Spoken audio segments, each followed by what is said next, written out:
Hey. Are you doing the introductions today? You sit on the end, you can get in. I won't be here this afternoon. Oh, you want I me have a to, student coming in test. you want me to cover it for you this afternoon? Yeah. All right. Yeah. Eat all my snacks. Yeah.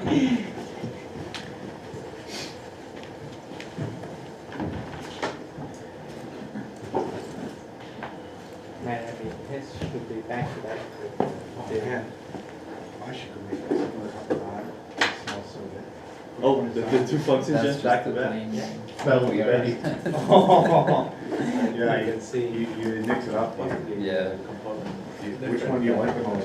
Do you like the one you That'd be had kinda previously, good. or do you like any of the others? Yeah, so let's see. Maybe what we could do is find a bigger package of that. Use. Or you can make a Those combination. deals are Costco. You can get that for presentation. Yeah. That's true. Decent price. That would be Yeah. Well, I came prepared at Shack. I won't be cold though. 'Cause somebody will be sitting there and you'll be sitting there, so you'll be radiating onto me and I'll be like sweating. They go, sleep rolled up or sleep down? slip down. Only if they wear the vest. Sleep up. I don't know. I wear it right It's just past 8:15 because I just started the stream at 8:15. I had an issue yesterday. Usually when I For some sleep reason. rolled up, work. Wouldn't stream to the actual URL that I now. created. What would they had, man? Really? Yeah. You roll it up. So anyway, what we'll have to do is just send an email and say, we apologize if this happened, but you can access the recordings here at a different URL.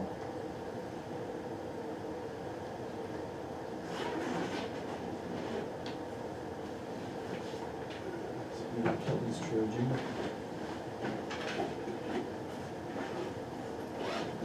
Yeah, they're on a whole ass power bar. They're on a power bar. Yeah, I know. That's awesome. Because I'm like 4 things I need to plug in. When we make smoothies, we use a food processor, Better play it safe. like a Cuisinart Okay. food processor. Yeah. It worked? It works. Yeah. Oh, yeah. It's I got have the one. chopper, it's got the chopper blade in it. So The one we bought, I have a food processor, I had an old blender, but the blender struggled back then. yeah. But this blender has works. You can put the head on these. Yeah. So like individual. Yeah. There's the big cup and there's a food processor. With the Ninja, Yeah. how big is the bowl?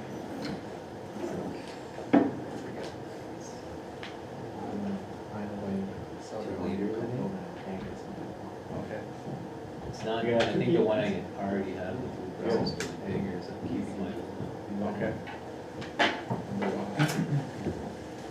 It wasn't all the things. Yeah. Masterpiece.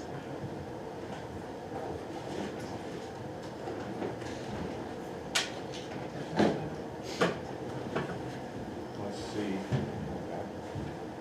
Let's see if. What's up, Justin? That's live. Congratulations. What was it? How are you? It's pretty good. It's going. The only thing is, how come the screen is Didn't they? You bought it soon? Is what? I'm wondering how come the screen is receiving, Too much. receiving the camera. Are you We should be sure? seeing we should be seeing the presenter slides right now. You have like freshers look here?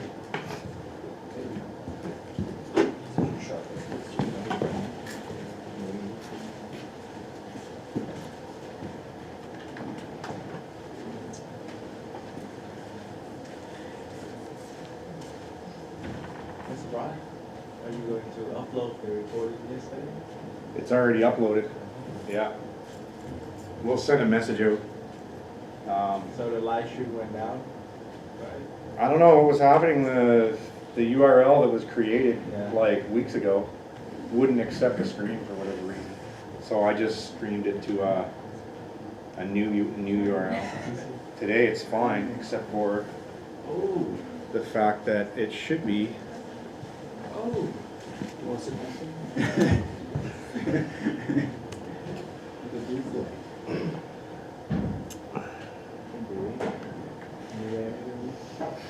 Yes. Oh, I know what it is.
Oh, you want to see Gordon?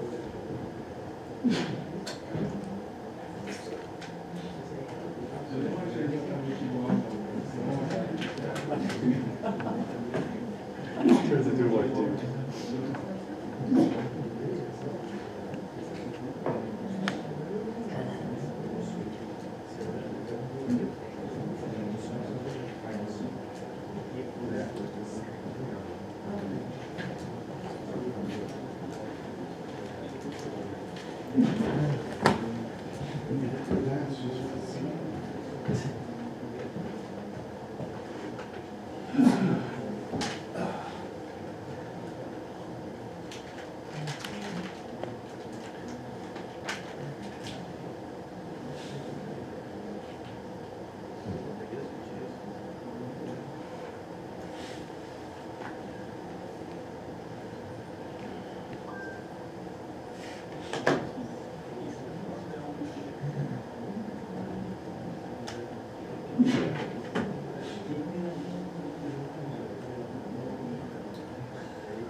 There you go.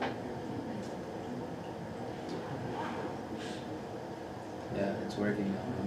There you go. I hate software. Should all be hardwired, eh? It should be, yeah. Huh?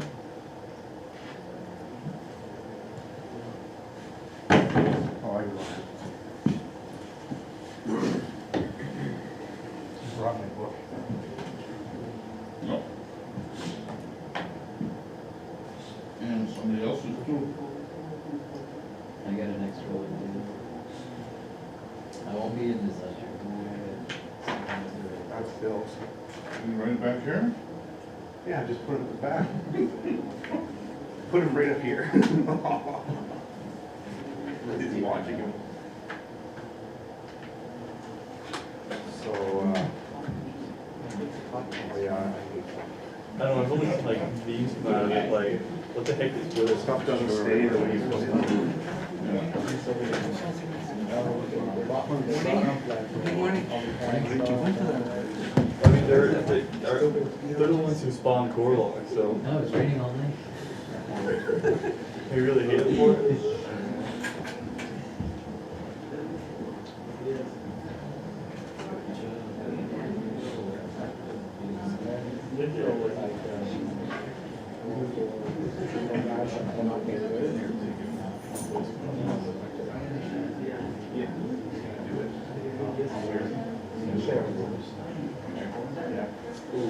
Whatever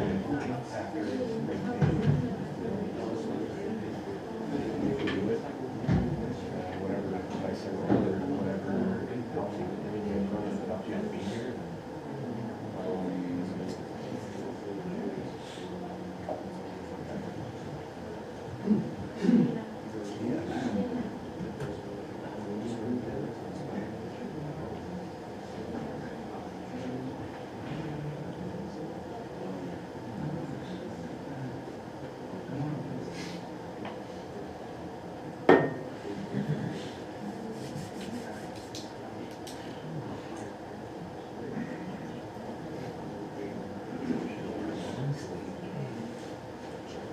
Put that on there.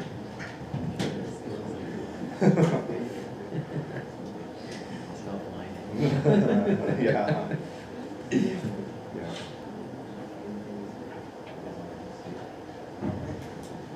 Coffee will help you. Probably doesn't help you. Yeah.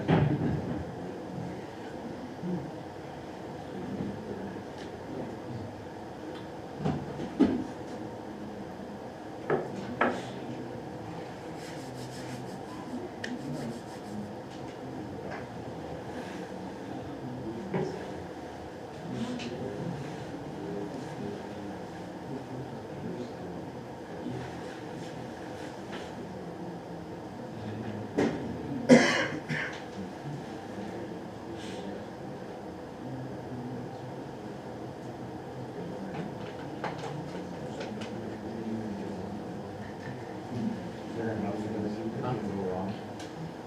Even with a full progress, which is why I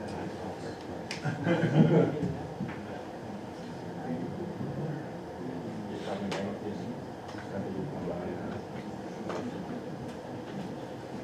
Is that the solution?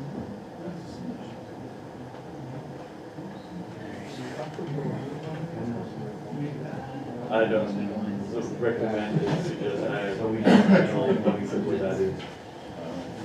That would probably be a solution. I don't want to go.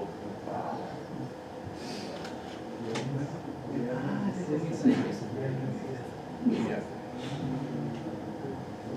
So. That means.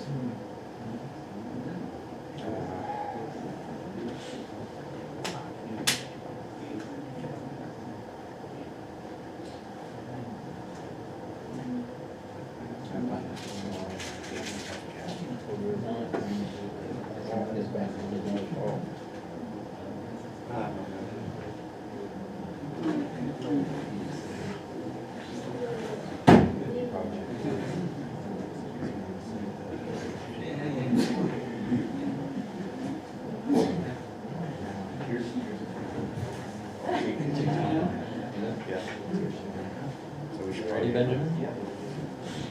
All right. Okay.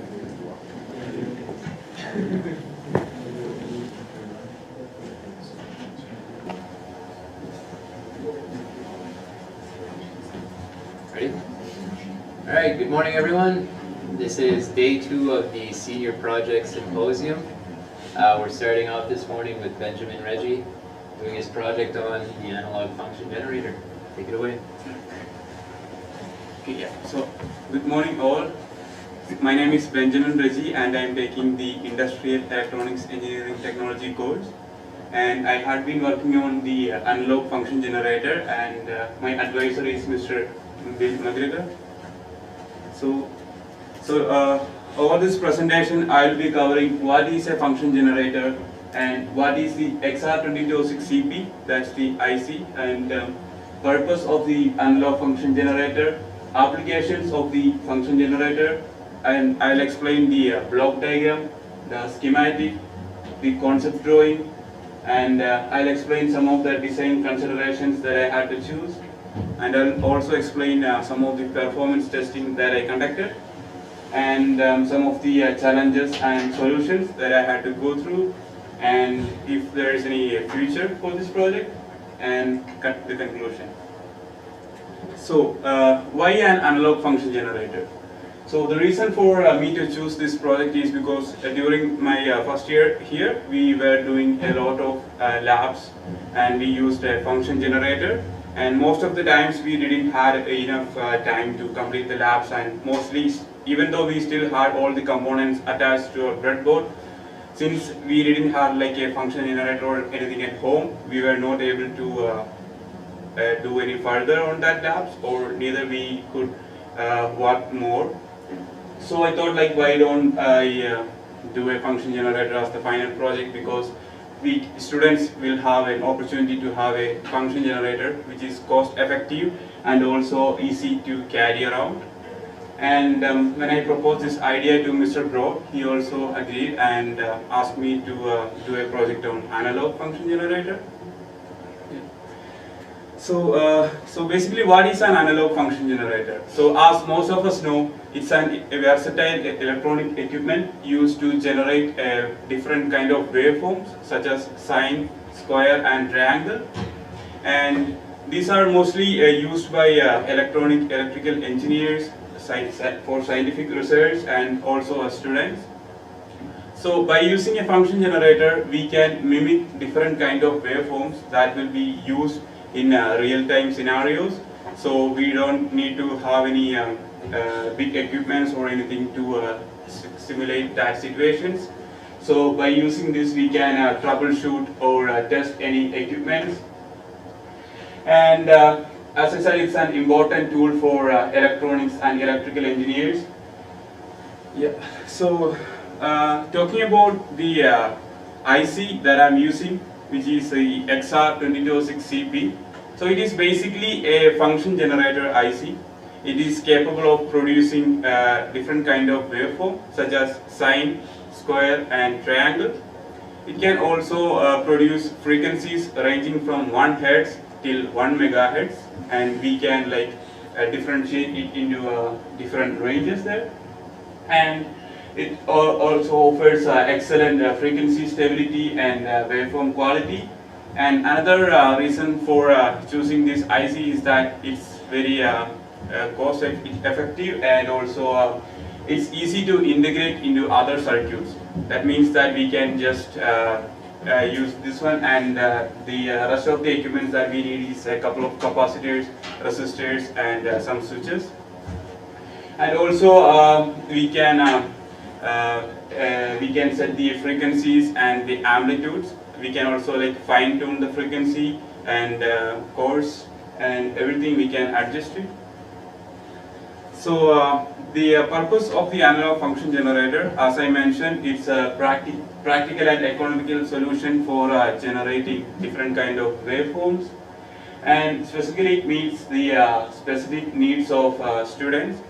So basically, most of us, we don't need a function generator that gives us a multi-mode of functions. Like we only need mostly sine, square, triangle, and we don't like the modern function generators. They comes with waveforms such as arbitrary and the sawtooth waves that we don't need.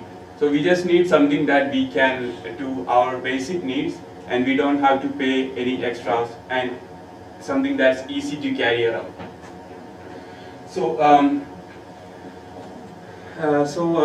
the importance and applications of the function generators, they are basically used in testing electronic equipment. They offer various types of frequency ranges, amplitude controls, and they're widely used in circuit design, research, education, and telecommunications. So now I'll explain the block diagram here. So this is basically the block diagram, and I'll explain. So this is basically the power supply block, and we have the frequency control blocks, a block for selecting the waveforms, and frequency adjustment blocks, the amplitude adjustment, and the two outputs. So explaining in detail, so this is the power supply block. So I'm using a wall adapter. It converts the 120 volt AC to a 15 volt DC, and then there is the voltage regulator circuit. It enables steady 12 volt output, which is needed for the circuit to function. After that, I have a frequency range selection block. So it enables the user to select different waveform ranges. So basically it goes from 1 to 10 Hz, 10 to 100 Hz, 100 to 3 kHz, 3 kHz to 65 kHz, and from 65 till 1 MHz. And the next is the timing capacitor block. So these capacitors are what enables different kind of frequency ranges. And after that, I have a block for the sine and triangle wave selection. So if the user need to select between either sine or triangle, they'll have to use this. So it's like open circuiting some pins on the IC, which I'll explain in detail in the coming slides. And we have a coarse frequency adjustment. So this enables the users to adjust the frequency in larger increments. And then we have the fine frequency adjustment. This enables the user to adjust the frequency in smaller increments. And the next one is the amplitude adjustment. We can adjust the amplitude from like 0 to 3 volts for the sine wave, 0 to 4 for the triangle, and 0 to 12 for the square wave. And there's a reason why it's 12 volt for the square wave, which I'll explain while I do the schematic. And then we have the core component, which is the IC XR2206CP. So it basically gets all the inputs from the inputs and generate a different kind of waveforms, and it also helps to control the frequency, amplitude, etc. So talking about the output, I have like 2 outputs here. So basically the output 1, it's for outputting the sine and triangle waves. So depending on the kind of waveform you need, you can connect a BNC cable and get either the sine or triangle through output 1. And output 2, it always output a square wave. So you don't need to select any options, you can just directly connect the BNC port. So now I'll explain the schematic diagram. So just an overview. This is the power supply block, and this is my amplitude adjustment block, and this is the frequency adjustment. This is IC, and this is the selection switch and the outputs here. So talking about the power supply block, I'm using a 15 volt wall adapter. So as you can see, it gives 15 volt DC and at 2 amps, and it's get connected to the input jack J1, and from there it's connected to the diode D1. So what is the purpose of the diode is that it blocks any voltage reversals, so it's there to protect the circuit as well. And after that I have the IC, which is the LM2940CT12. So it's basically a 12 volt voltage regulator, and there's a reason why I use this this specific IC and the 15 volt DC, because at first I was using the 18 volt wall adapter, but I thought like there is a need for me to avoid the heat sink. So in order for me to avoid using a heat sink, I need to make sure that there is only less amount of junction heat that's producing here. So by using the 15 volt DC, it's converted to 12 volt, so there's like only a few voltage drop. And as a reason, when I did the calculations, the junction temperature came out to be within the specs of the voltage regulator. And C1 and C2, they are the filter capacitors. So it's basically used to filter out any high frequency noise or ripples present in the input voltage, thereby giving us a stable 12 volt. And they do this by storing electrical charge, and whenever there is any fluctuation or spikes in the input voltage, they release the charge, thereby giving us a stable output. And the values for these filter capacitors I had chosen from the data sheet, since they mentioned to use them. So after this, I have the on-off switch. So it's basically for turning on or off the circuit. And C3 and C4, they are used for helping in transient response. So what transient response is that whenever there is like any spikes in the voltage, they help in solving those issues. After that, there is the amplitude block. So basically here is a voltage divider here. So R1 is used for giving like low amplitude, and I'm using R3. R3 is a linear potentiometer. It's a 25K.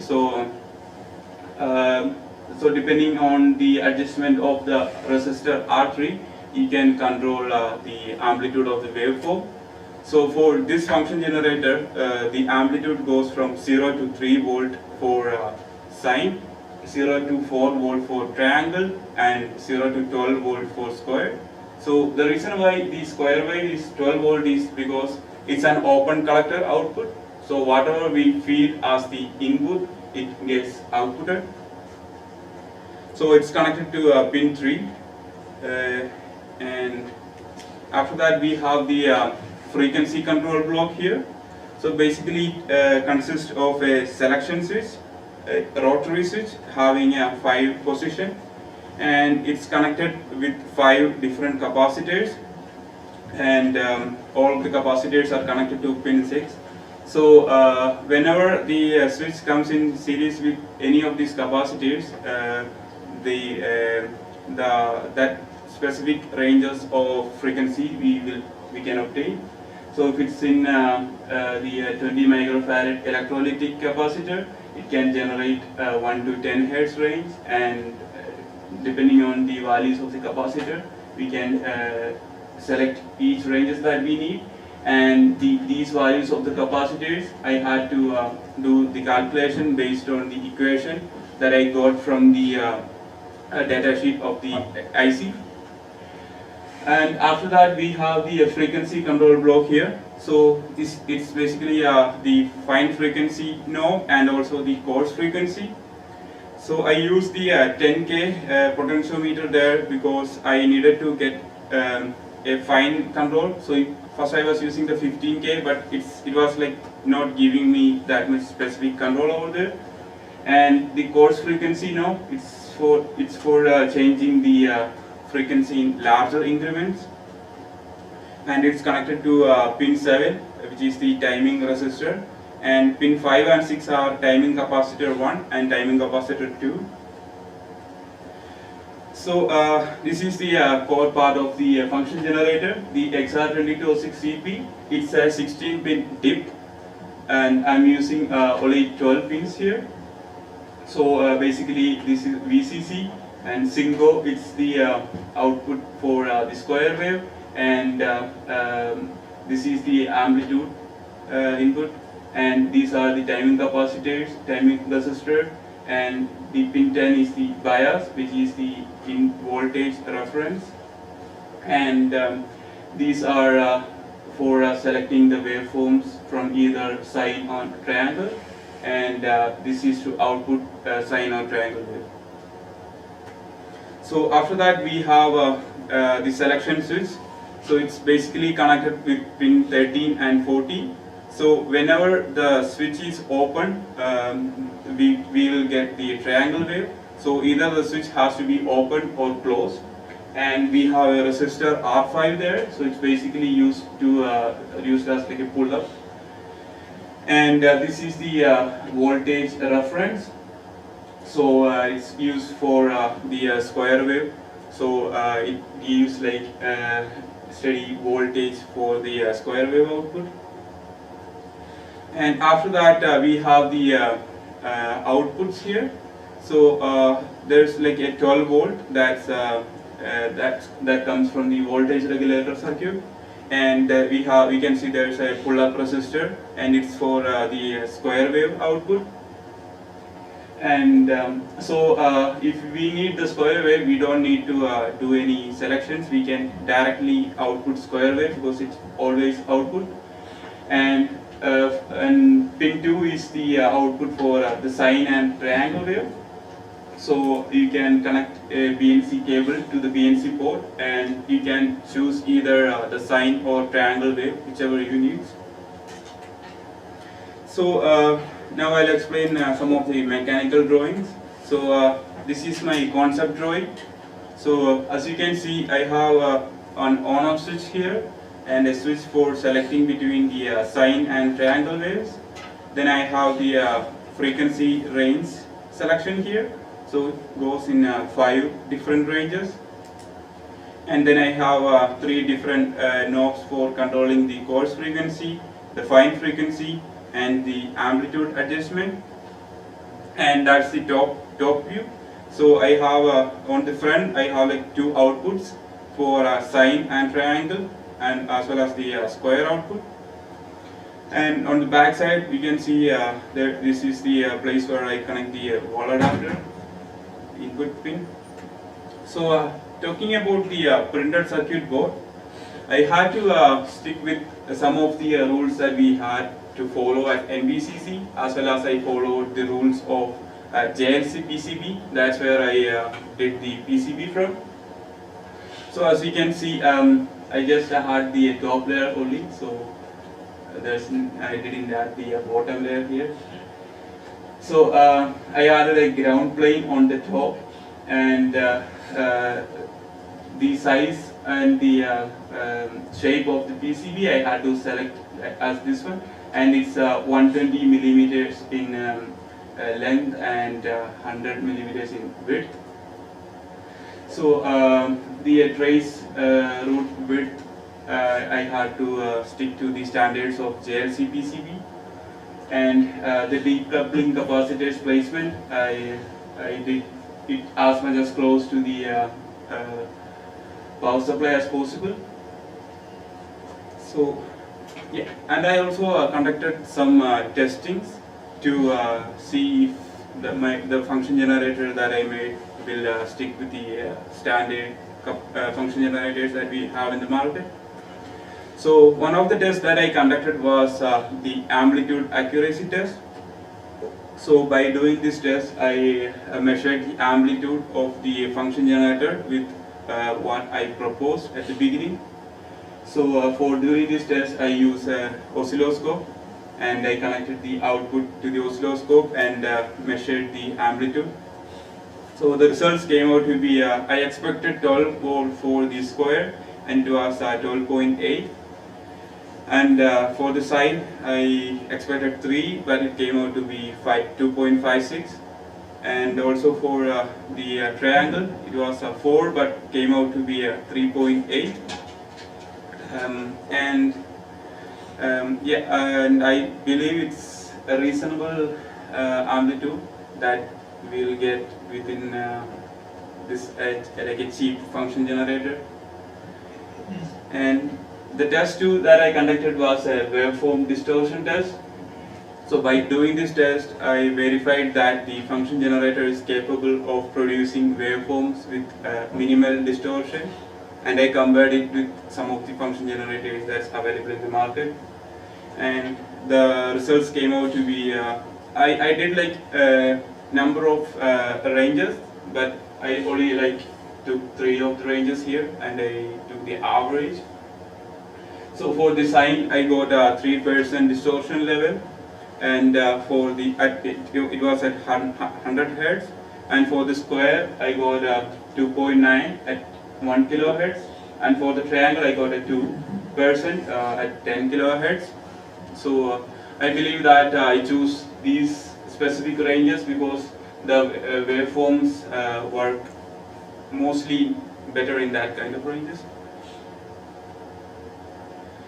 And some of the challenges and limitations that I had to face during the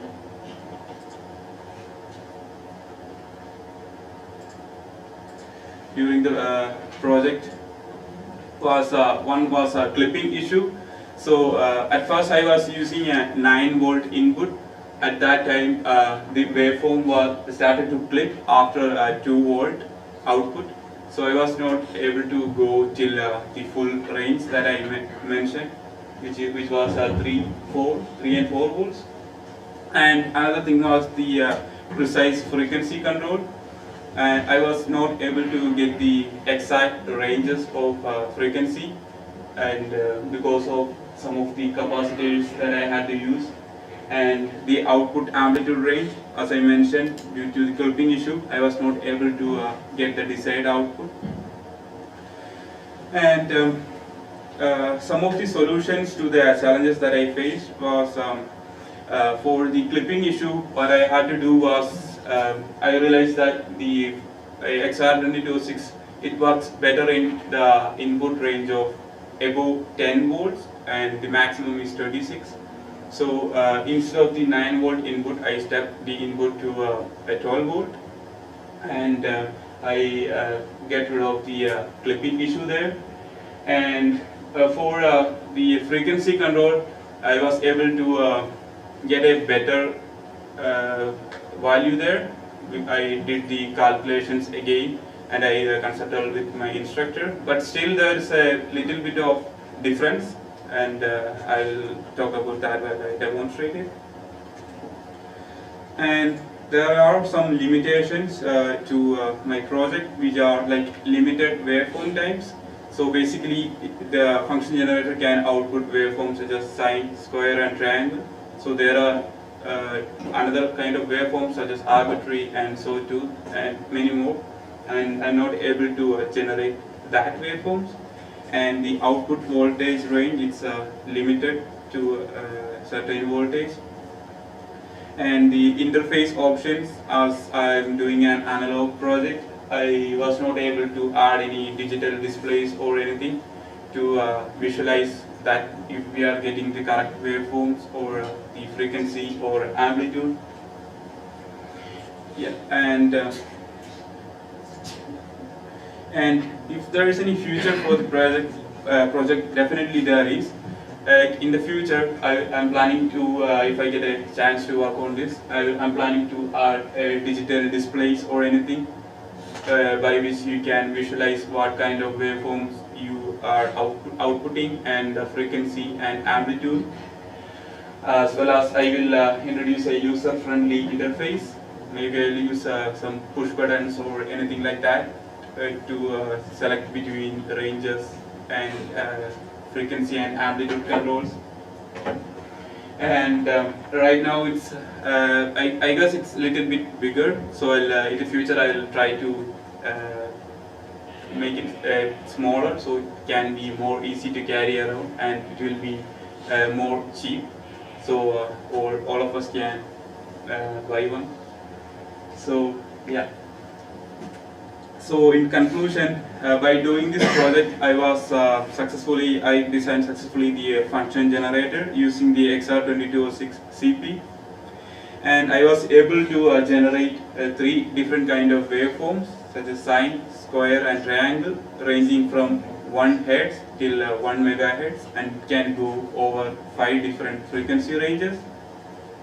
And I was able to generate the amplitude of 0 to 3 volt for sine, 0 to 4 for a triangle, and 0 to 12 for the square wave. And I believe there are like a lot of future possibilities for this project. And overall, I believe I was able to achieve doing this project within the specified cost. That was I think the proposed price was $160, but the total cost came out to be $157. So I believe that's reasonable. And yeah, that's the end of my presentation. Thank you.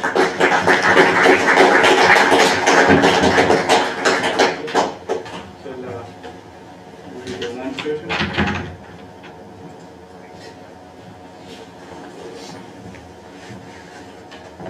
So as you can see, this is the function generator that I made. This is the frequency range selection switch. These are the knobs for controlling the fine frequency, coarse frequency, and the amplitude.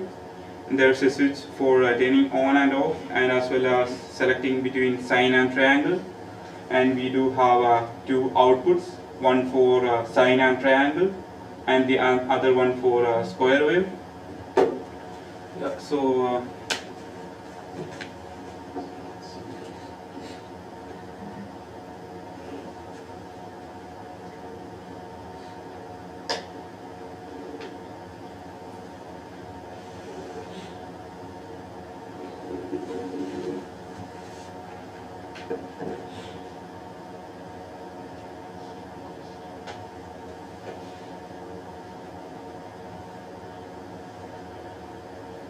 yeah, okay, so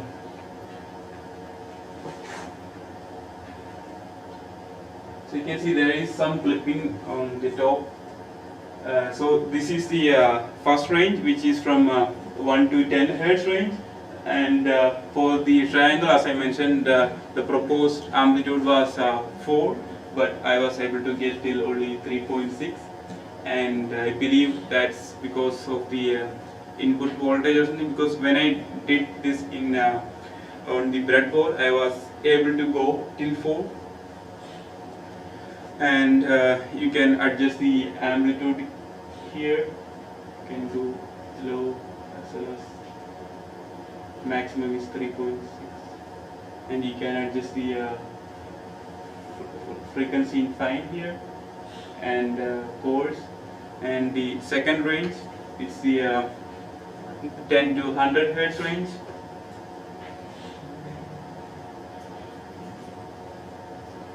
So, and the next one is the 100 to 3 kilohertz range. So you can see, you can adjust. This is the coarse frequency adjustment, and this is fine. This is the coarse, and the other was the fine frequency. And the next one is from 3K to 65K.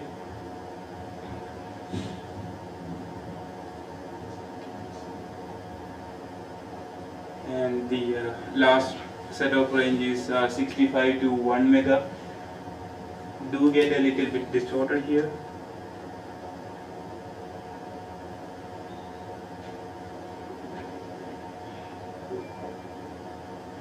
And for switching between the sine wave, I can use the switch here.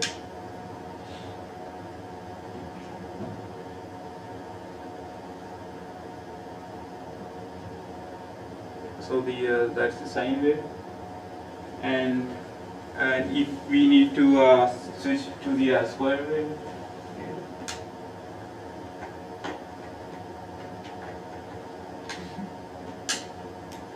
that's the square wave.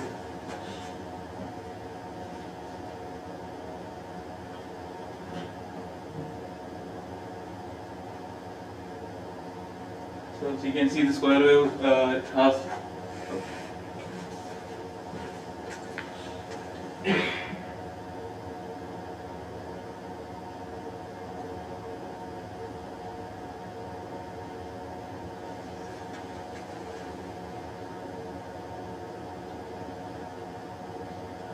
to do the single sequence because it was not triggering. So basically the square wave can go up to 12 volts.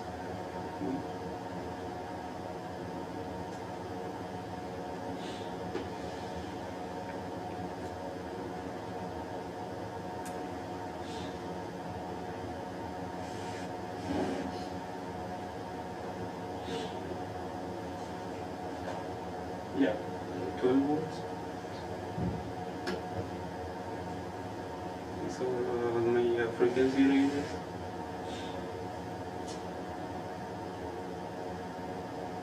So that's the second set of range. The that's the third one. And it's in the 65 here. That's the but in the 1 megahertz range you do get a lot distorted here. So that's basically the demonstration here. Thank you.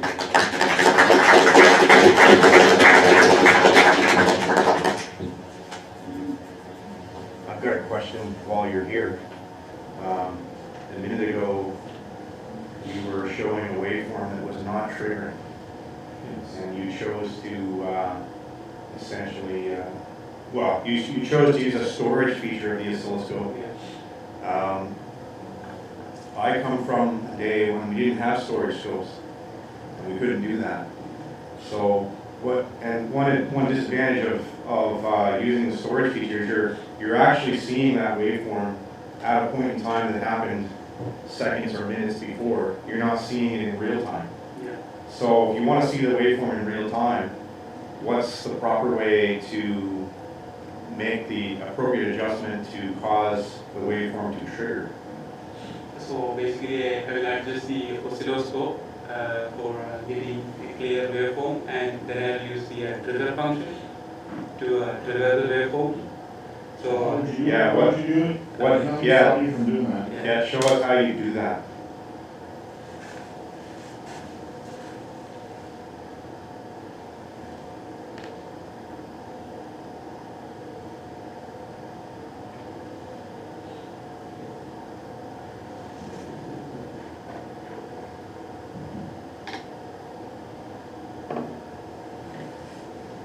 Is there something you can do to make that waveform not trigger now? Like, kind of like what was happening before?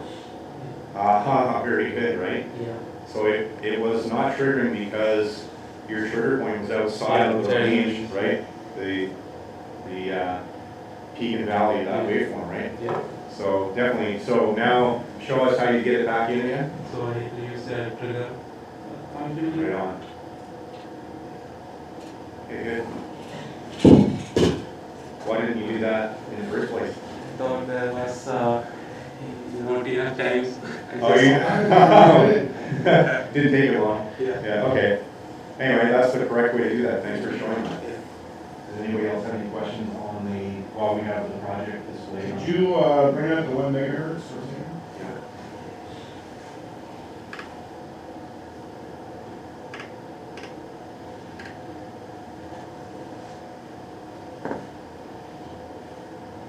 So you say that it distorts? Yeah. I agree it does. You had some numbers on the test slide there that 2%. Yeah. I think there's a lot more than 2% distortion there. Yeah. And how I conducted the distortion test was I used the FFT function on the scope. So I took like some sample, basically magnitude and frequency, and converted it into amplitude. And then I used the FFT equation, and I got some values, and it was like the average that I got.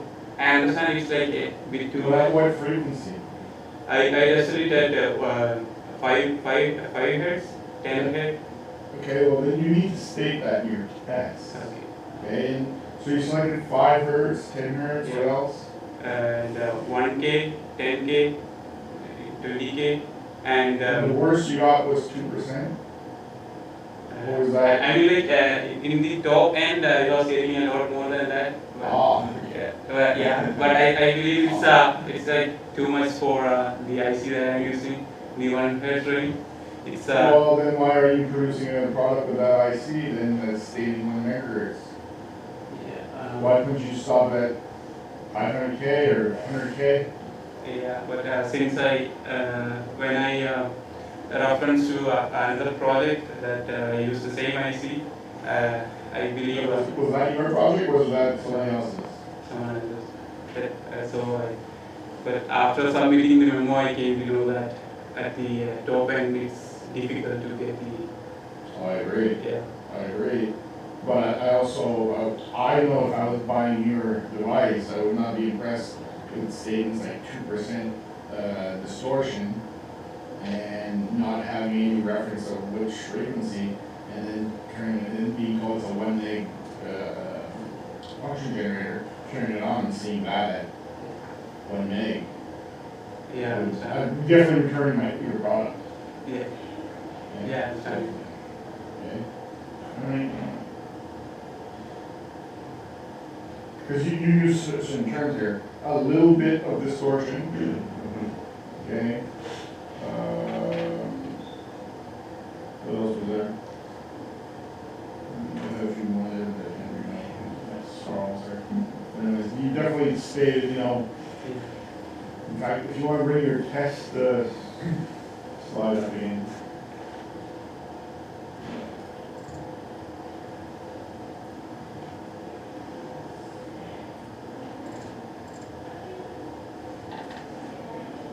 So distortion level, what's the usual word that we use for that?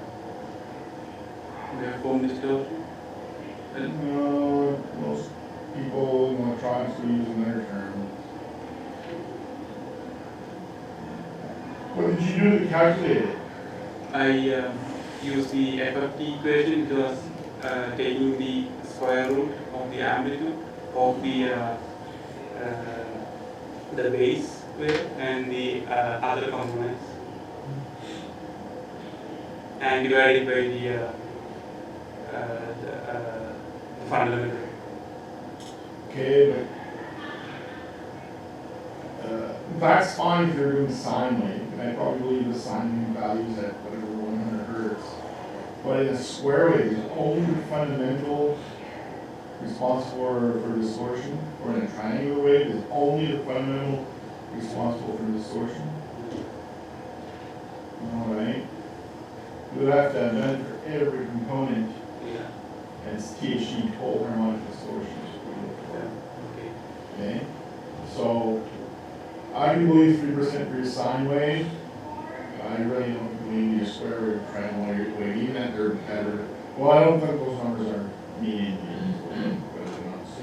I compared it with the ones that are available, and it's too high because the ones that are in the market, they are below 1%.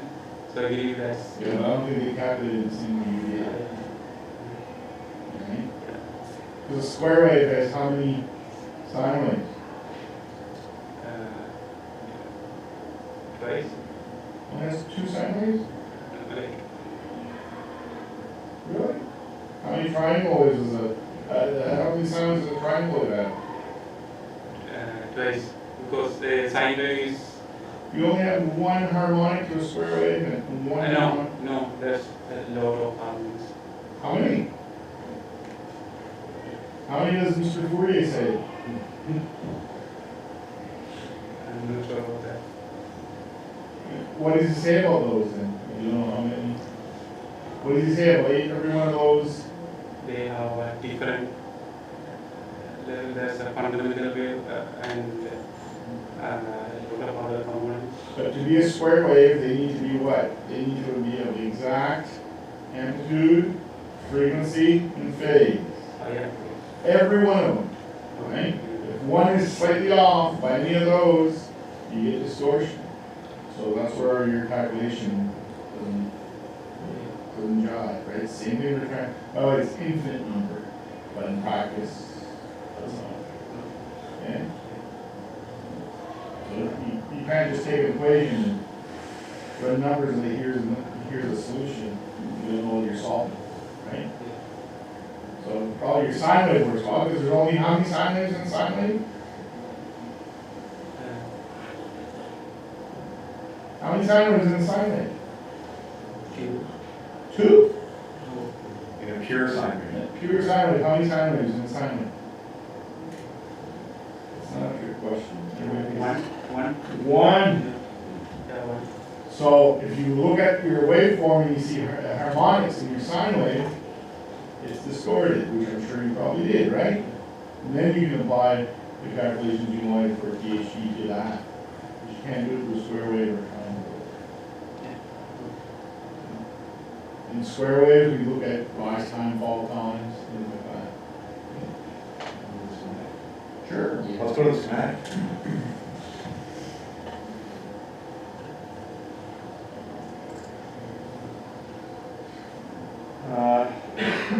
All right, C2, Mhm. yeah. Why did you choose the value of 22 microfarads? I refer to the data sheet, Okay, and and what did the data sheet say?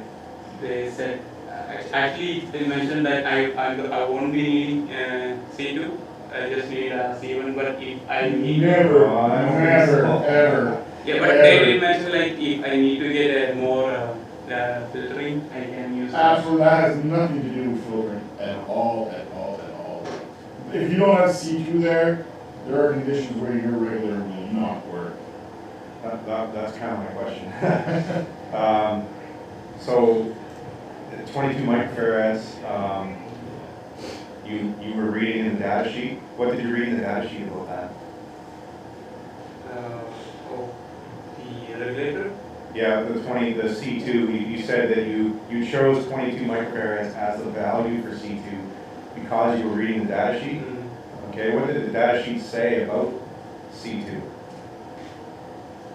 I don't exactly remember, but that they didn't say much. They just It didn't say much? yeah, they just mentioned to use There's these. quite a bit in there on C2. There's 2 big stars. Two asterisks next to that in the data sheet, and there are paragraphs actually on C2, right? So what's the importance of C2? So whenever there is any spikes or any input voltage, C2 will store the charge and will release it to compensate for the noise or ripples in the input voltage. Okay, it does store charge, Yeah. that's for sure. What would happen if you didn't include C2? Or if C2 wasn't of sufficient capacitance? The output of voltage will be would have some noise Would it be noise or per ripple. se, or I think there's probably a better way to explain that. It's not noise, no. It has nothing to do with noise. No. You need to A go. stable output. So Okay, what does that mean? Stable output. in what way? Yeah, what does that mean? Uh, What does your it's- voltage regulator do? So it regulates the voltage output. Tomatoes is tomatoes is It tomatoes. it What's basically makes sure the output voltage remains at 12 volt. Okay. If even if there is any fluctuations in input voltage, it enables the output to be 12 volt. So why would we need C2 there, to get rid of spikes and noise and whatever? If the regulator's doing its job, that shouldn't be a problem. So, IC1 needs to be stable. What does that mean? What happens if something is unstable? The output will fluctuate. So Yeah, how? Yeah, it will fluctuate how?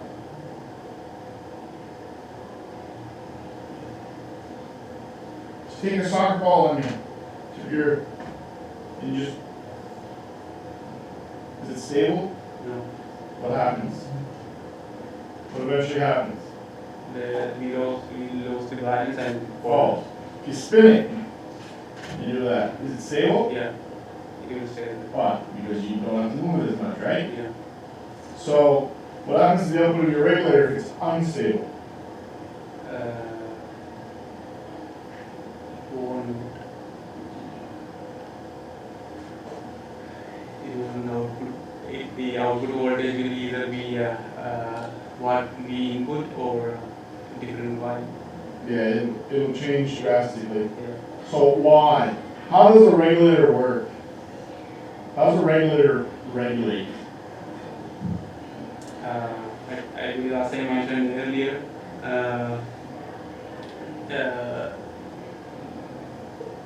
they are set to output a specific volt and Well, I can make the output change to other voltage values. If you go back into your data sheet, it'll show you how to make that thing put out other values in 12 volts. We'll play tricks with it. But how does it make it put out 12 volts? What does it need?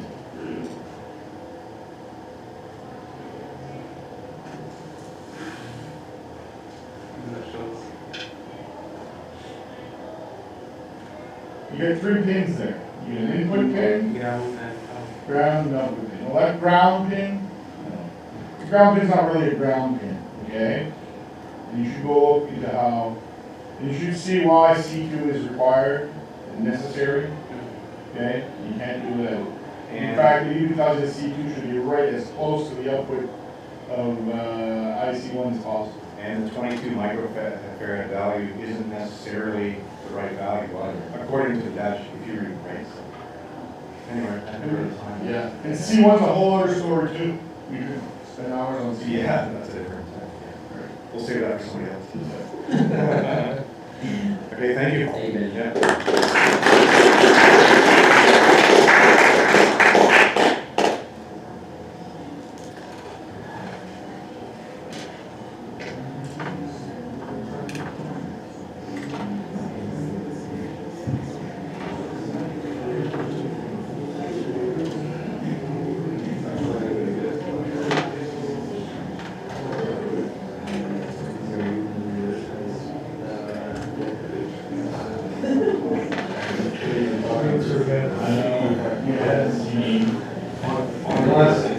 Unless someone brings that.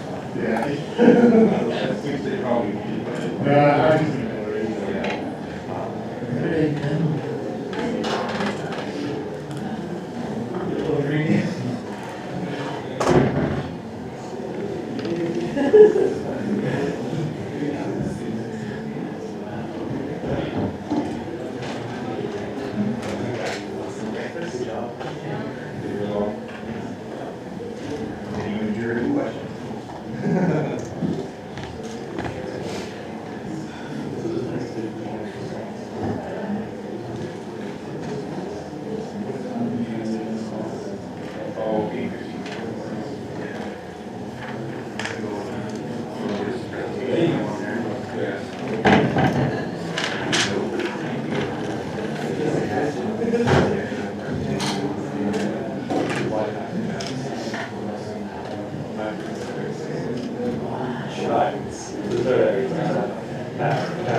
Yeah, you should do that right now. And you can, when you come back, you can adjust this in advance of the presentation. Exit out of that, PowerPoint, over to this camera software, and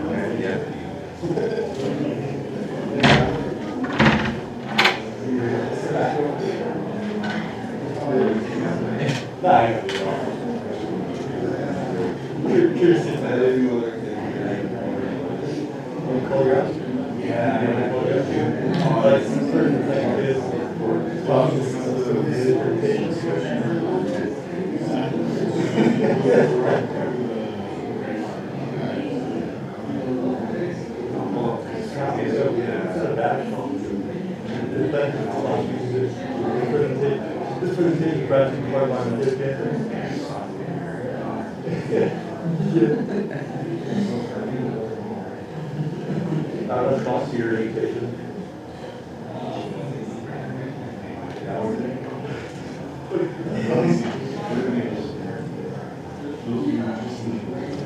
You feel this on your own? Okay.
very much.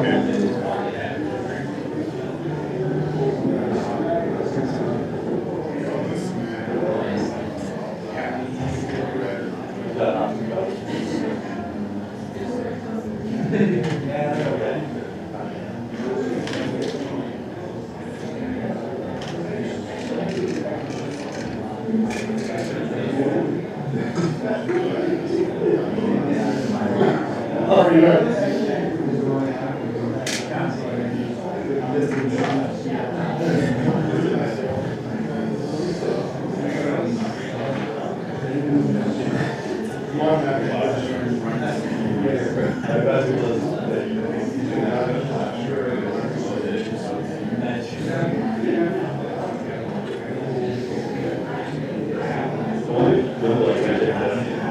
It's not,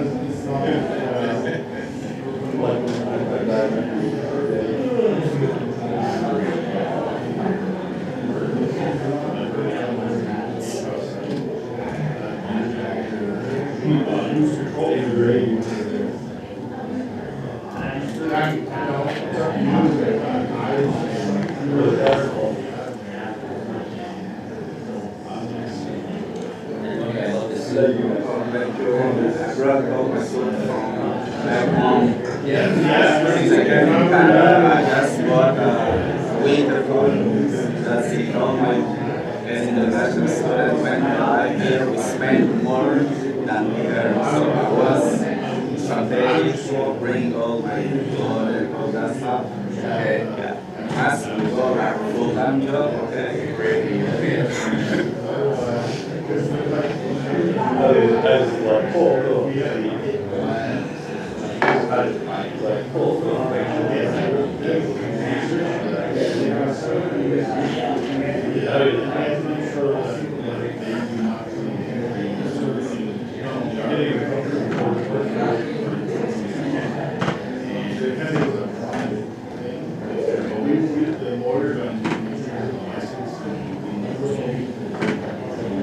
So if you're looking for something that could shoulder work,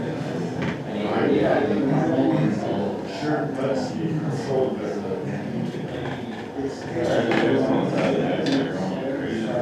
but I'd ask you what you do. Yeah, something should grow. Definitely the whole best. Yeah, because I feel like You know where I'm going down. Yeah,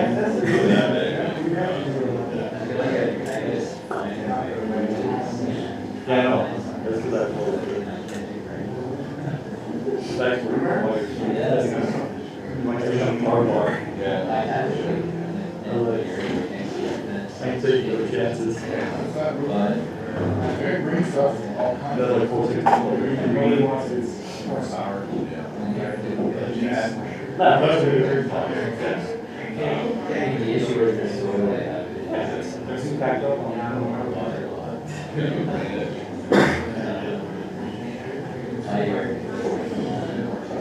I guess there's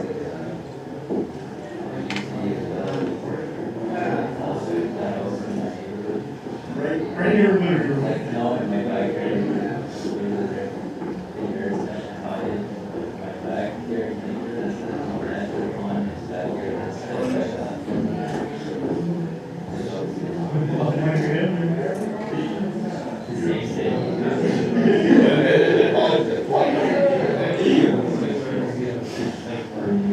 The rumors used to pretty heavy.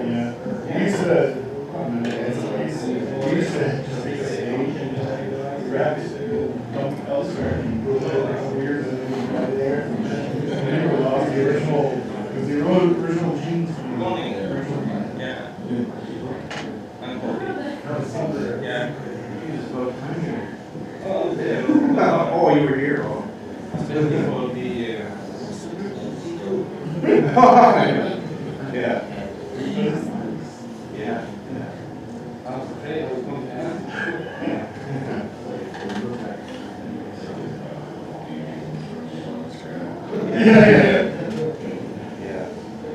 Yeah, because now it's fasting at the show. Actually, This we know that. Yeah.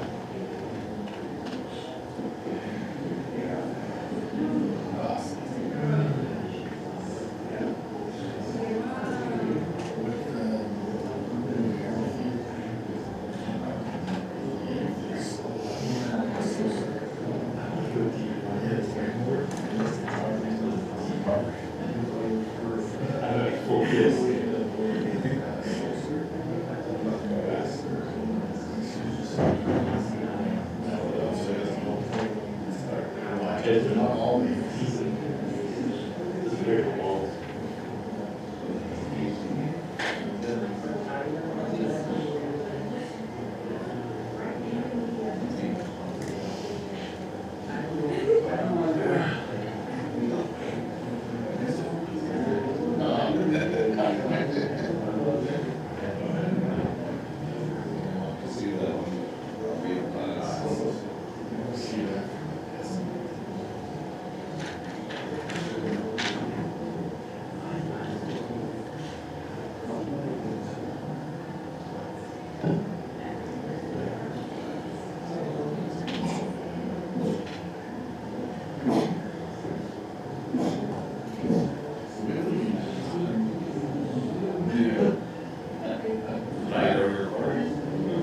It's strange. This is the correct URL. Work. Yesterday, it wasn't receiving data from the OES yesterday. I couldn't figure it out. I don't know what it is.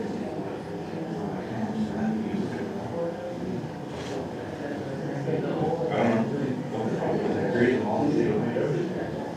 That was all the problems in the I just renamed them. Yeah.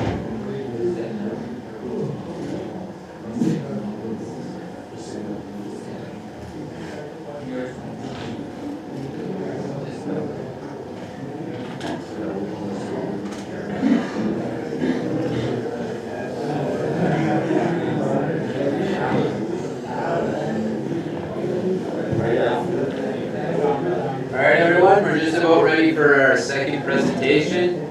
I just want to remind everyone in the crowd to please be respectful to the presenter and not chat during the presentations. If you're working on something else and you're clicking away, you can't hear everything, so it's distracting as well. So please be respectful. If picture yourself being up here and presenting, it's distracting, right? So next up we have Antonio Victor. He's presenting his digital DC multimeter. Take it away.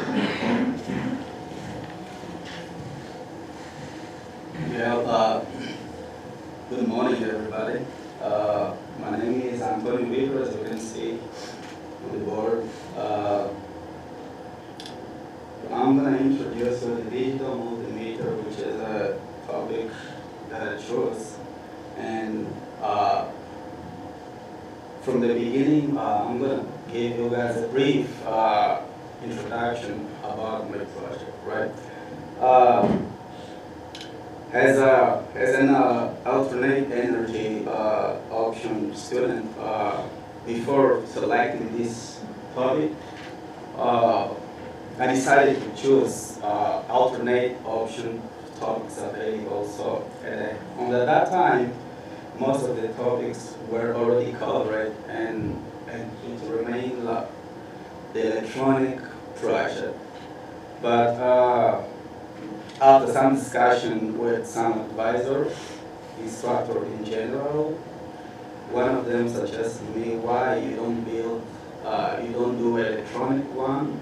It's gonna be like a great opportunity to you to work hard and develop your skill in the electronic field. So I was a little bit, I can't say a little bit afraid. Alternate option why to build like electronic project. And then when I got through my mind, I decided, oh, on the other hand, it can be a great opportunity to learn more, to go in deep research, because as you say, the intention of the SPL is a process, okay? So we are in the process learning, why not receive or accept this challenge. So I accepted the challenge, and then I started working on this project, which is the digital multimeter. Yeah, but the agreement was you have to build the digital multimeter without using any kind of programming, just with the components available and IC to make it happen, but none of the programming should be included in the project. I say, okay, that's great, and then I start working on the project. So by saying that, it's a challenge program and a challenge project, but at the end of the day, I'm so grateful to accept that because I learned and I still learn a lot about the project. Whenever the result or whenever outcome, the process from the beginning until now, I'm pretty sure to say that I'm not the same person as before. I learn every single day that I go to the data sheet, I go to the internet, I talk with some classmates like experience. And in general, it's a challenging project, but I learned a lot from that. So without further ado, I'm going to start introducing the project. The first part, I'm going to talk about the introduction of my project, the purpose of the project, functional overview to give you guys like an idea how the project works or how the circuit is going to work. And there are some technical descriptions as well. I have to describe that. And the test outcome. And after the test outcome, we have our result. So the demonstration is the last part of this project, and I'm going to show you the final conclusion of the project. Yes, as I was saying, like, why digital multimeter? People was asking me, hey, but why digital multimeter? Why you didn't choose another topic? So I say, electronic project that I feel comfortable and I was willing to do is a digital multimeter because as technicians, technologists in this field is the biggest, is one of the major tools that all of us we deal every single day. So why not to try to understand how it works in depth? That's why I decided to build multimeter. So as I said, but if you talk about multimeter, the multi says that it's a device that measures more than one device. Electrical device, electrical variables, So, for me, this device is going to measure two variables, which is a digital voltage and digital current. So that's why, if I remember in the previous slide, it's a digital DC multimeter, but it's going to measure just two variables, which is DC volt and DC amps. So basically, when I went through my research, I decided that there is available one IC and is well known, which is IC 7107. And the IC servo thermostat is a 3.5, not 312. It's a 3.5 digital high performance and low consumption. Is analog to digital converter. So I was reading a little bit about that. I decided, well, it's gonna be amazing to work with that because if we say like is high performance, if something is high performance, that is amazing. So let's go with that. Yeah. So the benefit of this project, as I said before, I feel like it empowered a little bit my skill as I went going through the understanding the diagram, physical building, buying stuff.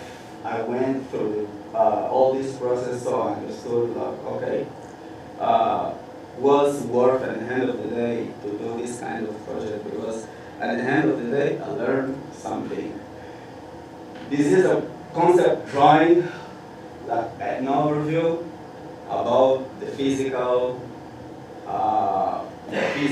appearance of the device or the apparatus. So, as you can see there, we have a simple display, which is a 7-segment display.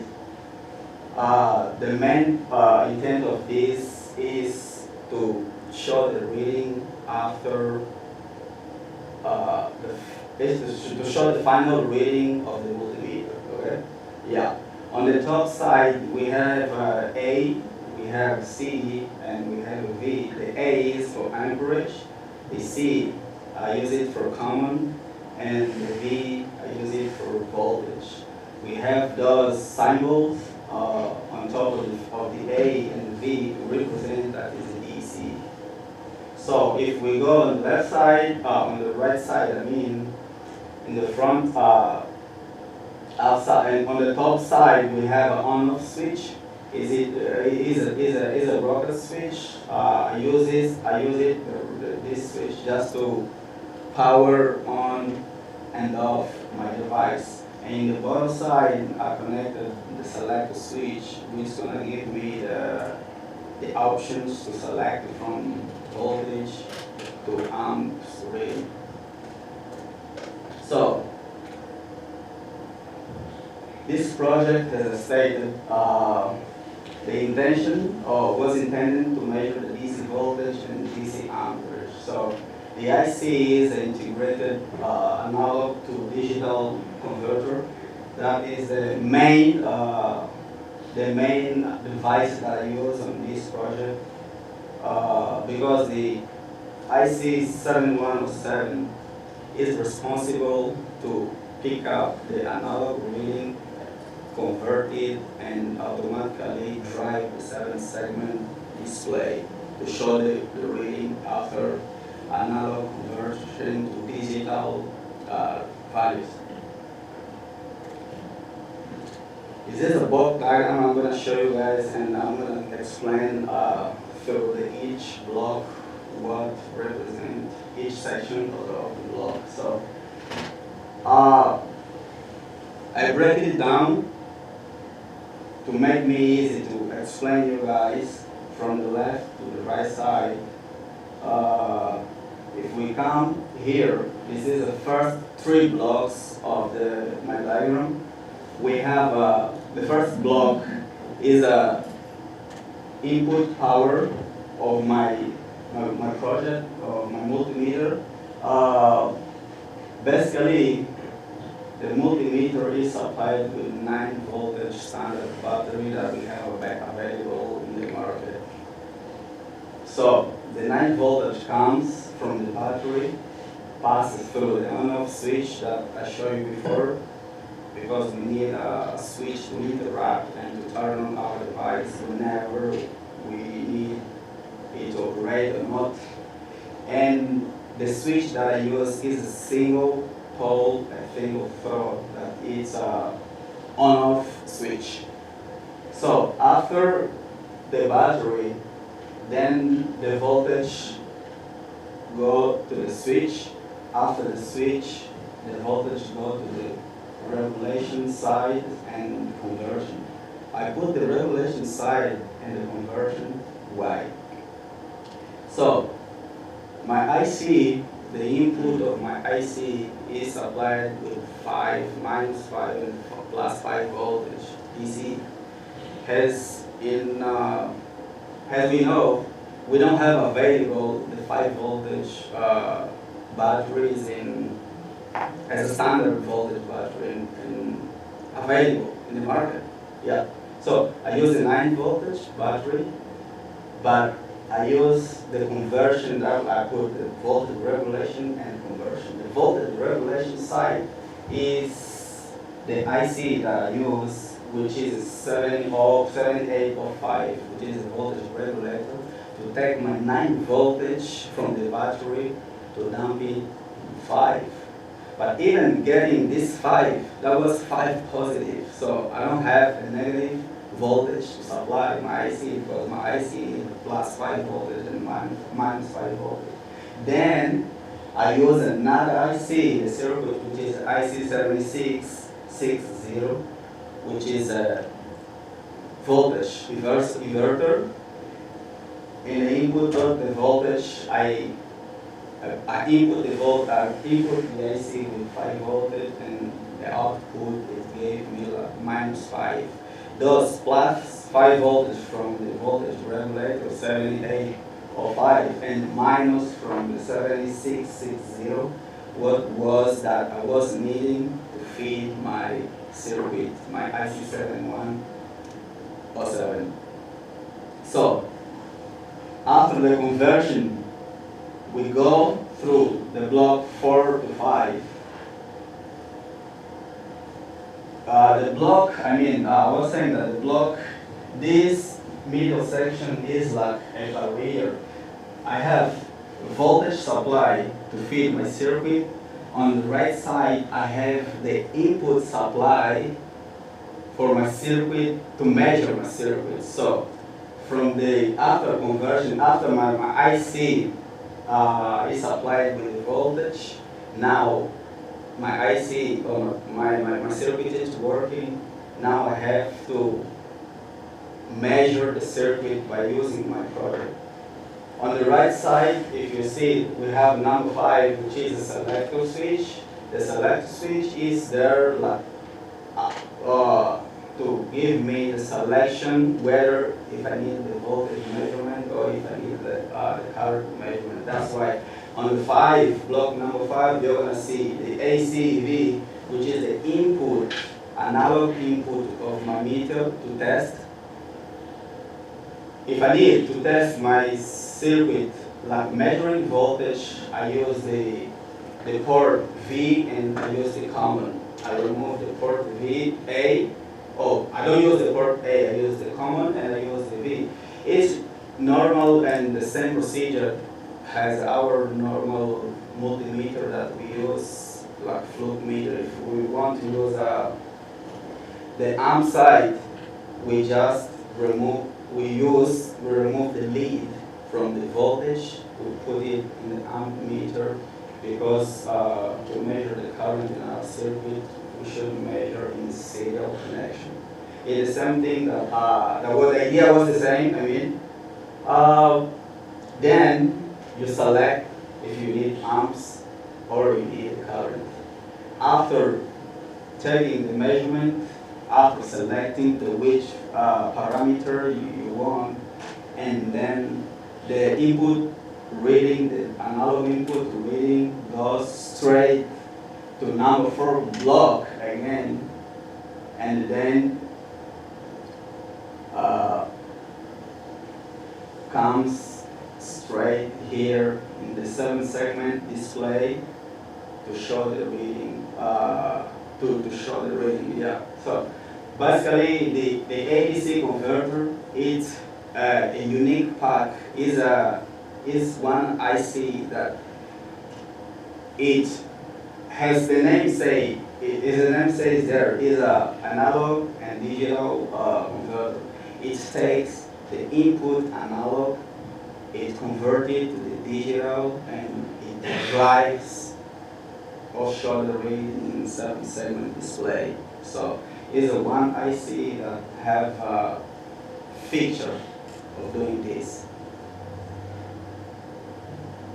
Basically, what I said is the words that you can see here. So now the schematic is going to give us a great overview about the circuit. If we go to the schematic, we have a lot of components in there.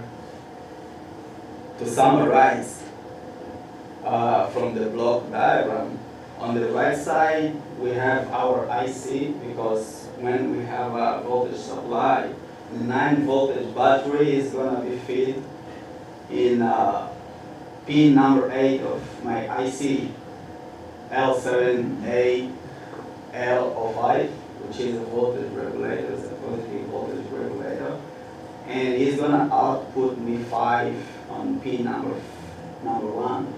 So those 5, I need it for my IC to work. It go straight to the pin 1 of my IC.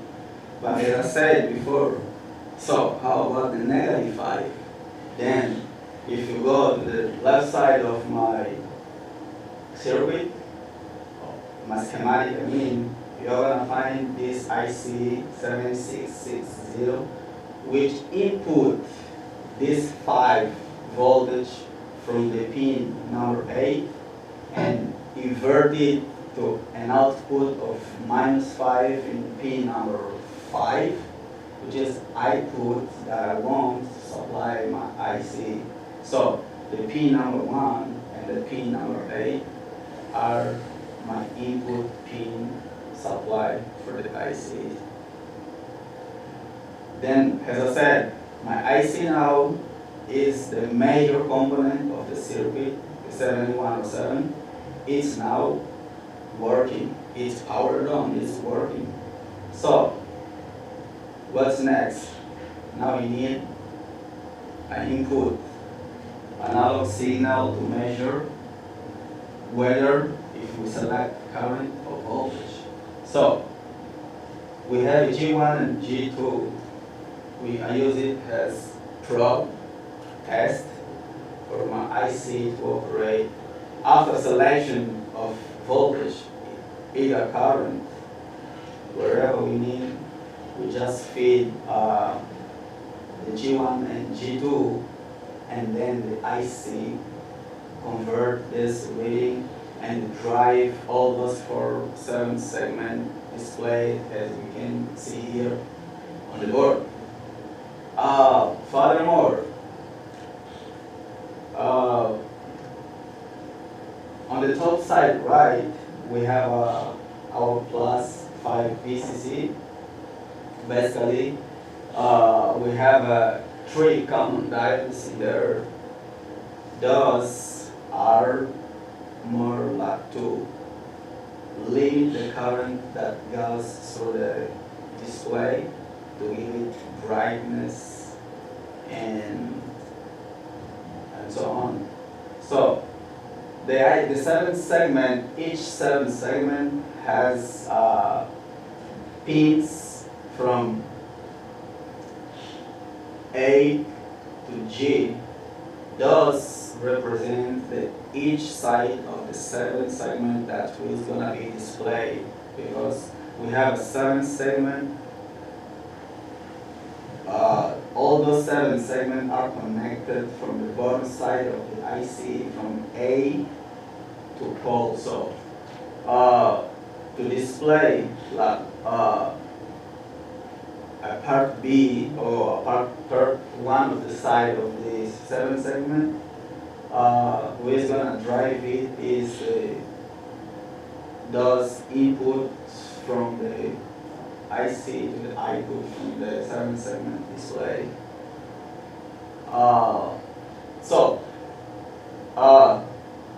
Continuing on the block, this schematic, I have a lot of field like passive component like capacitors and resistors here in the circuit. Is combinations that make entire process of the IC to work. Yes. The next slide is basically the block, the schematic that I brought it a little down to show a side, but basically what I summarized is this one that I'm showing now.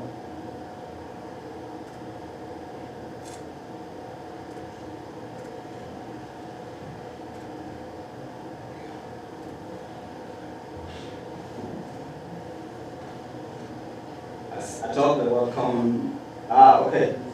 Sorry, I forgot about to tell about the configuration of my 7-segment. My 7-segment is a common anode 7-segment display, because we do have two type of 7-segment display. We have a common anode display and we have a common cathode display.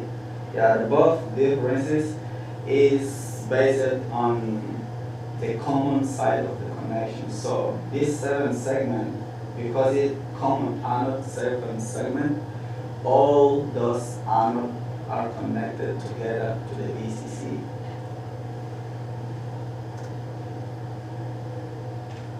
Yes, this is one of the powerful and great side of my presentation, right? As I said before, for this project was a project that encountered a lot of challenges. This is the truth, this is a fact. Yeah, but after our physical evaluation of the device, on the prototype was the first evaluation, and the project worked. Didn't work for the first time, but I went through the component and then I made it work. But now, after the second evaluation of the physical, the project is reading, but it's reading 0.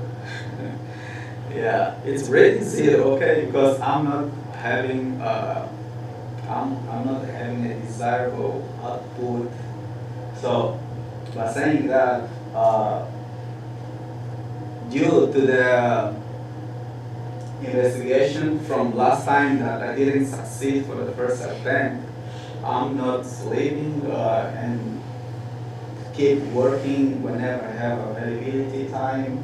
After documentation submission, I keep working. So the troubleshooting is revealing me that the main thing that didn't succeed from this second phase is that there was some how can I say? There was some technical design error that I made. That's why until now I didn't get the desired output from the input that I was willing to measure.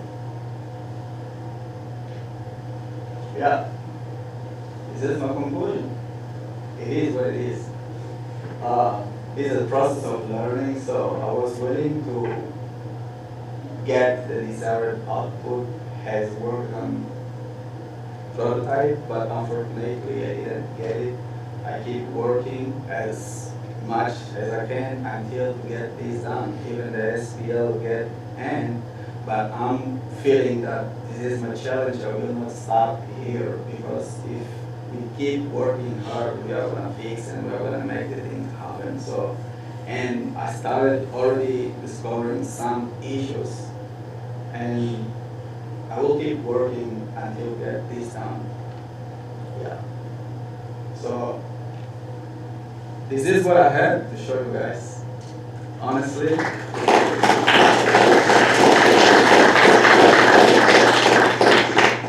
So to see the physical project, bear with me, guys, because I was working all night long to see if I can get some result to show in the morning. But even though didn't succeed, like with that,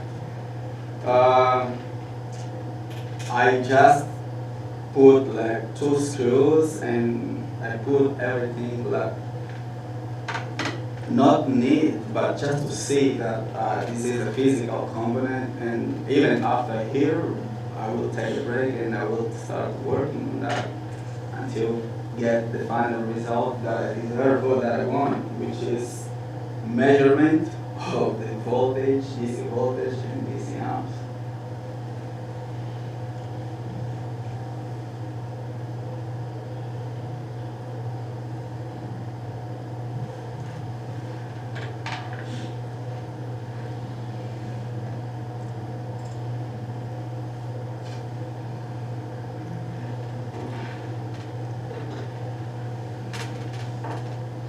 Yeah, I work all night, but I try to do my best to put everything together as a pack, just to show you guys the component, yeah, the physical component.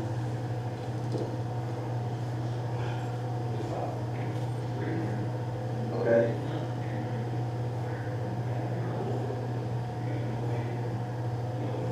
This is a physical component that I was trying to build, or I started building, even not having this successful for the first attempt, but I'm very sure if I work hard and with some deep research, I'm gonna make it working as I want it.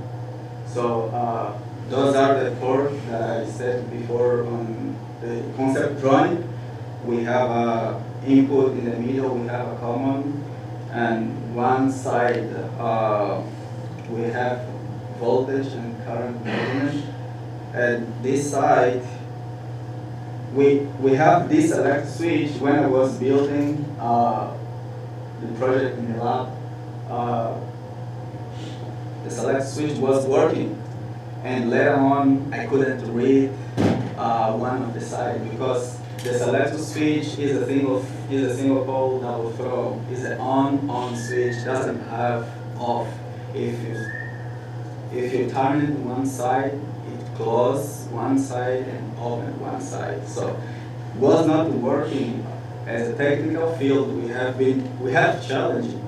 So what was the other option? If I remove this one, I ask or I order from DigiKey, it's gonna take time and we don't have time for that.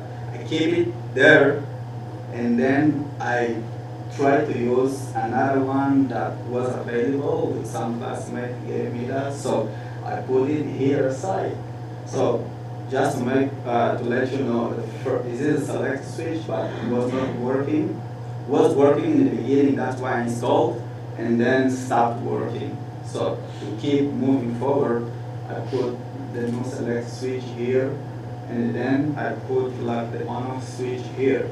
And in the back side, this is a port to open and close to remove our 9-volt battery if we have if our batteries got down or our battery damage or get with low voltage. So we open this section and then we remove our 9-volt battery.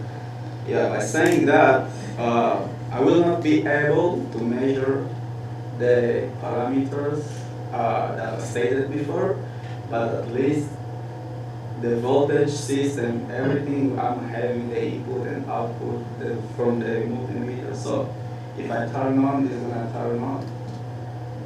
And then until now, I'm on this stage. It stayed there, so I will keep working hard to get this done. This is my demonstration, and thank you.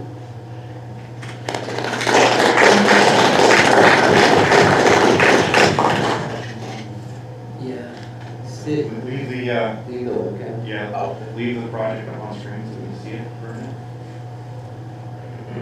From the concept drawings that we've seen earlier, what is your common connector? Yes, the common connector is in the middle. Yeah, I didn't have, we have also, on this spot, on this banana jack, the available color we have, the common is black and white.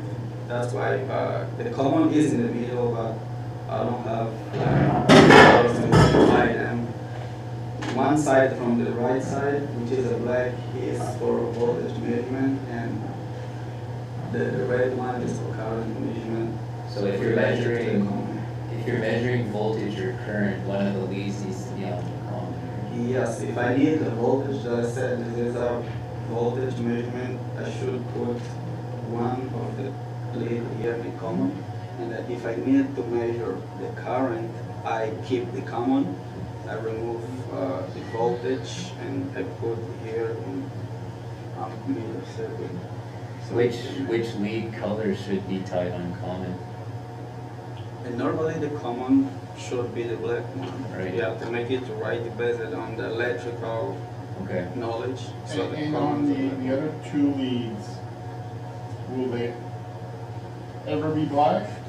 Sorry? The other two leaves, would they ever be colored black?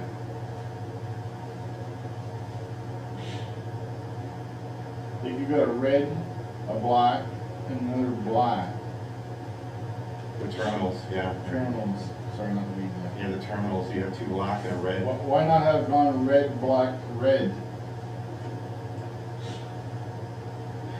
Yeah. That would have prevented you from making the mistake of putting your leads in the wrong one like you had a while ago. And it'll make it that, yes, the black lead goes to the black terminal and the red lead goes to the red terminal, no matter what I want, my intentions are to measure.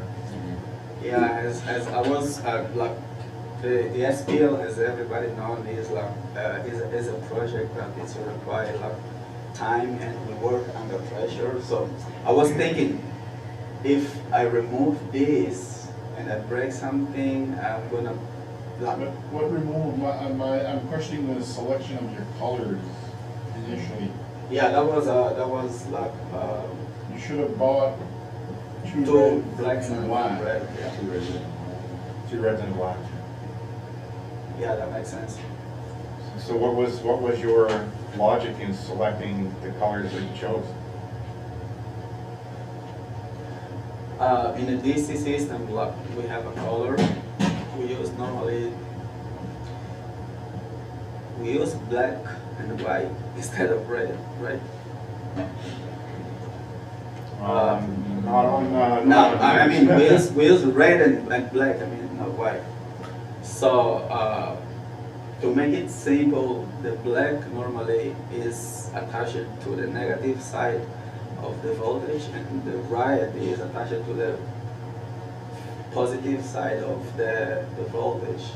But as I said before, yeah, this is a mistake that I made it by selecting wrong color from the wrong position. So you ordered the wrong color binding post.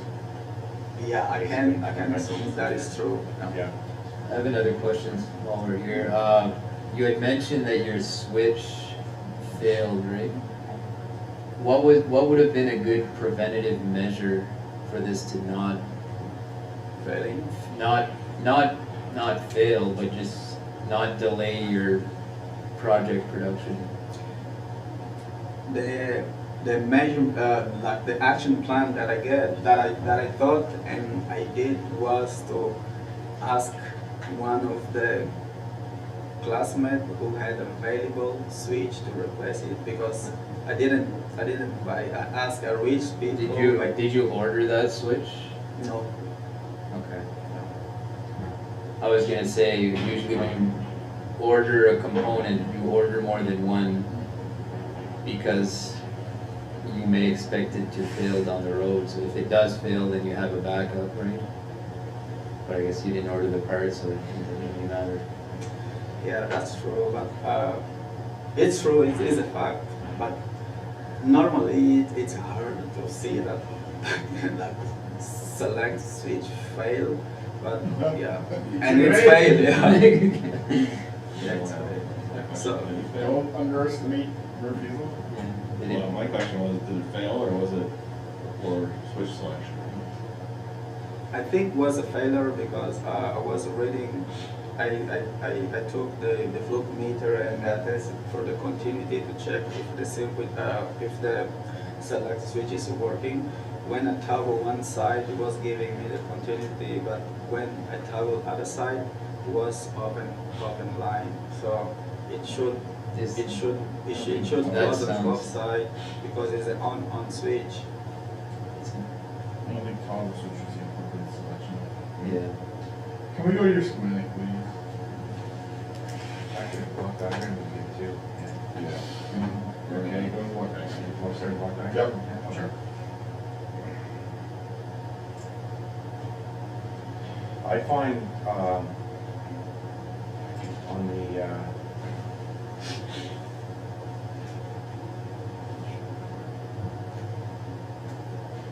on the right side of the block diagram, I find this really peculiar. I'll tell you why I find it peculiar is that it isn't it isn't normal to have, on any of the meters I've ever used, to have the selector switch actually select which terminals go where on the circuit board for the unit.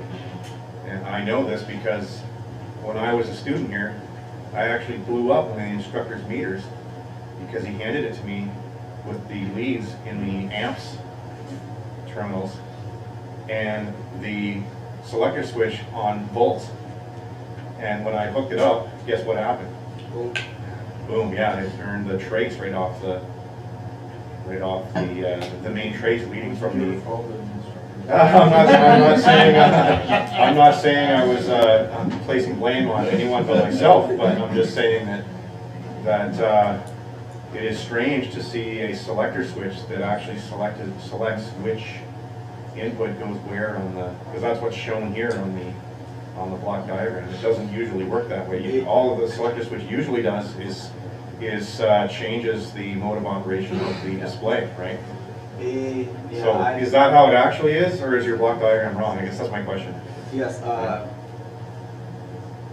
based on the research that I was doing, and I decided to do it because my IC have one analog input which is on pin 30 and pin 31 of the schematic. So to make it working as a voltmeter was a simple. If you supply the input signal, analog input signal, and the pin 30 and 31 is going to drive you through the output, and you're going to measure the voltage. So how about the current? How to make it work as a current? The research and working to figure out how to make it happen, and then I concluded that if we use a shunt resistor and we connect to the system or to the circuit on input port, we connect a shunt resistor. So that shunt resistor, the drop of voltage on that particular point will represent the current measurement of that point. Based on Ohm's law, right? If we have like the resistor, the current across that is gonna generate like the current flowing that resistor. That's why it made me to see this feature. Unfortunately, I didn't attach here on the presentation, but I included it on the final report. So I'm gonna wait your feedback to see if I did some mistake or not, so I can learn and improve. The other thing that's kind of strange here too is that from your measurement block, there's only one arrow. Well, it's a bit chopped off there, but I think that's an arrow. So it's almost like, what is the selector switch actually selecting if it only has one feed into it anyway? You know, like, I don't understand how this is going to work. I don't know if anybody has any follow-up questions to that. Not a lot, but what kind of circuits can I hook this up to? Sorry? What kind of circuits can I hook this up to? Can I hook this up to a high voltage transformer? Oh, no. And for the beginning, the concept on the mind was not to try to build something high voltage, right? Because we are in the process of learning, and we don't have those features to build high voltage, and the high voltage is danger. I cannot think to do a project with high voltage. Even if I was thinking to do that, in your first evaluation, that was a safety concern, maybe it will not pass. This is was a basic thinking to try to do a DC meter that is gonna measure like DC voltage up to 100 voltage DC and measure like slow level of current. So what category meter will it be? It's a low DC voltage. No, there are categories. Meters come in categories. The category 1, 2, 3, 4? I know that our basic, the standard one that we use, Fluke, most of them are category 3 and 4. But for this one, if I want to put it like in the category, I can say that it's in the lowest category. It can be considered as a 1.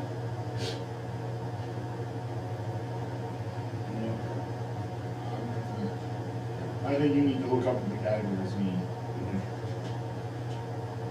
Want to go to the schematic, please? Take The schematic, category? schematic, please, yeah.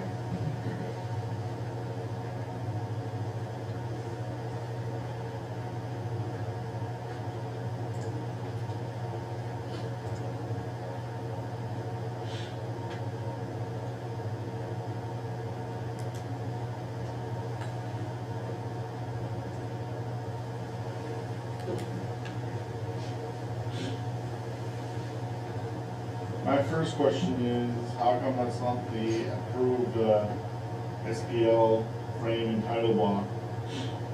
And why was it submitted without the approved frame and title block? This is a KiCad, right? Is approved. Doesn't matter. No, it's not approved. KiCad's not the approved frame. You were given examples of the approved frame and title block, and that's not it. Anyway, can you tell me where on is it U3? This is a very small U3 there. Is that the regulator? Yeah, U3 is a voltage inverter. Okay, so you have VCC there. Yeah, and pin number 8. Yeah. Could you tell me where the voltage goes after that? Yes, as I said before, we have on pin number 8 is a VCC, is a plus VCC, and the feature of this IC is convert plus 5 to minus 5, and thus this minus 5 it output on pin number 5, and then goes straight to my IC. So your voltage goes to your IC? I'm quoting you here. The voltage goes somewhere. And you said multiple times. Does voltage go anywhere? No. What To does make voltage do? to make it technical, the Well, I would hope this is the technical Yeah. presentation. okay. To make it technical, because the measurement of voltage is not through, it's across, right?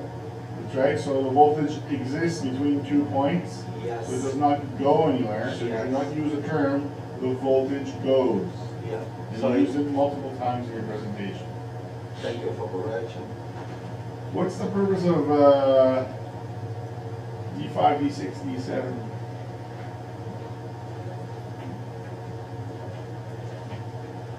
Yes, sir. D5, D6, and D7 are diode. One of the, when I was going through the reading and investigation, one of the reason there is when the 5 voltage, when we input with the 5 voltage, so it limits the current to show or to give the display more or less brightness. But on the other hand, there is also some important issues. There is like to keep the voltage level stable in the 7-segment display. How does it, what, if you're talking about limiting current, why not use resistors?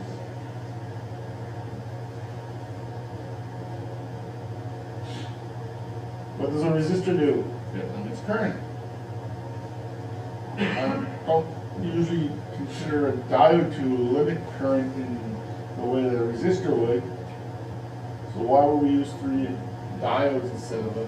Maybe like when I was reading, like that was not like at top of the reason, but one of the main reasons that of limiting the current there is for protection of the LED display. But again, why not use resistors to do that? To protect the LED, Well, what are you protecting against? like in electrical systems, like we have instability, right? Sometimes our system doesn't work steady, so we have a 5 voltage. We can have. Does this not fit off of batteries? What kind of instabilities will you have in batteries?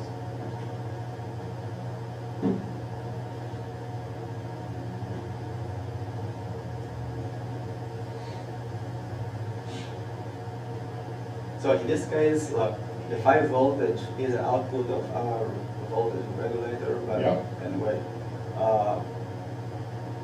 And as we know, our 7805 is steady, give us a steady output.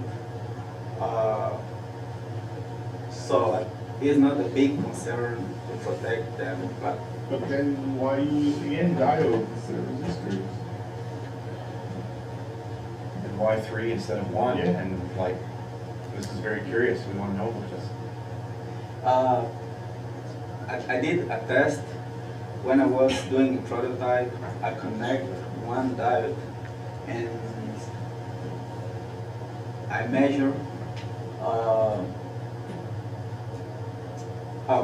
I checked the display visualization, and I feel like that was bright, but not bright enough. But with those 3, the display was bright.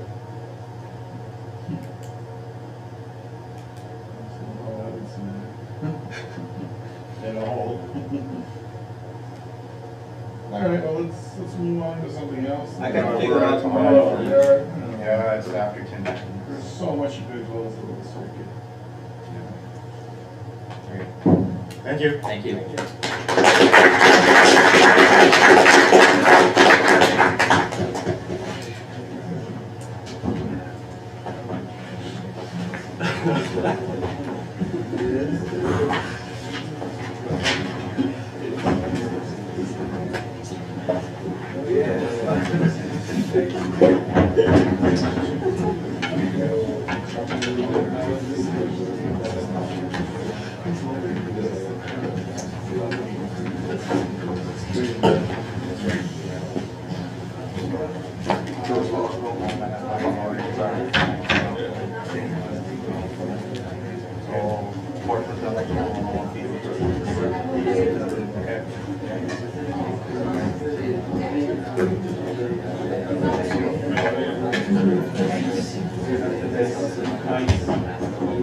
Go get some fresh air. Yeah, you know, Ron, that might be a policy. You know,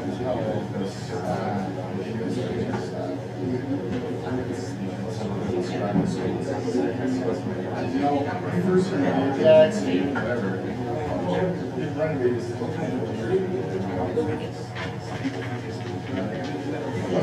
It's like if you go in that one next door.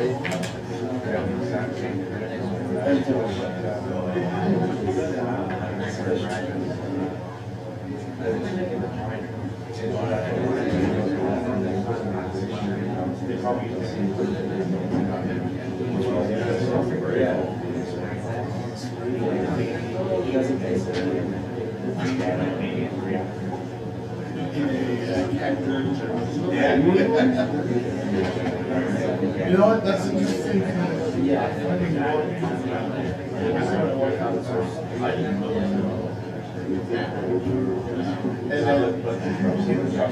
And when I came over here, when I came back in this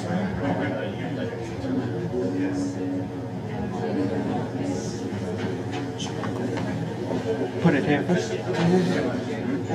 I said, Brody.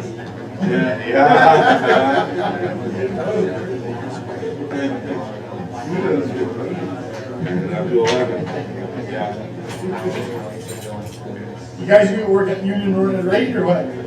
Huh? You guys work at Union Rate? Is Brody easier? Yes.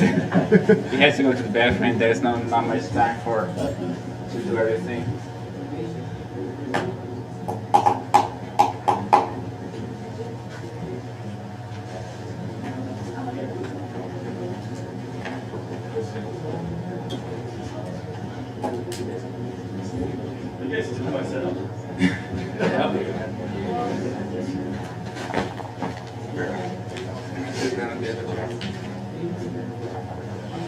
Use the chair. You can show that. Use the chair.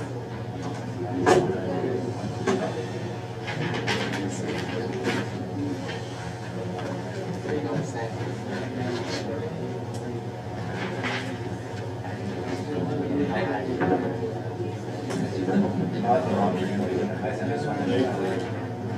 Yeah, we only need this. Yeah, I know.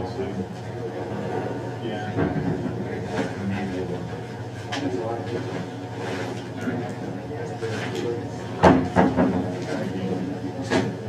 You were here for that?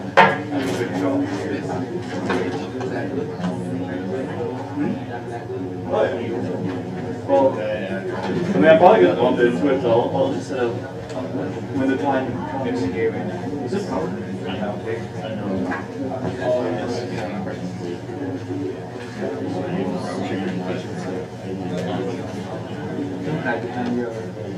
My pilot. Yeah.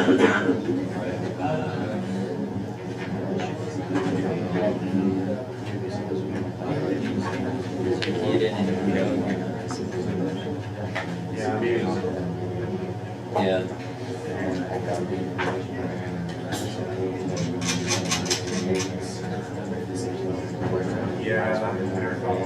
I don't know.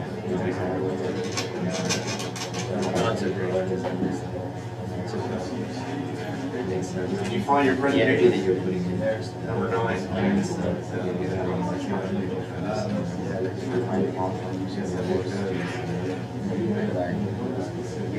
Number 9 of 30. Yeah, we're not halfway. Not even halfway through yet. No, we're not nearly. We'll be halfway through by the end of the day tomorrow. Who's counting? He said we're halfway through. Not surprised. It's just because of the size of your project. Right.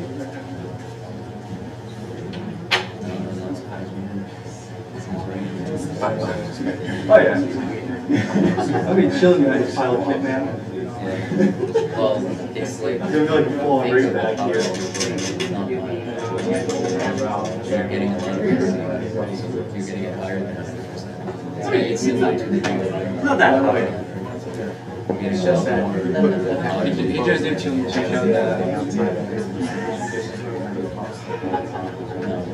it depends on the day. Yeah. If you tested it on a certain day that was really close at all, like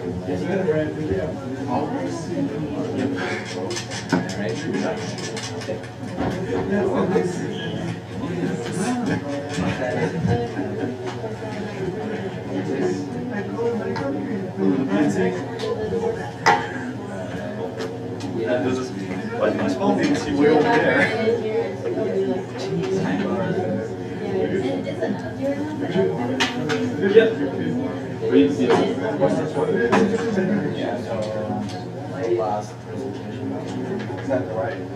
Yeah, I'll just stay. Awesome. I think when you stay. I have a tea at Johnson that included 15. I think Mr. Brown.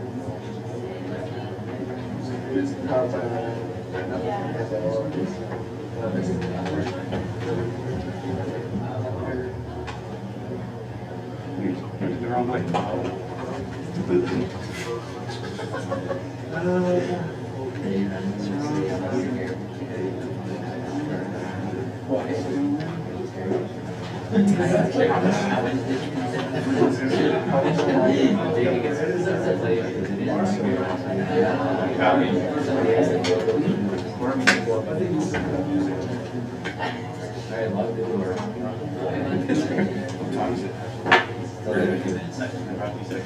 Might as well lock it while we're thinking. Yeah. Does it work? Please tell me it works. God damn. That's supposed to make me have a heart attack.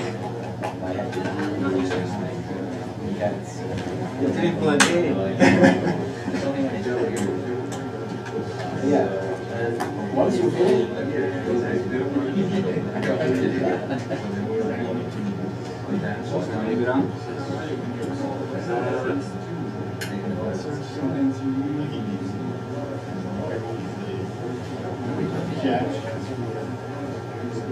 know, do you see the problem right now?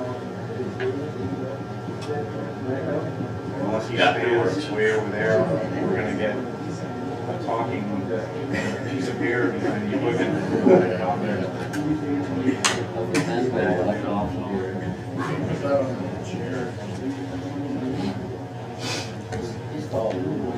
Come here for a second. See this right here? That's where you're presenting. You watch me for a sec. Just stand here and watch that for a second. Okay? So make sure you're over here, okay? So just stand here and you'll be fine. Okay? Yeah. And I guess I put this sort down for now. you could, yeah. That would help, I think. How's it look now? Stand there again.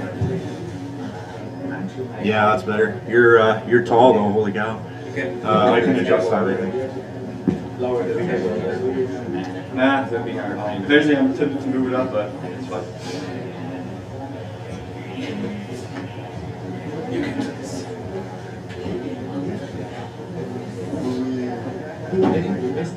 Setup. Was it a struggle?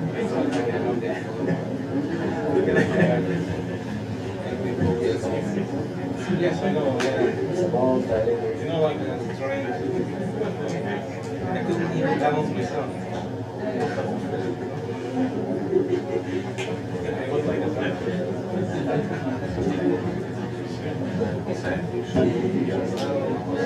must be played against him.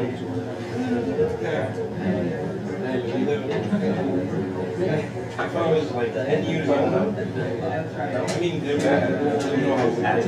But then, yeah, they had to this Kelly. Yeah. But I got cool then. I showed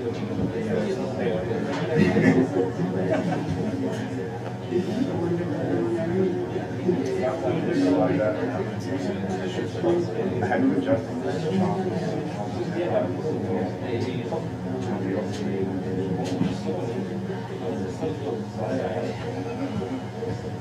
You're good to go? All right, we're ready for our next presentation of the morning. Now we have Louis David, who's going to talk to us about his THD analyzer. Go ahead. So, everyone, today I'm going to be presenting my SPL project, which is the THD analyzer. So, a lot of you are probably wondering what is a THD analyzer. So, THD stands for total harmonic distortion. So, basically, it's the amount of harmonics, the undesired harmonics that are added to a fundamental frequency. So, this is essentially caused by pretty much everything, because there's no such thing as a perfect amplifier in reality. So, you'll always end up with a certain amount of distortion. So, what the THD analyzer does is it measures how much distortion is created to a signal. So this is useful in order to test devices. So it can be used for troubleshooting, but also extremely useful when designing an amp. So if you're building let's say you want to build a tube amp, it's extremely practical to see if your tube biasing is good, and see how much distortion you're getting, and you can also use it to compare various amps. So yeah, useful for designing. Over this presentation, I'm going to go over the basic functionality. I'm going to go over the mechanical overview, the electrical overview, a little bit of code, the PCB design, finally the testing end results, conclusion, and we're going to give this thing a demonstration. So the way it works is fairly simple. You have an output. So you have an output from the THD analyzer that will go into whatever device you want to test. So in this case, we have a power amplifier. When you're testing a power amplifier, it's important that you have it as close to practical, realistic use conditions as possible. So when you're using a power amplifier, you're going to have to hook up the speakers to load it. So in this case, for testing, since you want to blow your ears out, you're going to use a load box, which is just a bunch of resistors. And then basically what you do is you take that signal and you analyze it. And the way it analyzes it is fairly simple.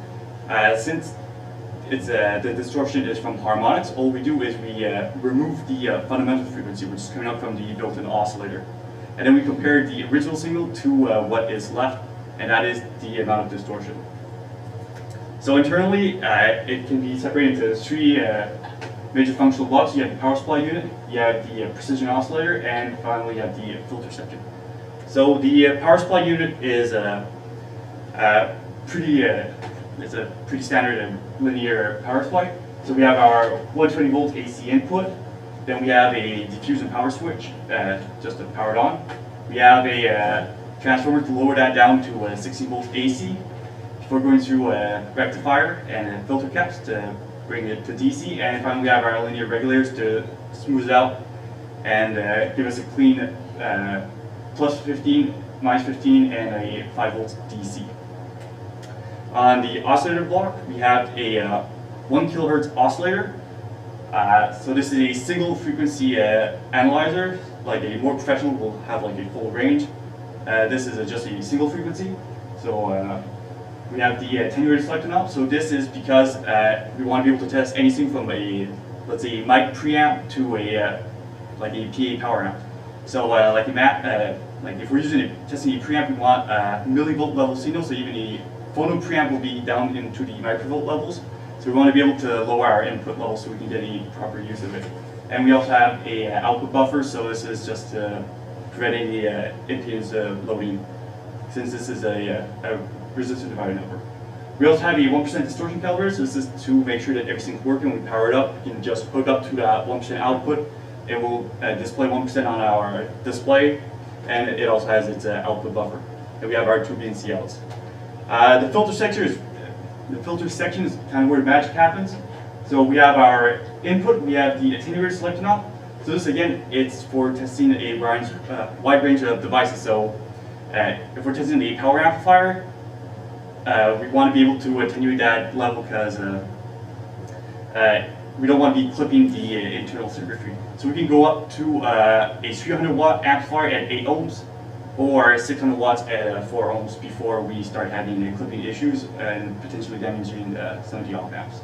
Then we have the input buffer, and then we have the non-filter. So this is the section that will remove the fundamental frequency and will leave us with only the harmonics. We then go through the range selection knob. So we have a selector, so we can switch between 0.1 full scale deflection, 1% full scale deflection, and 10% scale deflection. So what it's done is it's simply amplifying the distortion level. Then we have 2 precision rectifiers, so these will convert the AC signals into DC, and they are divided, and the resulting quotient is the level of THD, so it goes to the THD meter, and we also have the VU meter so that we can make sure that we're not accidentally clipping the device and making sure that we have like a minimum viable signal, because if our input signal is also too low, we run the risk of having external noise affect our results.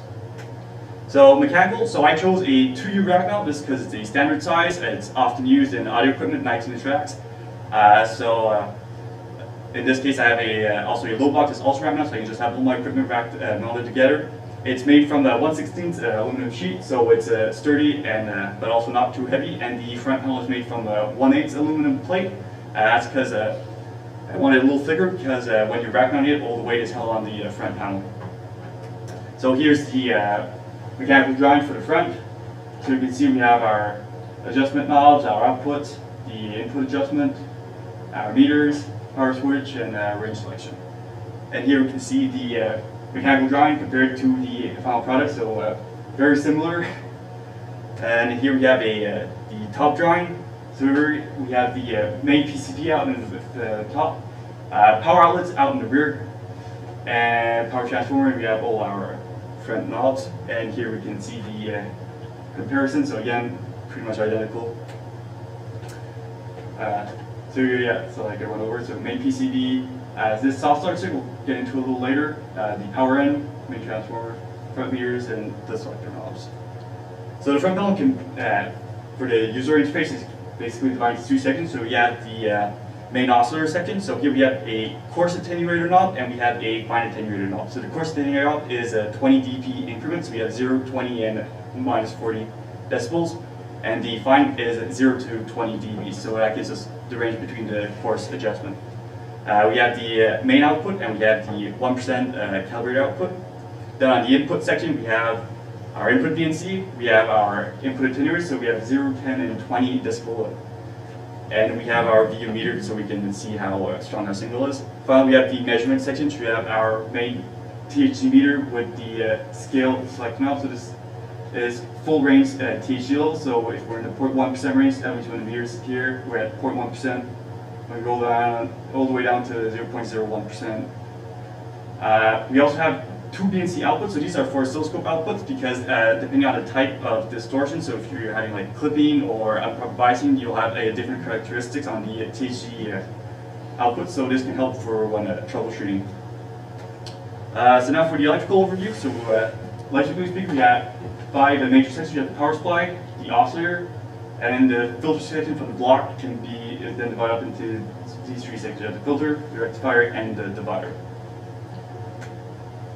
So the power supply. So like I said earlier, it's just a bog standard linear power supply. So we have our 120 volts IC 120 volts input, input fuse, main power switch, and then we have our 16 volts AC transformer. I'll get over this section in a little bit. And here we have a voltage, halfway voltage doubler. So this, what it allows us is to convert our single AC input into a dual rail DC output. So this gives us plus 22 and minus 22 volts. Then we have our main filter cap. So I'm using 220 microfarads with a 1 microfarad tantalum to help filter out any potential higher frequency that may be coming from other devices on the power line. Here we have our plus 15 volt regulator. Down here we have our negative 15. Finally, we have our transient response capacitor. So ceramic plus a tantalum for better voltage stability. And here I have D105 and D106 are anti-latch-up diodes, which in this case ended up not being enough. So basically what would happen is when I power on the device, since the majority of the circuitry, as you're going to see, is almost entirely op-amps. So what would happen is that if I flip the switch on during the negative halfway for the AC cycle, the negative rail would charge first, which would cause the op-amps to pull the positive rail, since it hasn't been charged up yet, slightly negative. And this, what would do is it would cause the positive regulator to latch up, basically get stuck in a like a power down state. So even once the positive input had been charged up, it would be stuck at negative 0.8 volts. So that's why I had to add this self-starting circuit here. So basically, I power up the circuit through a 100 ohm resistor. So that limits the voltage of the, if I charge the negative rail first, it limits the voltage that it will charge up to before it really clicks in and it fully powers up. So it gives enough time to charge both the positive and negative rails before flipping on full power. And it's basically just a little diode, resistor, little capacitor to have a bit of delay. So it's only a couple milliseconds, like when you power it on, you won't even notice it. And out at the very end, we have the 5 volt regulator, so this is for MCU at the end. And these are the 2 meter diodes. Next up, we have the oscillator circuit. So the heart of the oscillator is a wind bridge oscillator. So this is a fairly old design, and it's fairly common. So the way the reason why they are fairly common is that it's simple in operation, and it has a wide range of frequencies that you can make it run at. So the frequency is determined by these 2 resistors and capacitors up here. In my case, they are chosen to like a 1 kilohertz sine wave. The only issue is that these oscillators require a precise gain of 3 in order to operate, which is impossible. So if you're slightly above, the signal will slightly creep up until you hit clipping, and if it's slightly below 3, well, it will slowly decrease until it basically attenuates itself. So because of that, we need a active feedback loop. Previously, like in the 80s and 90s, what they'd use is they'd use an incandescent bulb, where if the output would go up, the amount of power going through that incandescent bulb would increase, increasing its resistance, which would then decrease the gain, and vice versa. If the output would go down, the power going through the bulb would decrease, making the resistance go down, causing the gain to go back up. So since incandescent bulbs are kind of dated, a bit more difficult to find nowadays, I'm using the active circuit. So the way it works is that I have a 5 volt Zener reference, and basically what I'm doing is I'm comparing the output signal through this diode and a capacitor here to my 5 volt reference. Then basically this op amp is comparing the difference, and I'm driving a JFET, which is controlling the gain of the circuit. I have a couple of resistors in order to improve the linearity of the JFET and improve the overall performance of the oscillator. Next up, we have the output buffer, the attenuated output buffer. So, like I said earlier, it's just a voltage divider with we select between the different resistances, and the fine adjustment is just a potentiometer. And finally, we have just a unity gain op amp going through a output resistance, just to prevent, like, if you were to short circuit, you won't blow out the output of the op amp, and a AC coupling. The 1% distortion calibrator, the way it works is that we basically what we'll do is we add a DC offset to our AC signal, which will cause the signal to be much higher on one side, which will, when going through this op amp down here, will cause it to clip.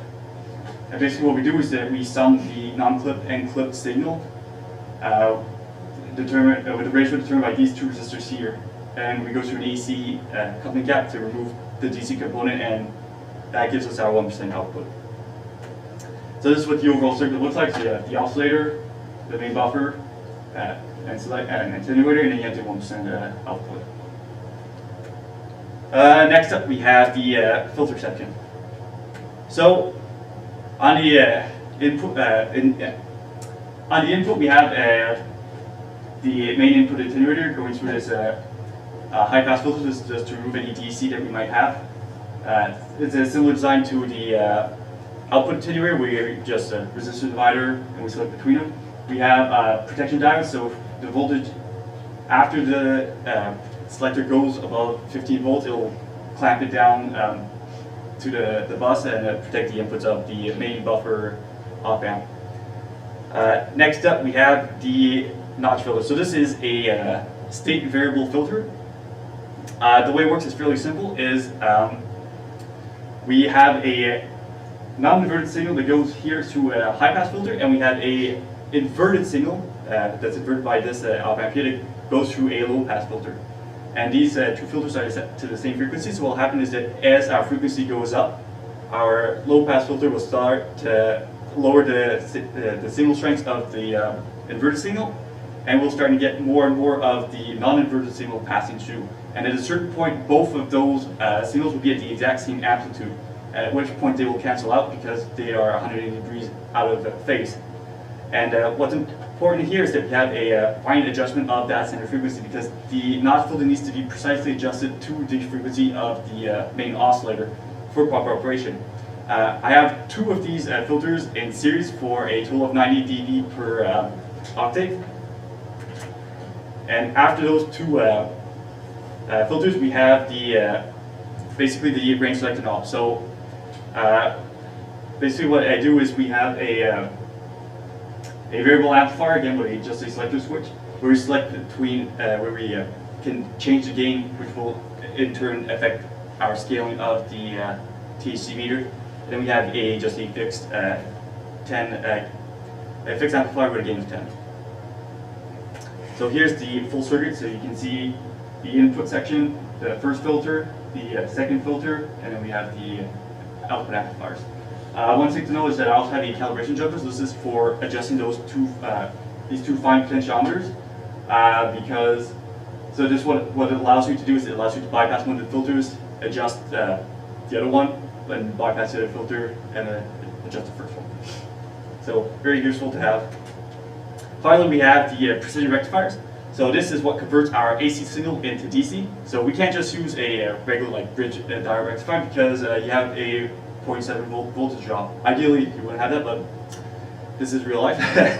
So what we have is we have a basically an op amp with a diode in its feedback loop in order to compensate for the voltage drop.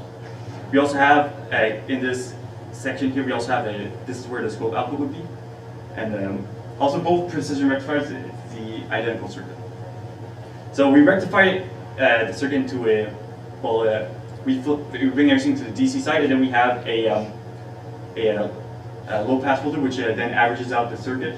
And we also have a final, a second low pass filter, which then removes, which then stabilizes it. If I'm not mistaken, this one's set to like 1.7 hertz, so we get a smooth DC out. At the end of that, we have a DC buffer op amp. So this is a precision op amp that was needed because ideally, in a perfect world, op amps will have 0 volts between its inverting and non-inverting inputs. Unfortunately, that's not always the case, so we needed an op amp that we can adjust the input offset. So here we have a potentiometer that is used to make sure that that there's no voltage difference between the two inputs. We also have another low pass filter just to further stabilize our output voltage. So here we have the two circuits. We have the one for just a regular signal, and then we have the THC signal. So two identical circuits. Finally, we have the divider circuit. So up until this point, everything's been analog. So we have op amps, resistors, capacitors, and now we're slapping an MCU in here. I didn't want to at first, but after many attempts, it was the only viable option. So basically what this does is it takes the two DC signals using ADC2 and ADC3, and it outputs the resulting division on PWM pin PV0.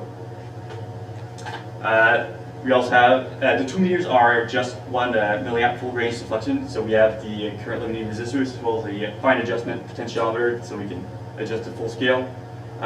This one here added a little capacitor, kind of acting as a low pass filter, because you can actually hear the PWM frequency, so just notch it off. And we have the 2 meters, so we have the THC meter and we have the VU meter. So software-wise, this is the entire code, 100 lines, not even. So what happens is pretty simple. We initialize all the registers, so we initialize the ADC inputs, and we also initialize the PWM. We just read we read ADC2 and ADC3, we divide them, and we just output the result on a PVC with a scaling so that the result fits in the 256-bit, 8-bit register, 255 maximum. So PCB design was a big part of this circuit, of this project. It's a fairly large circuit, so there's a lot of components on it. So here we have the top layout. So all the components are kind of laid up in blocks. So I want to keep everything as close together as possible, minimize trace lines to reduce any potential noise. So up here on the top system, we have the power supply unit.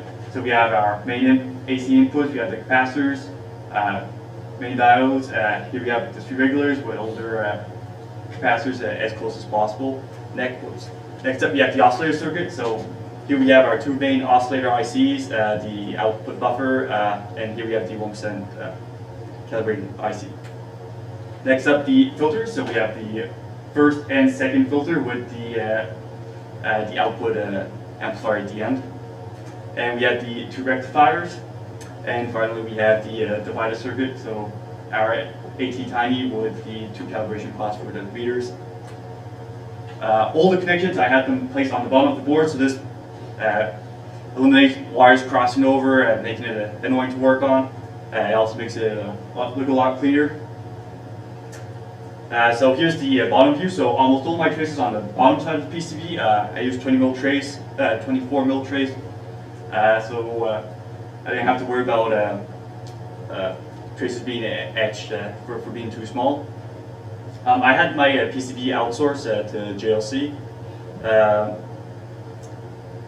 Well, mainly because it's a fairly complex PCB, and I don't want to risk doing it in-house because troubleshooting an issue on this PCB would be really difficult.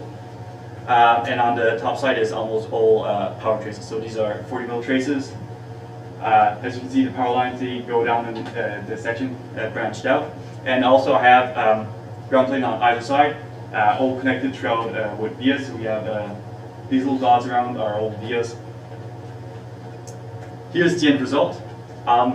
So I mentioned earlier that I had a I had to add a soft starter circuit. This was only discovered after I had already built the PCB. So I had to add a little perf board to the power input here on the side. And here you can see the final result, so I'm pretty proud of it. Put a lot of hours into it. Next up we have testing. So the two main tests I chose for this was accuracy and oscillator stability. So the purpose of accuracy is because this is a testing device, so we need to know is what we're getting from it actually any good. And my goal was to have it within plus 10% of the Nutric A2D audio analyzer. So it's audio analyzer we have at school. And so basically the way I compared it to is I had 3 amplifiers, and I would perform a test of those amplifiers with the Nutric audio analyzer. And then I would flip them as disconnect the Nutric and connect my THC analyzer and compare the results. I also had an oscilloscope so I could make sure that the output levels of both devices were the same and ensure that also the volume level and power output levels were the same. So here I have my results. So I tested with a Technics SU-V76, a Pioneer SA6800, and a Denon AVR2105. So this is the year they're made, so they're getting old. So here are the results from the Nutric. Here are the results from my audio analyzer. So for the Pioneer and the Denon, the results are within expected. However, the Techniques is out, a bit out. And this had me scratching my head for a while. And after some further investigation, I noticed that the harmonics from the Techniques for some reason are extremely high. I'm talking hundreds of kilohertz high.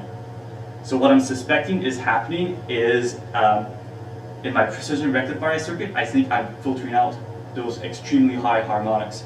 And I'm not entirely sure why I have such high harmonics on it.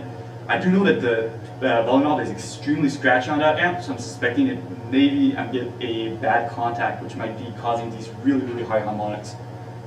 Overall, the average is 7.3%, so the average is fairly good, but again, that Techniques is kind of annoying me. Next up was oscillator stability. So like I said, our notch filters are precisely adjusted to the output of our oscillator. So if our oscillator is shifting, well then it's going to fall out of range and we're going to start letting, it's going to skew our results. So I tested from 25 Celsius to 50 Celsius, which is basically room temperature up to 50 degrees Celsius. I don't think it's unrealistic for this thing to hit 50 degrees if it's mounted in a rack and you have other equipment like they just have blue boxes right underneath it, so you could have heat rising up and heating up the unit. So ideally I wanted less than 5 Hertz deviation. If not, I'd start to fall out of the range of my notch filter.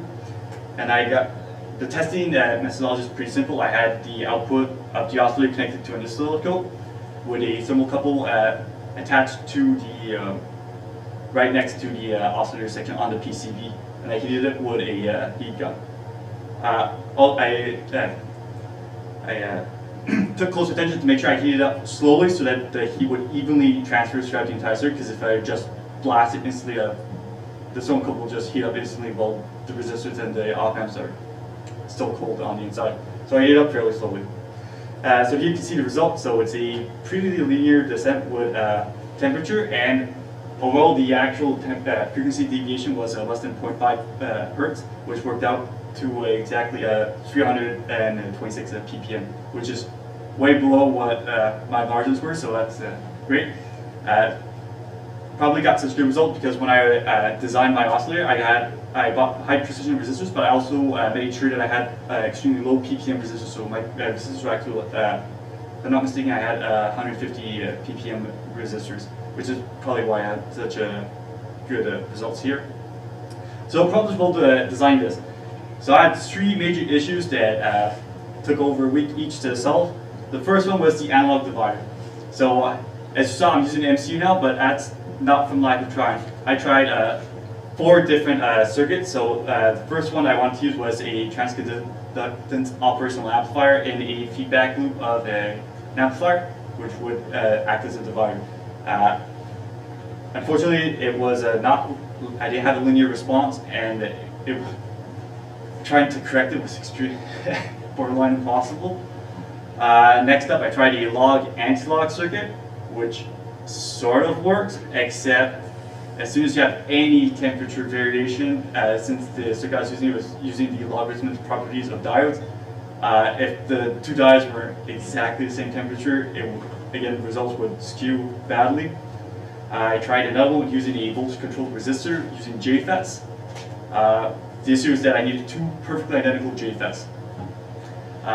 And to get two precision JFETs was fairly expensive, so that also died. And the other option that I was looking at was to buy a dedicated divider IC, but those are extremely expensive. I'm talking about hundreds of bucks for a single IC. And they're also designed for RF frequencies, so I don't even know if they had worked out properly on DC. Another issue I had was oscillator noise. More specifically, the oscillator had a fairly bad THD at the first, so I'm using a active feedback, but originally I was just using a JFET feedback with just a power supply, with just a diode and a capacitor. And the last issue I had was a regular latch-up, which I talked about. So bill of materials, I originally estimated $275. Finally, I had a total price of $291, so I got fairly close. Here's the full bill of materials, so lots of various ICs. So in conclusion, this is a great device for troubleshooting and designing amps. The rack mount makes it easy to install and use. If I were to do any improvements, I would redesign the power supply section instead of using the instead of using the voltage multiplier setup. I'd use a center tap transfer with a full bridge that would solve that issue. The oscillator, I was looking at maybe some other types that were better suited, because I was using JFETs I had on hand. There are some JFETs that are better suited for this operation, and another improvement maybe to have like more frequencies, maybe 100 hertz, 1 kilohertz, and 10 kilohertz, so you can have like a broader view of the device. Here are some of the sources I used throughout my project, and now for the demonstration.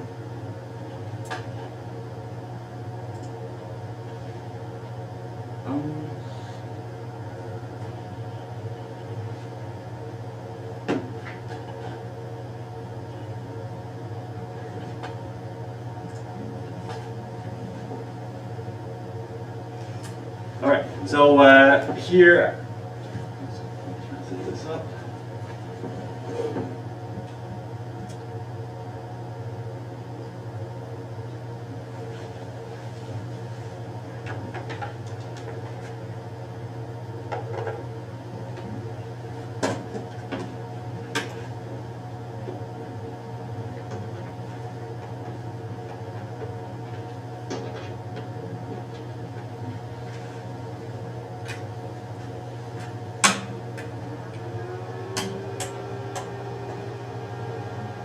So here I have a just a regular amplifier.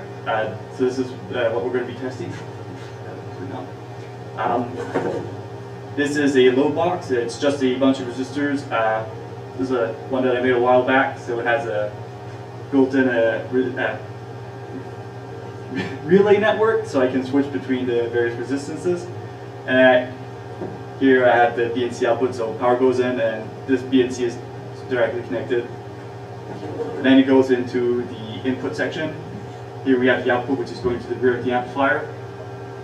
And here we have the two outputs, which are going to the oscilloscope up here.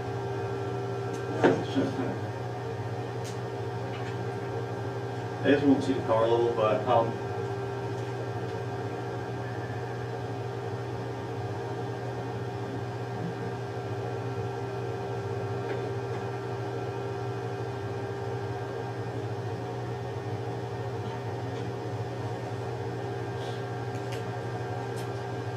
okay.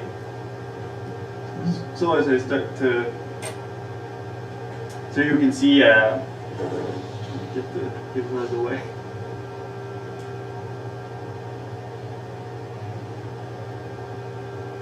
So here you can see the view meter. This is the strength of the signal coming in, and here we have the THD knob. So now I'm in the 0.1% scale, so that's 0.1% at full range. And as I increase the output of the amplifier, you can see the view meter go up. I increase the input attenuator to readjust the go. So we can keep on cranking it up. And so this is a fairly powerful lamp, so this is a 90 watts per channel. And as we increase the power, you can see the TC will slowly go up until at one point we will hit a clipping, and you will see the meter will just completely take off. So now we're at clipping. Even though you can't really see it on the signal, you can see on the pink, which is the distortion. We're right on the edge of clipping, and if I increase it one more notch, then you can really see it. It's not going to flip over to 1 scale. So now so we went from fractions of a percent to almost 1.5%, and with just one notch. So that's pretty much it. So as you can see also on the scope, so I had the two outputs. You have the original signal, and you also have the pink signal is the output of the notch filter. That's about it for, just going to turn this down, it's going to get hot. That's about it for my demonstration. We'll go for questions.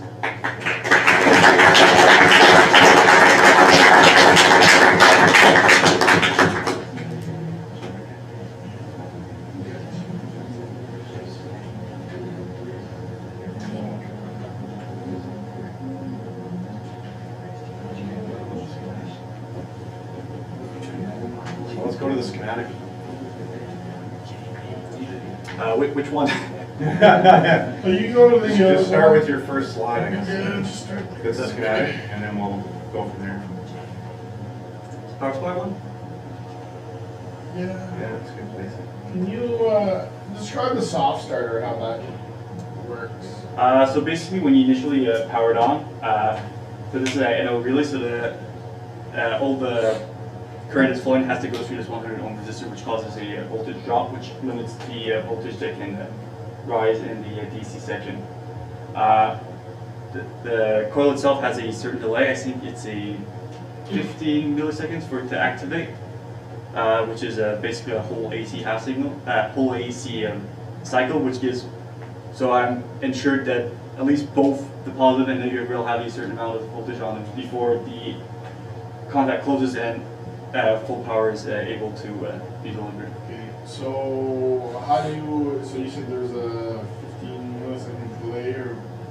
Yeah, it's 15. That's the mechanical delay of the relay itself in the data sheet. Okay, it's just a relay? Yeah, this little capacitor here is just to, it's a DC relay, so when I had it on with just a diode, it was humming pretty bad. Mm-hmm. It might also add a certain amount of delay. Well, I would think that in R101, you get a RLC circuit there, right? Yeah, so I'm not entirely sure how much delay that circuit's adding. The resistors mostly because the voltage was too high. I didn't want to fry my coil. But it definitely would affect the. Yeah, it will add response, also. right? Yep. And what's the diode for? It's a DC DC coil. Since it's on the AC side, it didn't like it. You didn't like the AC? It didn't like it. I didn't have any AC relays on me. Like I said, this was like a last minute ad. Yeah. That was a lot of troubleshooting to find. Yeah, that's good. Again, maybe just a little bit more investigation into the actual delay there. Okay. Because you could overdo it too, right? And Yeah. then in the third cycle. Alright. Anybody else? I think that's enough for here. Okay, can you go to the next one? Do you want like the close up or do you want That one actually with the JPEG. Maybe the one with just the song. There you go. So, your oscillator, Yep. you use the wine bridge, was it? Yep. Okay. And it uses the JFET on the negative feedback, right? Yep. So, explain to me what the JFET does based on the oscillator's functioning. So the JFET will basically allows me to control how much current can be flowing through this network, which will affect the overall gain of the op amp. So the gain of the op amp is determined by this resistor and these two resistors, and the JFET will allow me to bypass this resistor here and I won't say eliminate it, but No, I wouldn't say eliminate. What does it create? that's like a resistance in parallel with that resistor, which I can control with the output of the Yeah. op amp down here. And so the overall, in the feedback loop, who the two resistors and the FET, what configuration will they be? Which two resistors? This one? The R206. R206 and And then you 202. have, yeah, that's just a trim resistor, and then you have R203, is it? Yeah. And the JFET, right? So those three components, what are they forming in the feedback loop? A voltage divider.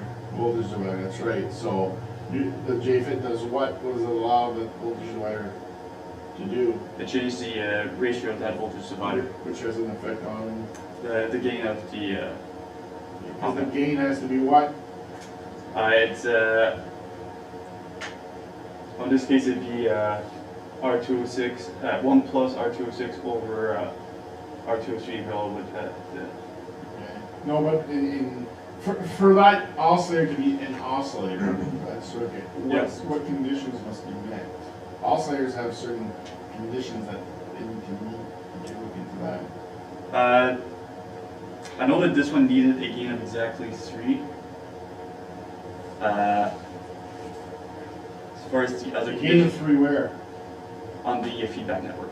Yeah. And it needed R207 and R1, as well as these two guys to be as close as possible, or to have as low as possible distortion. Yeah. Because you need to meet what's called Barkhausen's conditions, right? Okay, so you might want to look into that. Any oscillator, anything that oscillates needs to meet those conditions. And it includes the gain around the loop, which that's what you're trying to vary. Yep. And like you said, if you can't, on top there, if you can get them right, what happens? I end up with weird shapes, or it will just stop. Yeah, If you're too it'll far stop, off. right? Yep. Because it's not meeting the conditions, right? Okay. So you used the wine bridge, and you tested, I was actually glad you tested for stability and such. And you said, well, you know, thermally it's fairly stable. Let's say you wanted additional thermal stability. What could you do to this circuit to prevent thermal changes from? So I already went with low ppm components on the RC network to increase it. On the amplitude side, I actually have a second diode in order to have our place close together, also to have good thermal stability also on the amplitude. Well, what else could you do? You have several mechanisms there, but there's another mechanism that you could have done too that many devices, many high price devices also do to maintain oscillator stability. What else could you do? What's the problem? What affects your stability? You tested for it. It's the the value of the resistors and capacitors shifting with the temperature. That's right, so temperature change. Yeah. So is there a way that you can prevent temperature change? Also, have the circuit more distance from You could, but that probably wouldn't be practical.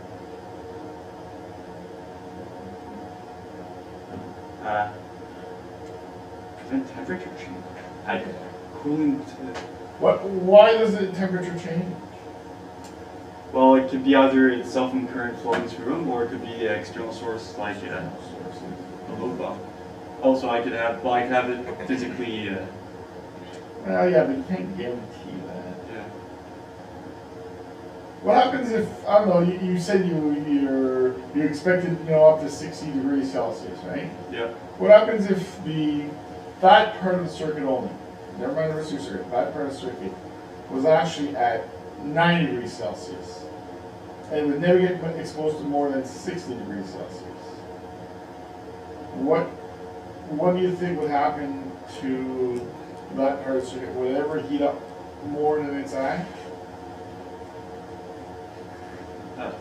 Sorry, I didn't understand the question. Let's say that section of the circuit where your wine bridge is, Yeah. you built an oven around it, Okay, yeah. and you heated it to 90 degrees Celsius.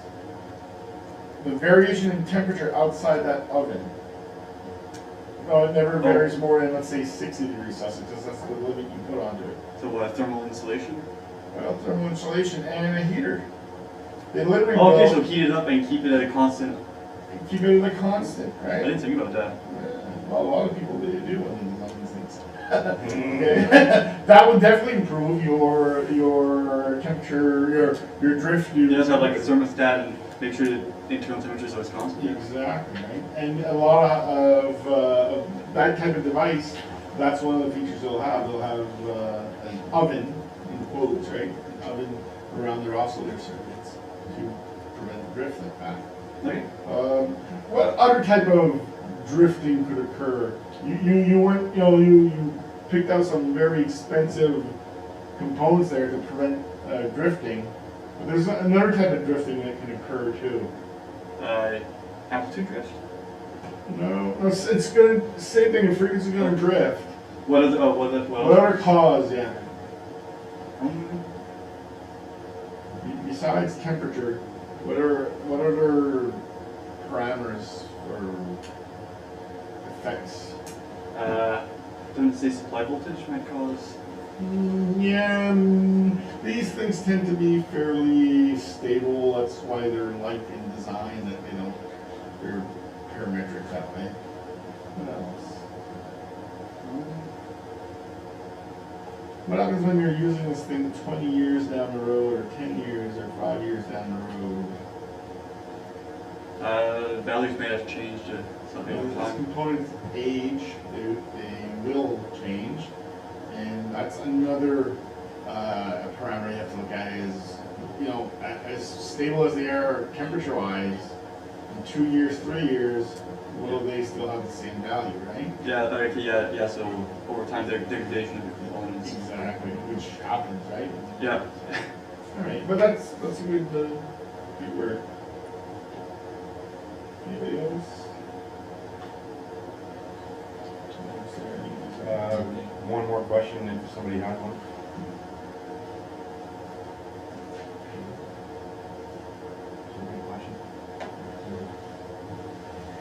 The 1% calibration. Yes. Why 1%? Why not?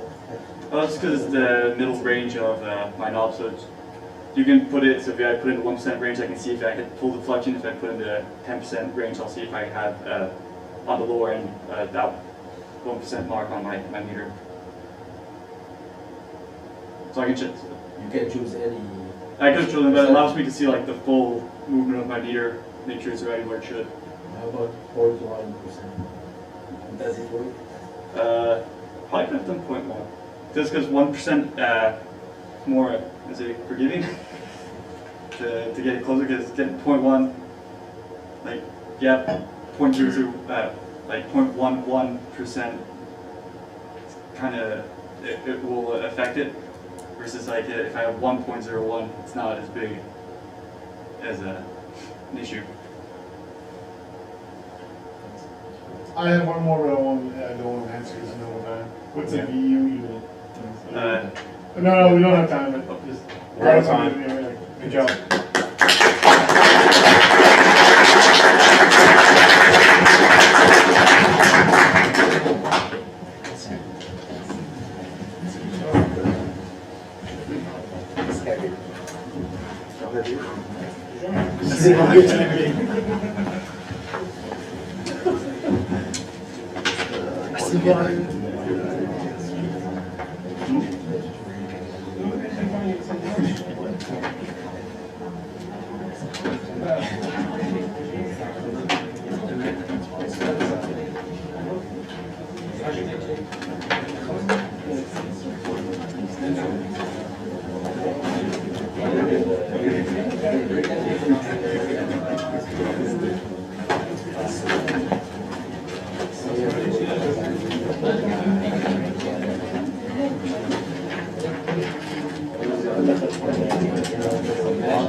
Oh, he was on. Just 2 minutes under.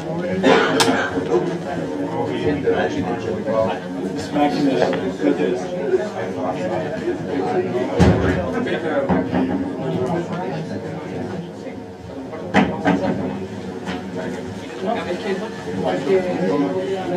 I just need your scope here.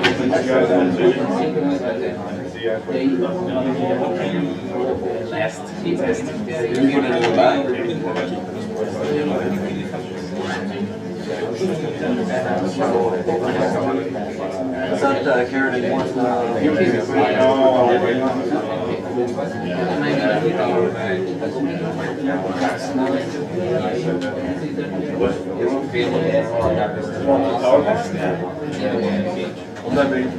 Because I need it for my alarm clock.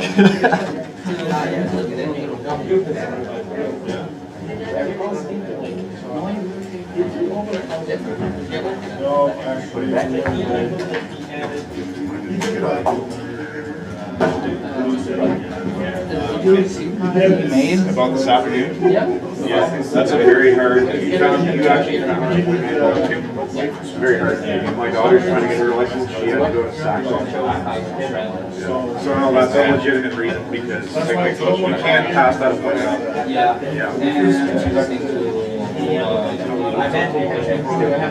that's basically who's going with He's assisting you, like he's like, yeah, okay, that's fine, yep, okay, good. Hello? Yep. I have them here.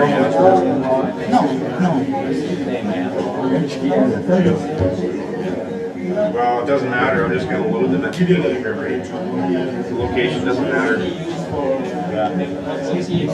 Yeah. It was he did it first. Oh, you have a video that's separate from the presentation? He spent like a lot of strokes. No, that is not connected to the internet. Yeah, but you can arrange that with me. What time's your presentation? 8:30. When we leave, before we leave today, we'll make sure it gets on there. So stick around after, okay? And I'll be here, I'll help you with it, okay?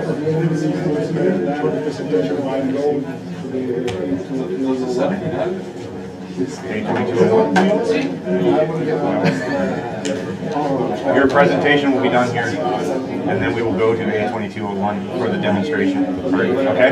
Yep.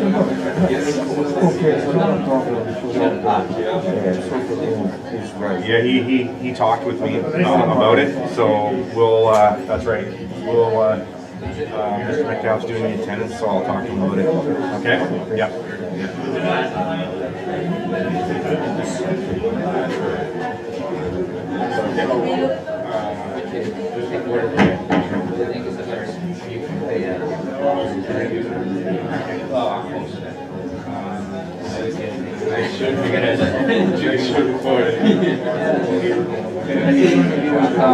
You'll say it to 2%.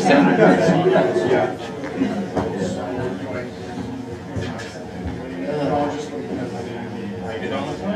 Whatever is easier for your brain.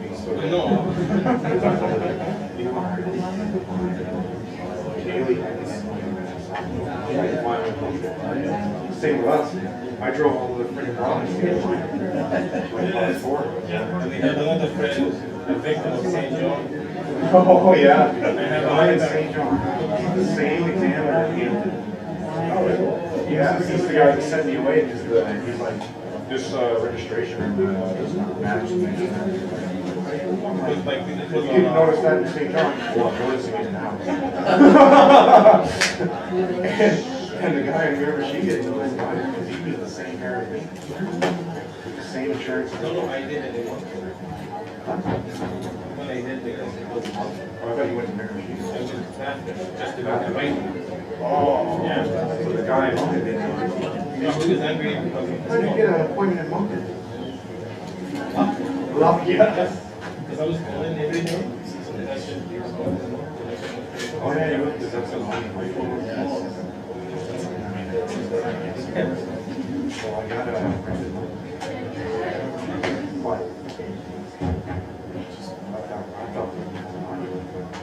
I never thought about that. That's an outlet on it.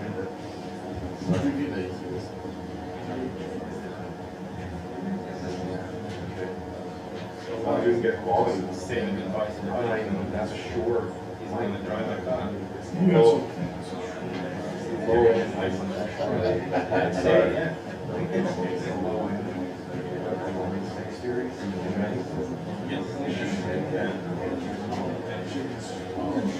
I said it might be the city.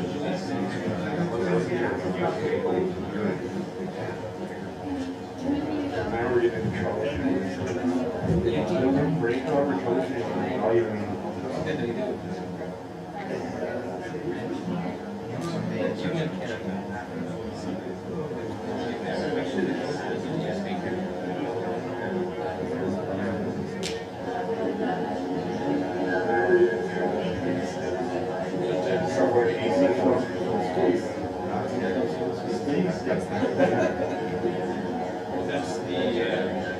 That's awesome.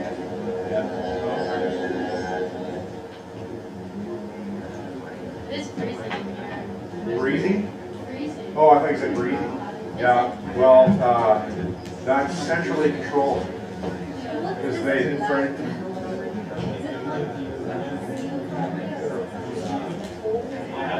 that's spray foam.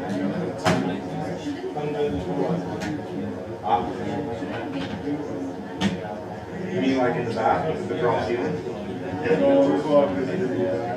That's called open ceiling. It's fire.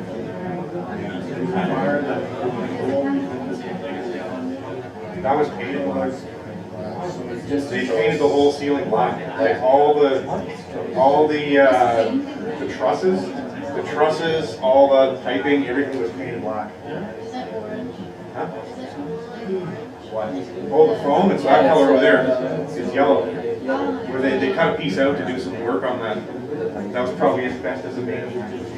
By the way, yeah. And they didn't come back and fill the foam back in and paint it.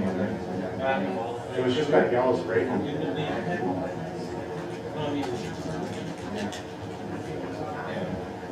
You can buy spray foam that's black. No problem, they don't put it black. But it's more expensive. Dude, I'm still like shaking. Yeah, you wouldn't need to paint it. Well, what? Yeah, like, I mean, they could have painted it whatever color they want. I mean, you see in other parts of the building, the open ceiling is blue. That was a trend in the. When they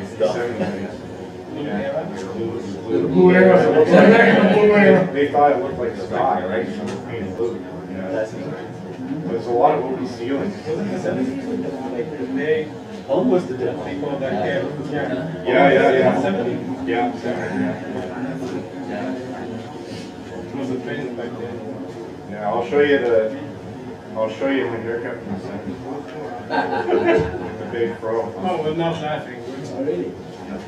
I barely had any hair in the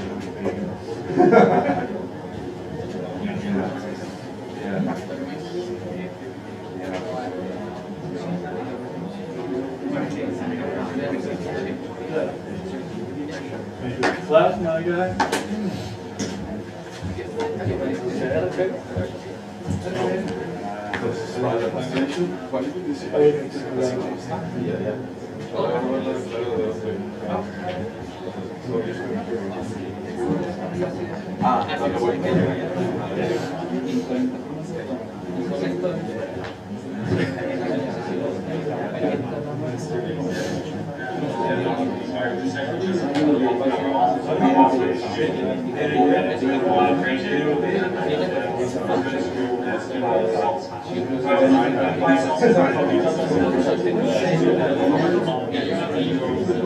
You're hearing me, eh?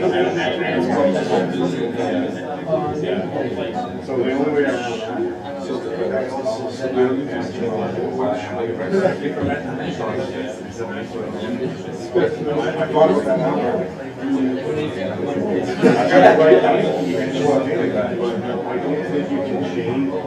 think it's gonna require an output. So maybe got a laptop.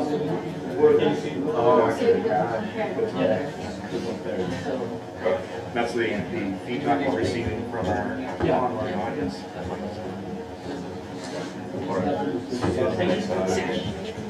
A lot of background.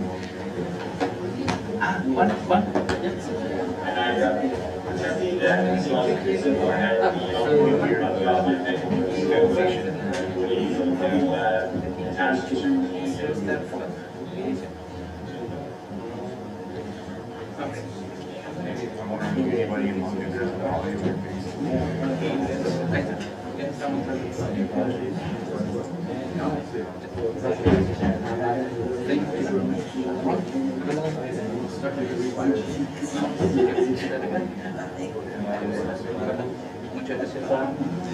I would like to see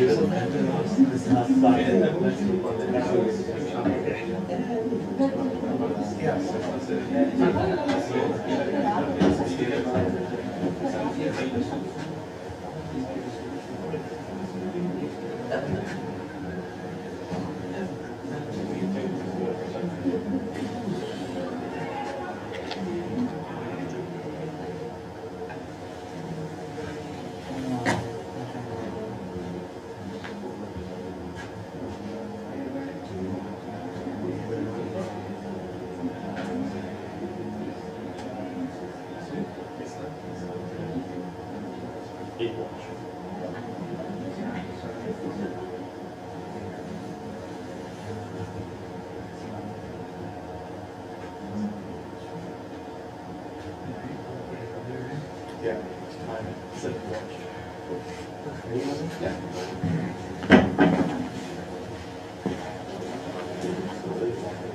Alright, so next up here we have Jose Soto presenting his digital speedometer.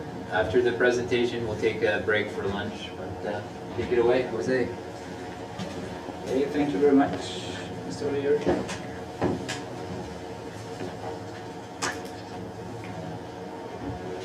Okay, good morning, classmates, instructors, and amigos. Thank you for listening to me. Well, how Mr. Leader said, my name is Jose Soto. I'm in the program of Electronic Engineering Technology. And I will present about my topic is digital speedometer. The picture shows a bicycle because the main objective for this speedometer was to be used in a bicycle, but then the name of the project just gets smaller and ended in digital speedometer. Okay.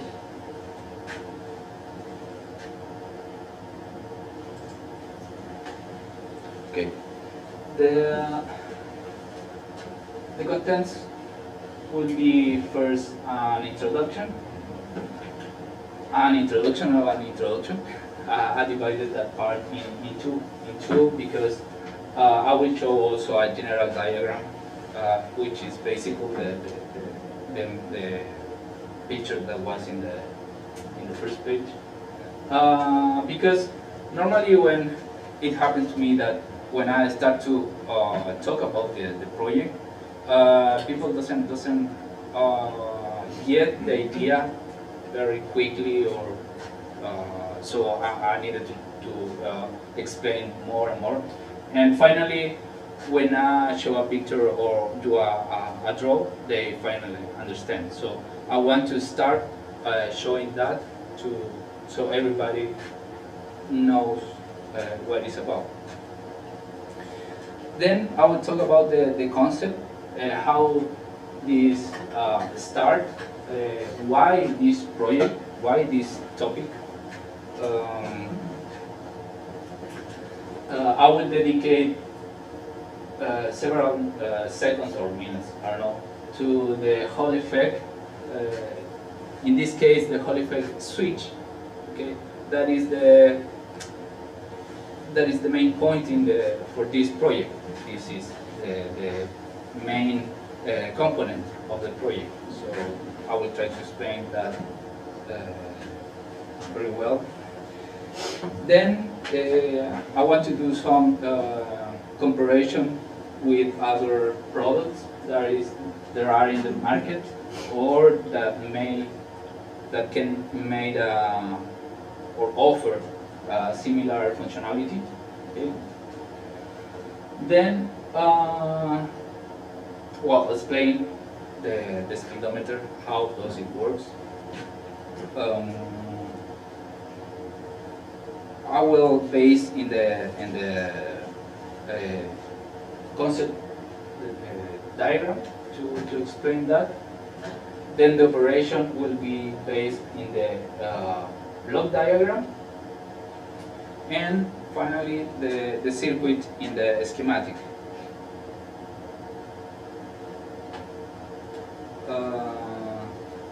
Then to finish the test and results,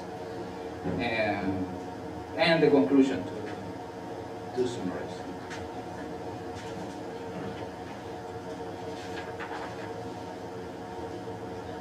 Okay. So as an introduction, the idea to have this to work in this project is to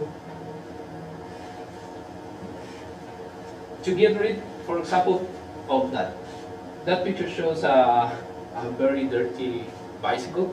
So if you want to install a device in a bicycle, you need to deal with that, with the dirt, with water, mud. So the idea is to use some device that can you can do easy maintenance. You can clean it easy, or no need to do the clean and maintenance like very often. So those are the possibilities. So that is more or less the one of the objectives in this to do or to install a device that easy that work, because after you finish the ride, when you go back home later, after, I don't know, 1-2 hours riding, and the bicycle is full of mud, like that one, it's not very, it's like disappointing to still have to clean and the bicycle, right?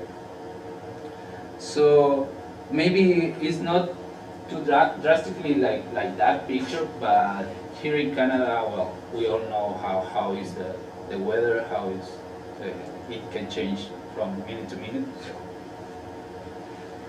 So, this type of dirty or mud can compromise several the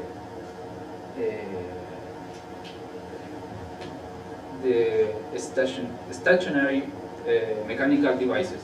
So if you have a device that is not in constant moving, is not constantly moving, like for example the chain there, it will move. It will move always.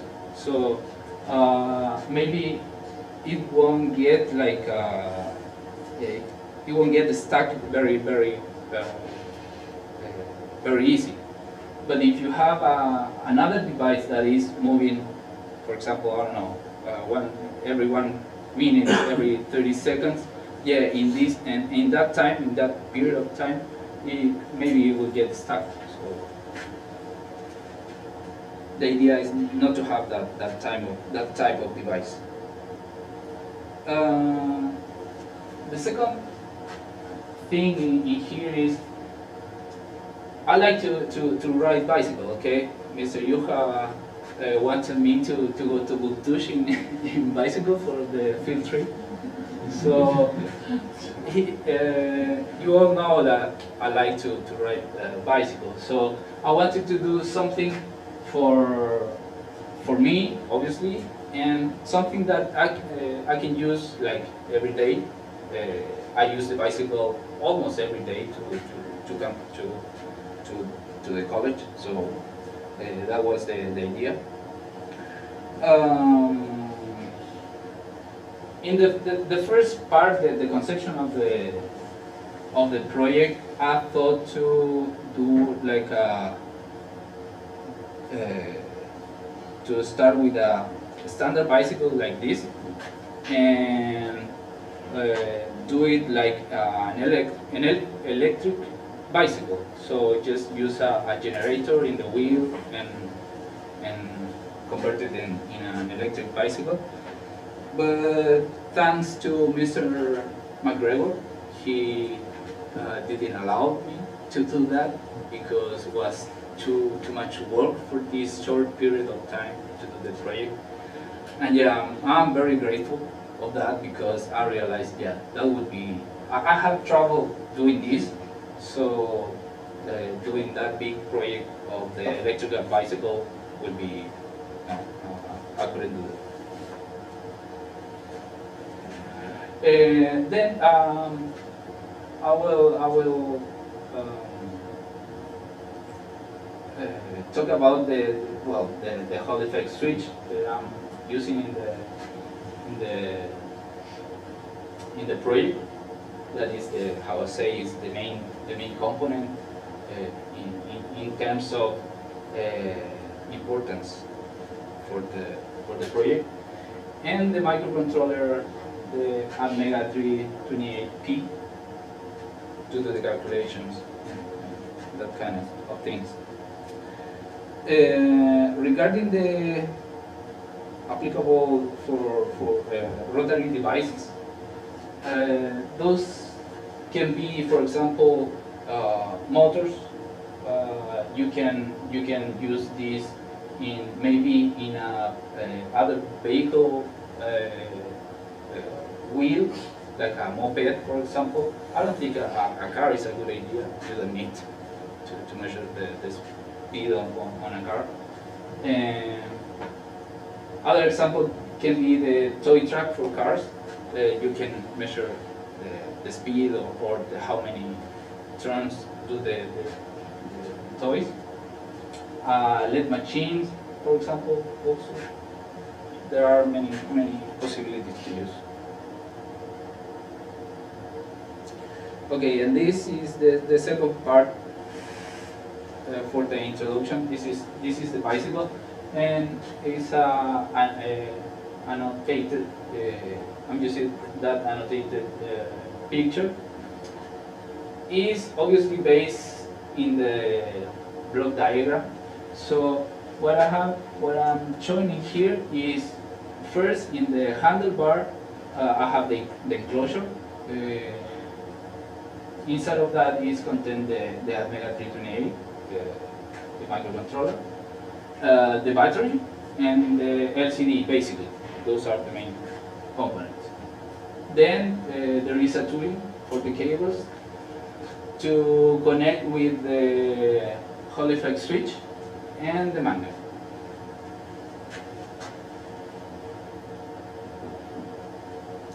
Okay, I already explained more or less why did I choose this project. It's helpful to have that information in your ride. It's meaningful because I'm using the bicycle like every time. It's a very good friend. I consider a very good friend. So yeah, it's a meaningful project. And the application, it can be any application. Like I said before, we changed the name of the project from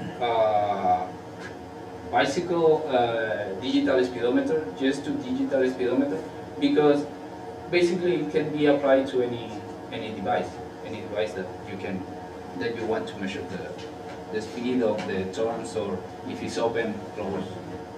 Okay, so for the Hall effect,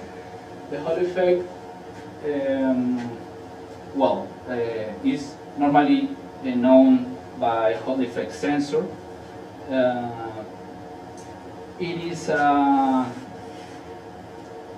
is a Hall voltage, like we see in there, that is produced by a current that is perpendicular to a magnetic field. The magnetic field, the strength of this whole voltage will depend on the strength of the magnetic field. So in the case of a sensor, the strength of the magnetic field will say what is the difference of between the lower voltage and the higher voltage. But in the case of the Hall effect switch that I'm using, it will only switch from 0 to 1 or high and low. So that is the difference between Hall effect sensor and Hall effect switch. How I say, similar product of devices that can be used to do the same thing. It can be, for example, the limit switch, but also it needs to move. So if the limit switch is full cover with mud, in some time will just get stuck. ER, for example, IR, infrared. Well, you need to have the path for the waves, for the light. So also with the mud, it won't work. And the dynamo that is very used in the motorcycles. So it just is in contact with the wheel, and the wheel moves the dynamo, and you can count the turns of the dynamo, and in that way you maybe can get an idea of the speed or how many times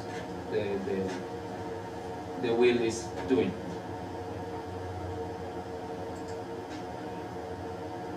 Okay, now how does it work? Based on the block diagram. So I divided in two sections. The first section is the Hall effect switch and the magnet.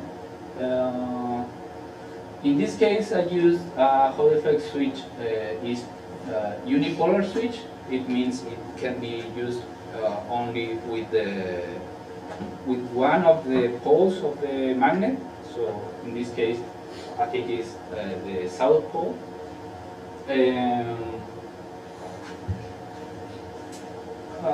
Just to explain here, this is the wheel seen from the back, okay?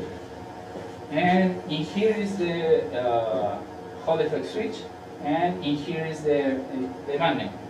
So when the magnet passes by the switch sends the magnet and will change the state, and I got that signal to work with that and count the turns. Then I have the enclosure where is the battery. I needed to put a push button in there. So well, I have some problems with the battery. First I was using a power bank, but then I needed to use a battery. So the direct current, I need to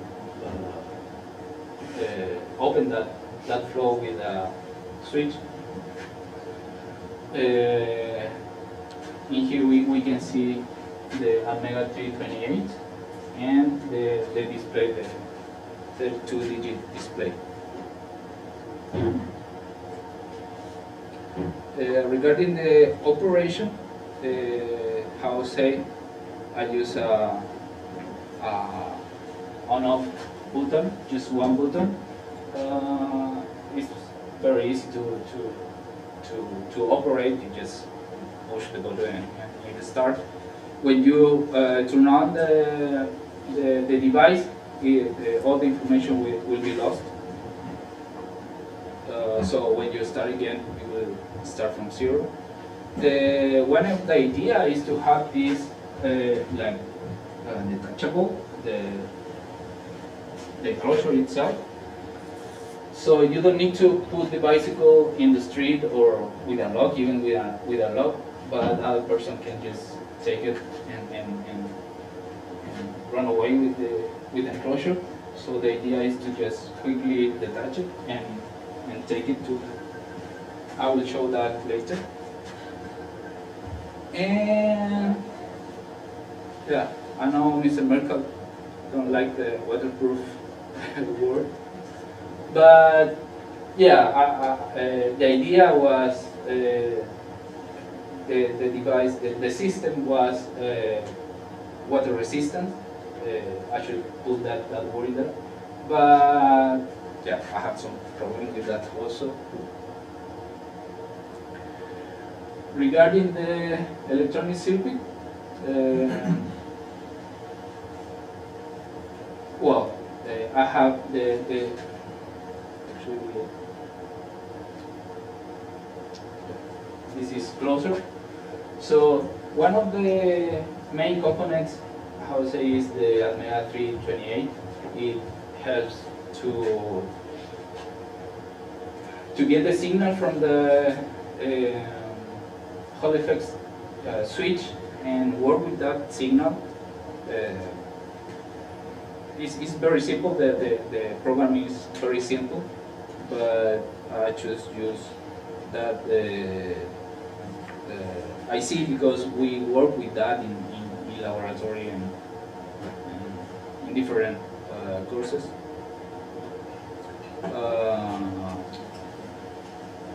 Then the Hall effect switch. This model doesn't have the latch function. I started with another model of Hall effect switch that has a latch function, and that prevented me from to count the when I have a high speed rotating wheel, didn't count all the turns of the wheel. So I need to change to this model. This model is not non-latched, so it counts all the wheel that the bicycle have. The LCD is 32 digit LCD, is the basic protocol I2C, and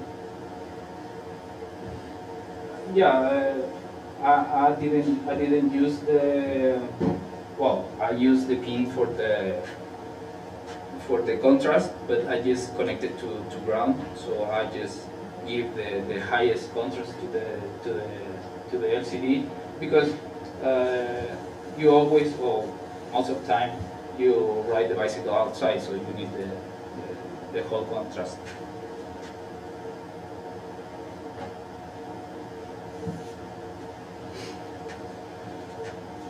Then, now I'm showing the PCB.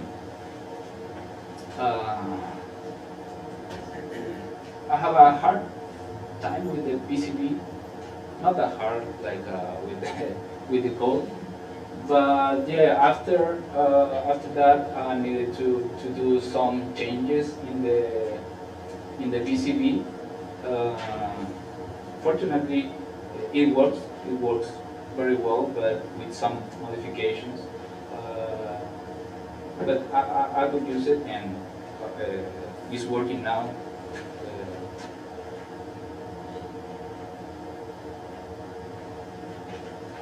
Okay. Well, one of the testing, I will show only one testing because, how to say, I had problems with the code. I couldn't make it work just until the day before yesterday. So I have problems to measure the RPM with the tachometer. It doesn't show the tachometer, so I couldn't compare. So in here is only the test doing to the battery. That is the time that in hours for the battery. The batteries are rechargeable batteries. Those are 4 batteries, 1.2 volts each battery. So I have 4.8 volts, and nominally, and 2,300 milliamperes hour. So in total I have like 9,200 milliampere hours. So the duration was pretty long. So you can see almost 11 and a half hours. I didn't expect it last that long, and the test only finished because the batteries has that voltage, but the backlight just turned off. So that's why the testing just finished. But obviously it's a good duration for a battery. Okay, so some of the conclusions I have for this project. First, the problems I have with choosing the sensor. That was the first problem I had. This latching function in the model didn't allow me to have all or to count all the turns of the wheel. But fortunately, I realized very soon, very early in the term, so I could solve it. Then maintain the protection of the system against the water and mud. That was one of the main objectives. But I had the problem that to put the cables inside the tubing, I choose a tubing of 6 millimeters diameter. But with all the solder and protections of for the cables, it was impossible for me to just put the cables inside that tubing. So, and the connectors purchased was the dimension for that connectors was for that tubing, for that 6 millimeter tubing. So I couldn't use that tubing. I couldn't use correctly the connectors. Now I'm using this tubing. This is like half 12.5 millimeters tubing. But yeah, didn't work with the original connectors I choose. But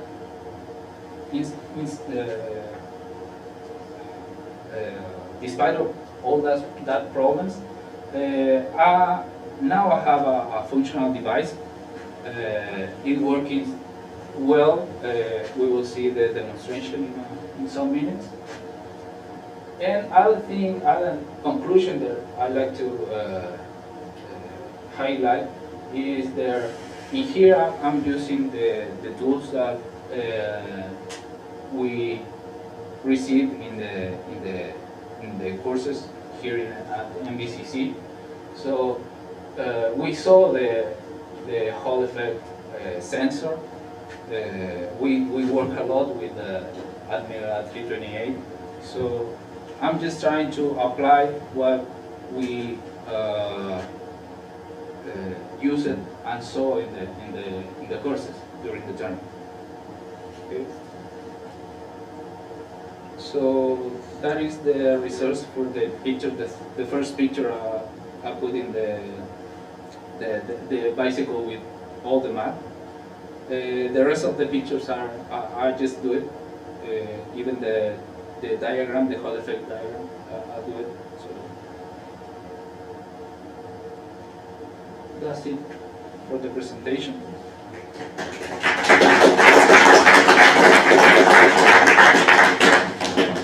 Thank you.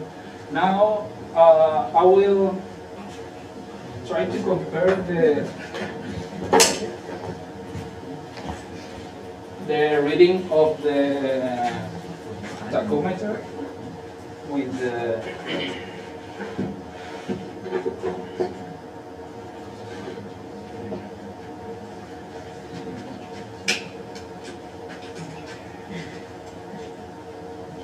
so this, when I refer to have this detachable, first is this You function. should maybe point the camera to your demonstration. Yeah, yeah. That's good.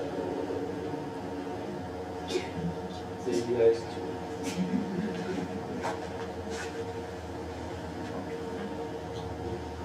I hope this works.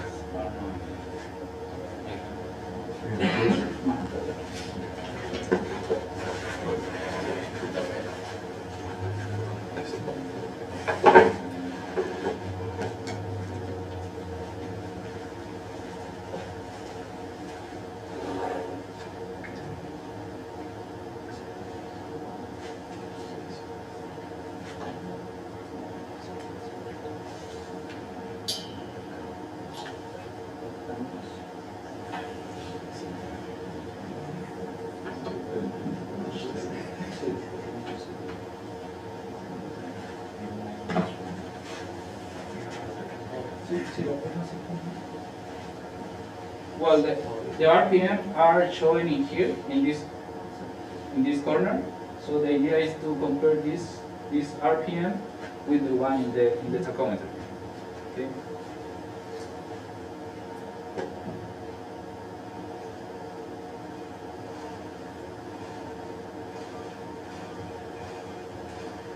So you can see there are 100 RPM in the tachometer, 95, and I have 80, 100 in the speedometer. I'll go faster.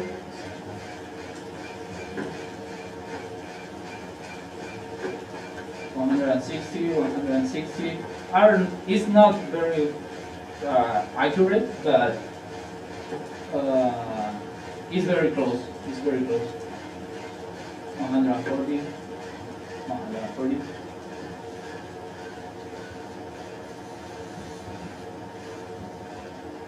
So I'm satisfied with the fact that because the calculation of the thank you to Guillermo and Juan. I'm satisfied with the fact that the reading of the speed, the reading of the RPM is very close with the tachometer, and because the calculation of the speed is based on the revolution of the wheel, yeah, the speed is more or less I think very accurate. Not with how say with decimals, but yeah, it's you are just riding a bicycle. It's not like you don't need the precision of decimals in the information. And the other thing I just want to show is the idea is to just detach the enclosure. You can take the enclosure to your house. Well, obviously you need to take to the house to charge the batteries, and you can cover the connectors in case of rain or you need to leave the bicycle outside, and you take the enclosure to your house, and here's the connector to charge the batteries. You can just plug the charger and you charge the batteries from here. One of the things is I didn't put any indicator for when the batteries are charged or something like that. But yeah, that maybe is for future improvements of the project. Okay, that was the demonstration.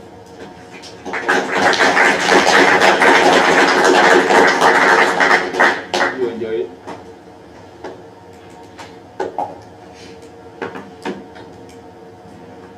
You talked about, you used the word accuracy. You said it's not very accurate, but they're very close. Can you explain that again? Because I wasn't sure what you're trying to say there. Well, it's just how we saw the information we have in the enclosure, in the screen, is just, for example, I don't know, 24 kilometers per hour, I don't know, 14, just entire numbers.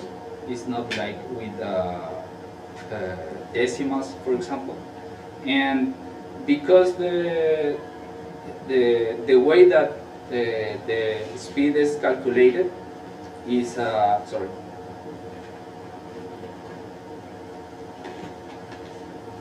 I just give a base time base of 3 seconds.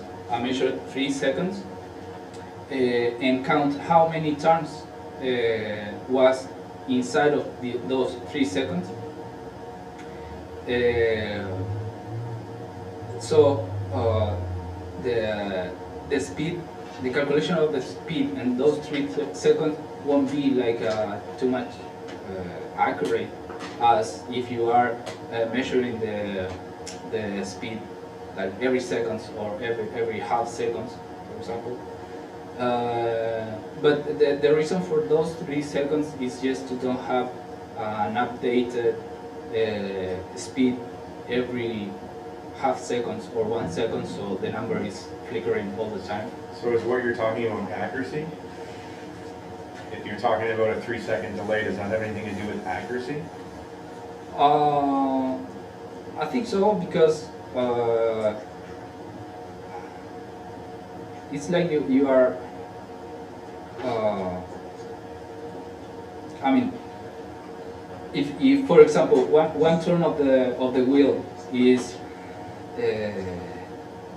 let's say it's half of the turn is when the 3 seconds starts, that part of the advance or the distance running won't be in the calculation, or it can be in the next calculation and won't give a very accurate measurement. Maybe we could go this way, like, let's ask this question.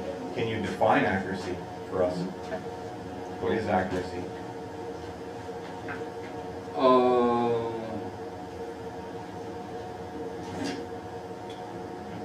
Well, not defined, but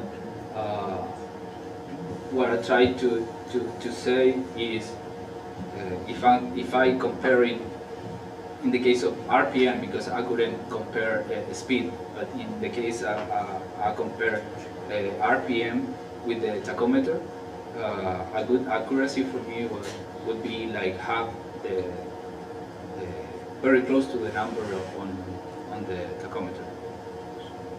For me, that would be like more accuracy than. Okay, so was your device measuring an RPM that was close to the tachometer? Sorry, again? Was your device measuring, was it reporting a number close to the tachometer? Actually, yeah, well, for example, the tachometer is measuring 84, 86 RPM, and the device, the digital speedometer, will measure 80, for example, or 90, but will be close. The thing is, when I did my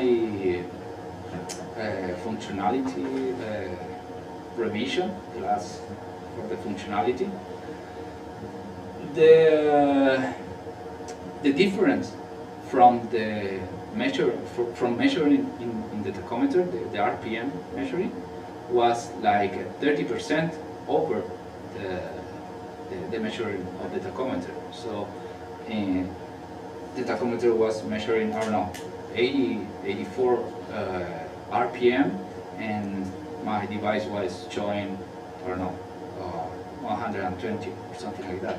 And that makes the calculation of the speed was also like 30% bigger. You're talking about a time and so on too, like there's a certain sample rate that these two devices, I mean, if we take one of those tachometers that we use in the lab, they update every so often, like the display updates every so often. Maybe what you're seeing here is the fact that, I mean, you're pedaling this by hand, right? Mm-hmm. So each time you make a stroke, you're speeding the wheel up and then it slows down. And what if the tachometer, when it takes its sample, is not taking the sample at the exact same time that your project is? Won't they read two different speeds? And how could you have compensated for that? For 1 second or maybe half second, yeah, they will be measuring different. So what could you have added to your demonstration that would have eliminated that part of that? Right, because it's hard to say whether it's accuracy or whether you're just measuring the speed at two different times, and the speed's different at those two times, right? Yeah. So how could you alleviate that? Well, one of the way is just instead of have these 3 seconds, reduce it to the, I don't know. I was thinking about your demonstration though, not the actual project. How could you have improved the demonstration to eliminate that factor? Because it may not be an actual accuracy problem with your device, it may be just that it's, like I said, reading at a different time, right? Yeah. No, actually, that is the problem. Is So how could you eliminate that? um, Because your speed's changing, right? So how could you eliminate that problem?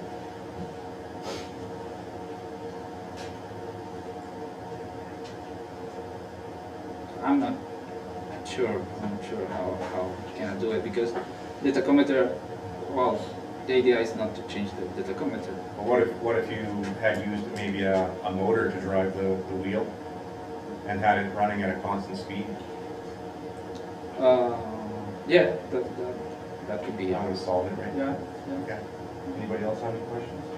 Can you bring up your charge, discharge, test there?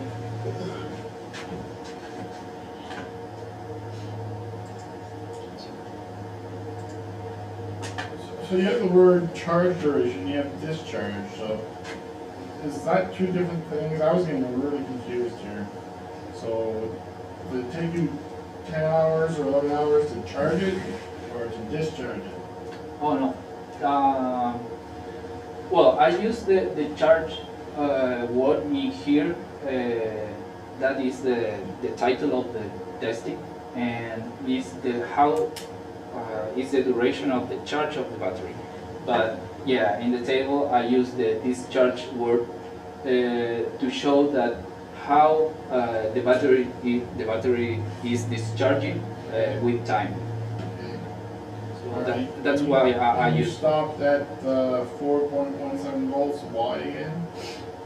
Because the LCD screen, the LCD, the backlight of the LCD just went off at that voltage. So what other conditions existed when you were doing the discharge? Was it just sitting there, or did you operate it the whole time? Or? I operated the whole time. I just get rid of this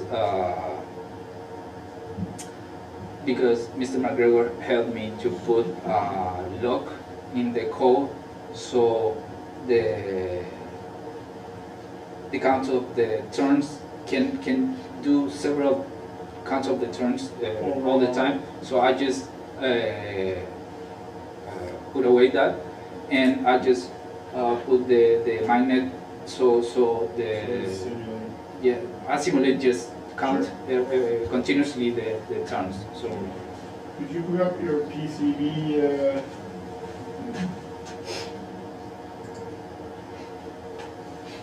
One thing for me that really stuck out for the PCB is that all your traces are on the top and not on the bottom. Can you tell me why you chose to do that?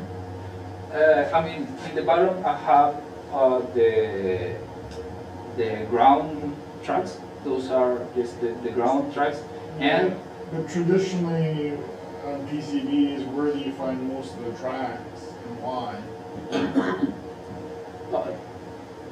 sorry. On a PCB traditionally, where do we put most of the tracks?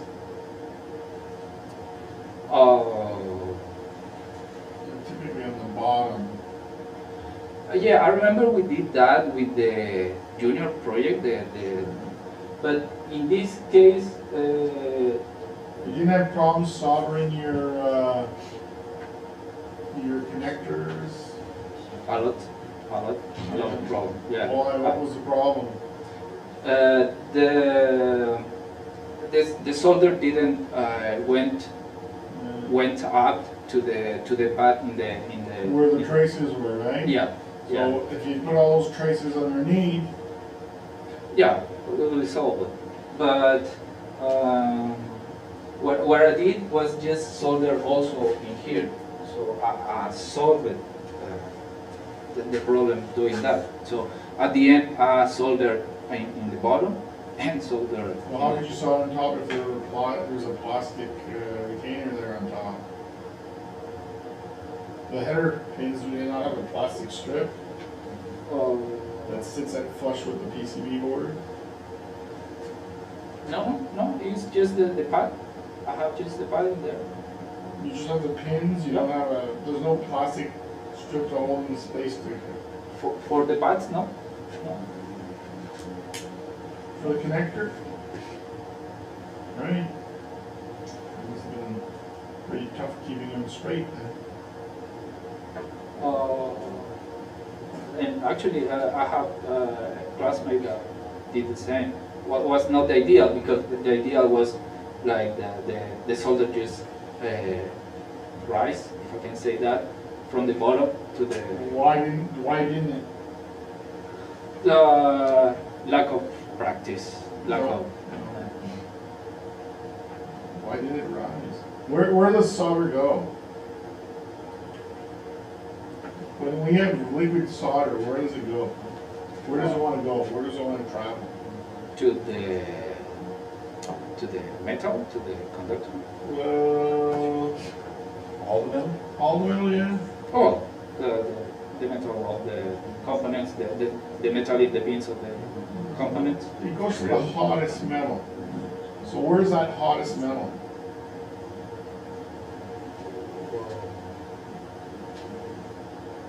That's where you put your Yeah, when I put the soldering iron, soldering. So now you're soldering on top, let's say, okay, or on the bottom, to this little pad, you solder there, there's a pin that goes on top that may or may not be making great mechanical contact. So it may not be heating up, so where do you think the solder is not gonna want to go? But I try to solder in the bottom. That's what I'm telling you though. But the solder tends to not want to go on top because there's not a great thermal path there. Okay. So it just stays where it's the hottest. If you get your boards done elsewhere, or if you get wet capillarity, it won't go up because there's no heat to draw it up. The capillary effect is based on the fact that it wants to go in that direction anyways. It'd be the same concept when you put your soldering on and there's a trace. It doesn't follow the trace down, does it? The solder doesn't follow the trace, it stays right where it's at, because that's the hottest spot. Okay, yeah, I That see. would, that would have the same surface tension phenomenon you're trying to. So this technique we shouldn't use? Well, you shouldn't put all your traces on the bottom where you're gonna put your solder. Easiest place to put the solder. Okay. On the bottom, there's no device components. Even your caps, your capacitors, and that they're not physically there on the bottom. So if you put your traces there, when you solder to the trace, the pad that has the trace on. Okay. Yeah. Well, I agree with that because. Your capacitors must have been pretty difficult to solder too. Well, I get 3 of the Admega 328 pins soldered from the bottom. All the rest and all the. Yeah, well, that one would have been easy because everything's open. Yeah. But the capacitors wouldn't have been. The big capacitor on the bottom there, C2. There's a trace that's on the top and one on the bottom. Yeah, and I try to use a couple of terminal blocks in here, or. Yeah, that would have been difficult to solder Yeah. too, right? Actually, I But if have. the traces had been on the bottom, they wouldn't have been.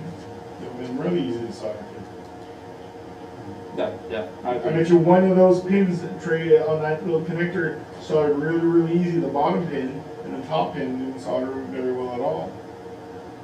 Right? It's because of that. Yeah. No. When you're building boards, you got to think of how am I going to manufacture this? How am I going to solder to this? Right? You got to keep thinking ahead. You got to think, what's one side, the other side, what's the advantage, right? Yeah. Yeah. All right. Okay, we're at time. Thank you. Okay, thank you. Thank you.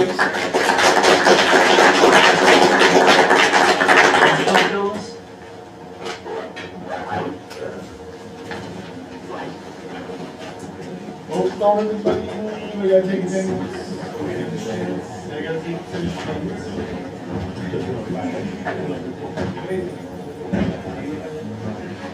Can you bring your shoe back here?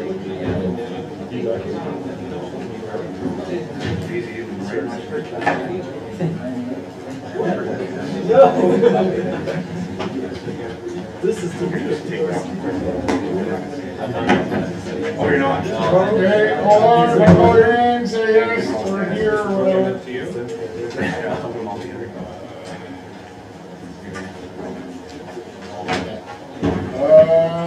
Jonathan, Kim.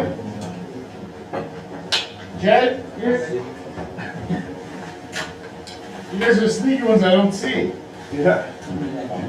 Justin. Here. Brian. Ashley. Nevin. Nevin. Here.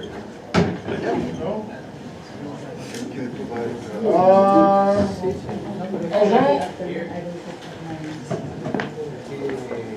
Alejandro.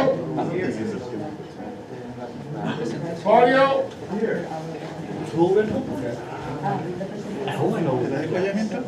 Juan. Kate. Jake here.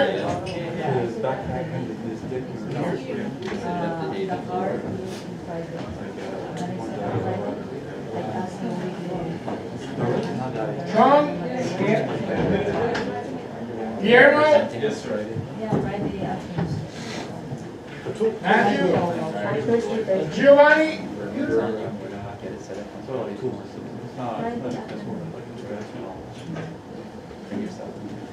Heber? Heber here? And Brennan? Brennan? All right, and everybody else, I saw you at one point, so I'm marching here, okay? Bring my stuff back to you. I was at Friday morning. Yeah. It's because Tuesday, no one can bring me. Yeah. That's fine, Yeah. so, Just set it up so Friday. when would you not be Yeah, able to? before lunch. Yeah, like, you have to be here for the presentation. Yeah. Okay, so that's After fine the then. presentation, all the things were in All there. day, that's Then I fine, will okay. set up. And I'll have something there, and I'll do that's fine, okay? No Friday problem. morning. Yeah, so morning I was there. I will ask Lucy to bring all my materials because I have no car. Do we ever, after every presentation, we have lunch break? Yeah, in So you can set it up there. Okay? Thank you, Yep. Mr. Rhodes. All right, and Mr. Legier is okay with that, so. I asked him, he said, yeah, if you want earlier, but, But you have a requirement to be here for the. yeah, and he's here. So lunchtime could do it. Yep, okay, yeah. I should hear my name. Oh, you didn't hear your name? Yeah. Let me just tell you. I thought I heard you say that, but. He was calling people who Half didn't see. If I saw you during the morning, Right on. there's some people that were out. Yeah, no worries. Yeah. Just make sure half that. Thank you. Is that your bike? No. Oh. Yo, this is Mike.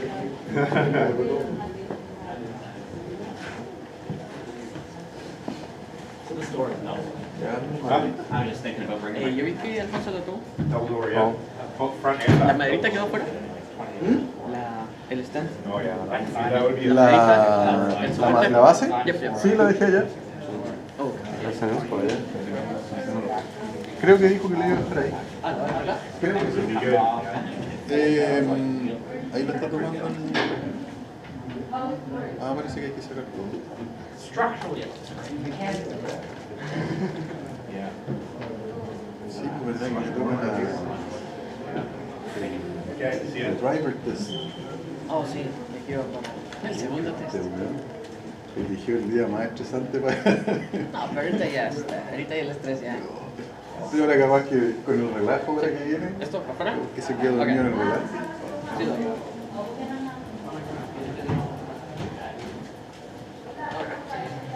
Centrally controlled temperature.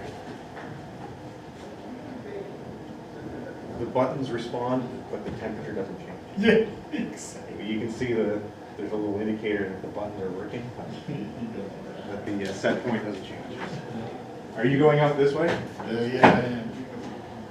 Or I can go that way, it doesn't matter. Doesn't matter? Well, it I'll doesn't go matter. that way. If you go out this way, I'll lock this door behind you and go out that way. Okay. Because I gotta go over to Canadian Tire for a minute. and Oh. back. Oh, you go that way and lock that one. I'll go that one. Yeah. Yes, man. Oh.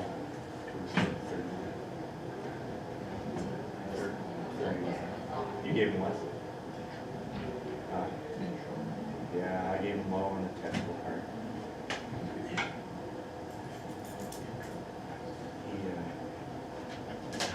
I wrote a note. He should talk less about mud and his project. Yeah.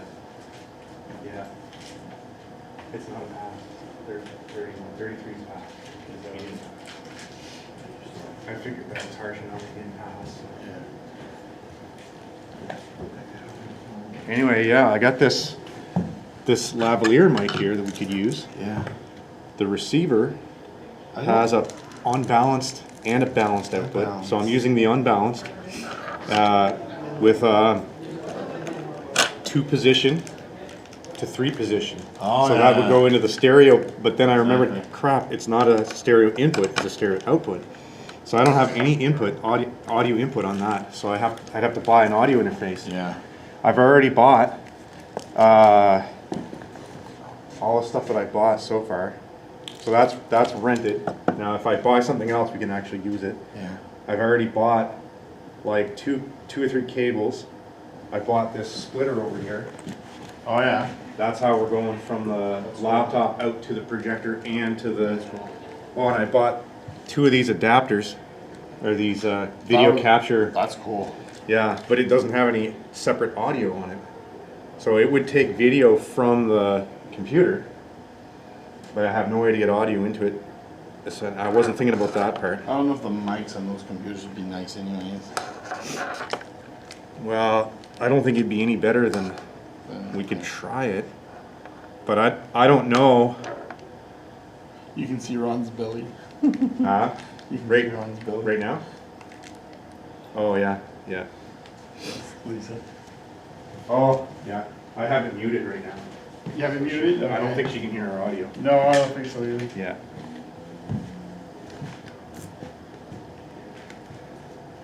My big belly. Yeah, yeah.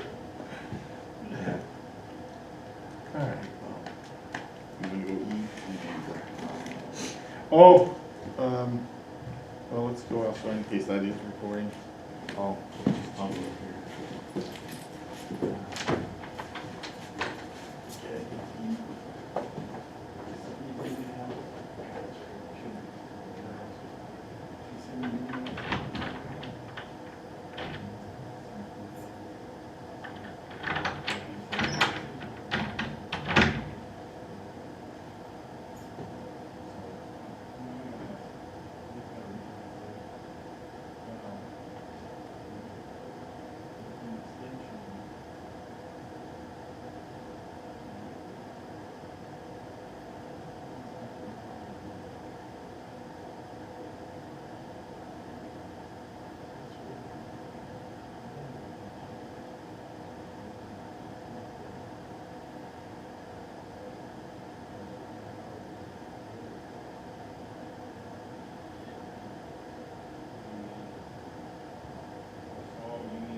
Oh, thanks.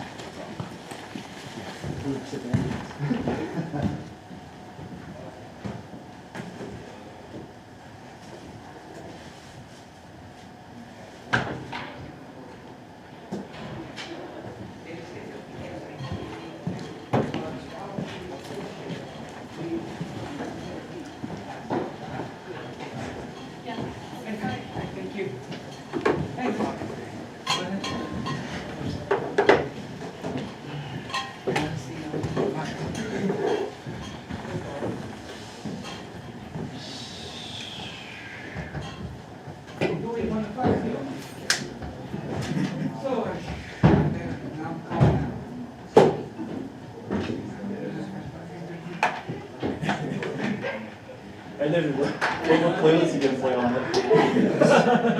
I can't play any of my own music, that's for sure.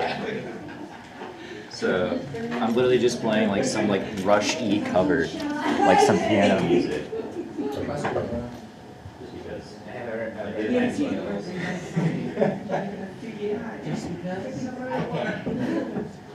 Oh yeah, just play the Black Swan groove music. Bum, bum, bum, bum, bum, bum, bum, bum. Just so you figure out what your favorite songs are, and just crank it up.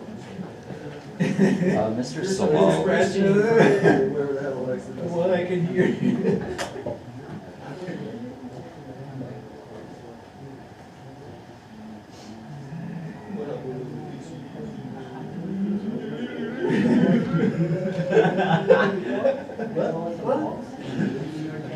I can't hear those questions. God damn it. Oh, I'm sure. I have it right there. Yeah. Because I emailed you yesterday. I resubmitted because I forgot entirely. Yeah.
That's for sure. This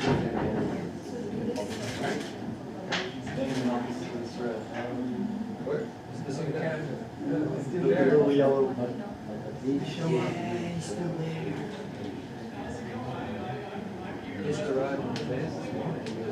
Oh, really? Yeah, she came and climbed up here. And we were seeing that. And doing stuff, and like, he was on top, and he's like, This is vibing. he didn't show me out because it's.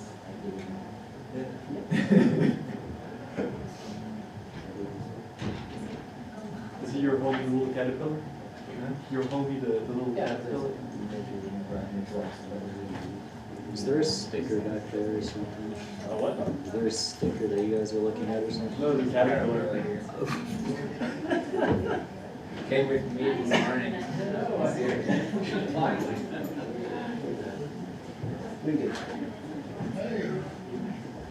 You gotta be more entertaining than that caterpillar, man.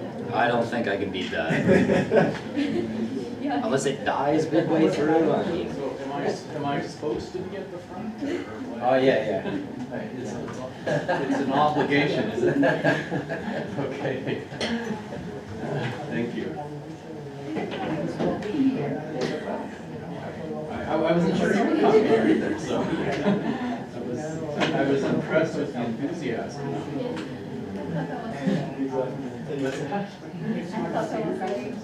That you were late? Are we late?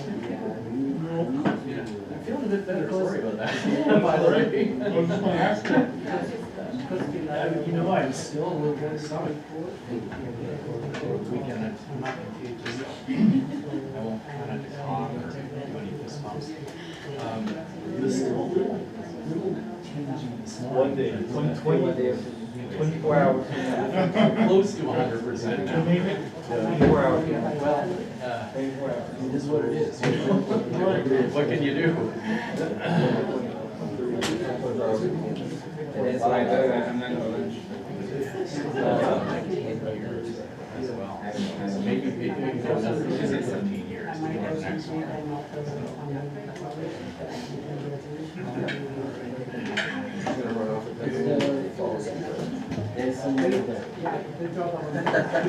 Inflation, man, you're golden, man. So this is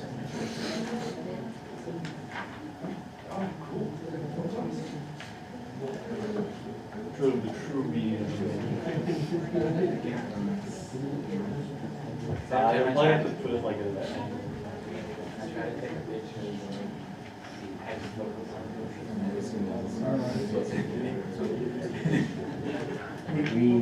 Well, that's true. Oh, sorry, am I in the wrong? No, I'm gonna sit right there. Okay. Right next to you. I didn't want to cramp her too well. She's a bit quiet, so we need to make Are you doing it? It doesn't really matter, right? You want? Then he was gonna do them, and then he popped out. Yeah, I know. Well, I guess it's time to do them too, so. Is it? 1:30, yeah. I'm counting slowly. Just let me turn on the audio. It's getting better.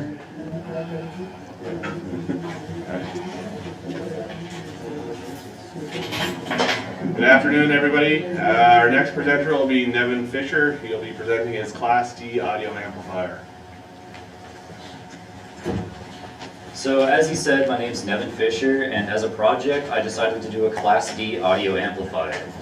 So today, I'll be going over the history of the device and why it was chosen, what the device does and how it works. I'll start off with a more general concept using a block diagram, and then I'll go into more technical details with my schematics.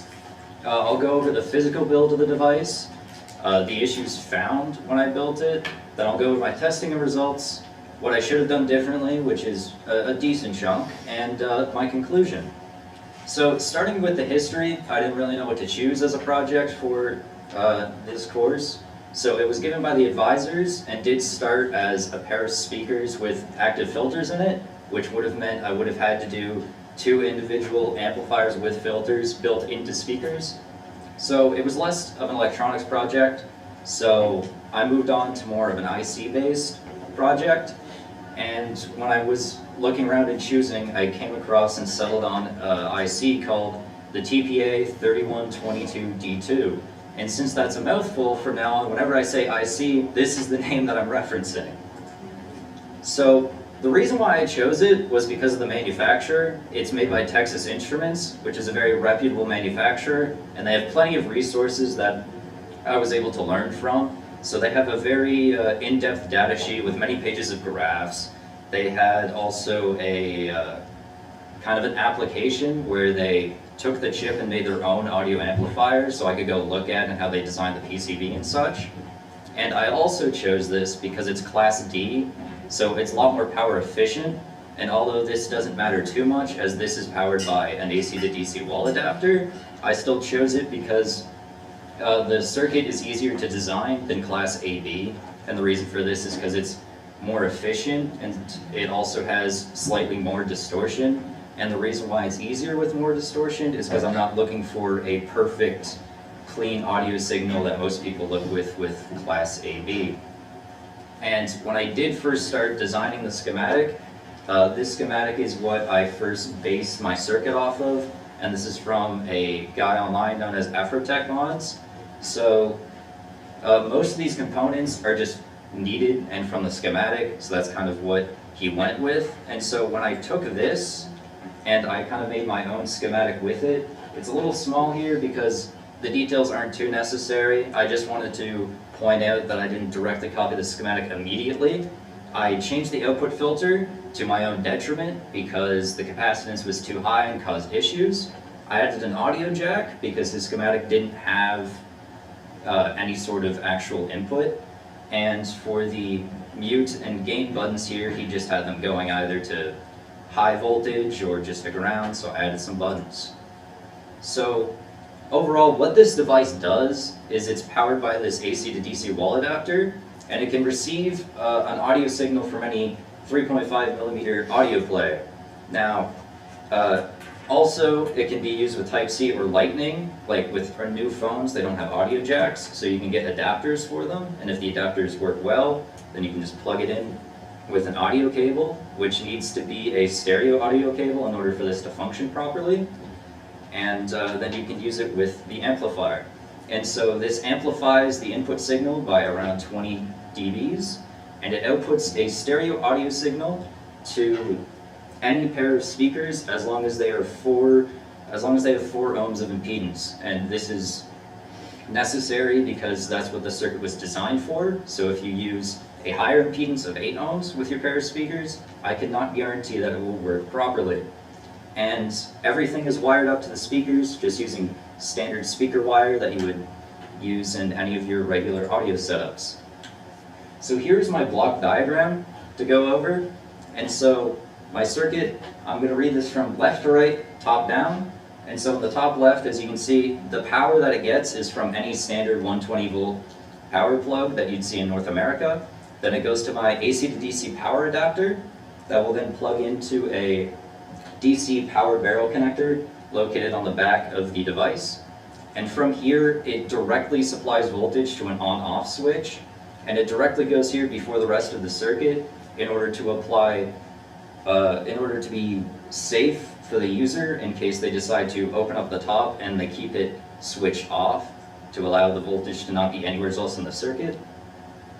And so from this switch, when it is flipped, the rest of the circuit that needs 28 volts is then supplied the 28 volts, such as both of my switches, right here, my gain switch and my mute switch.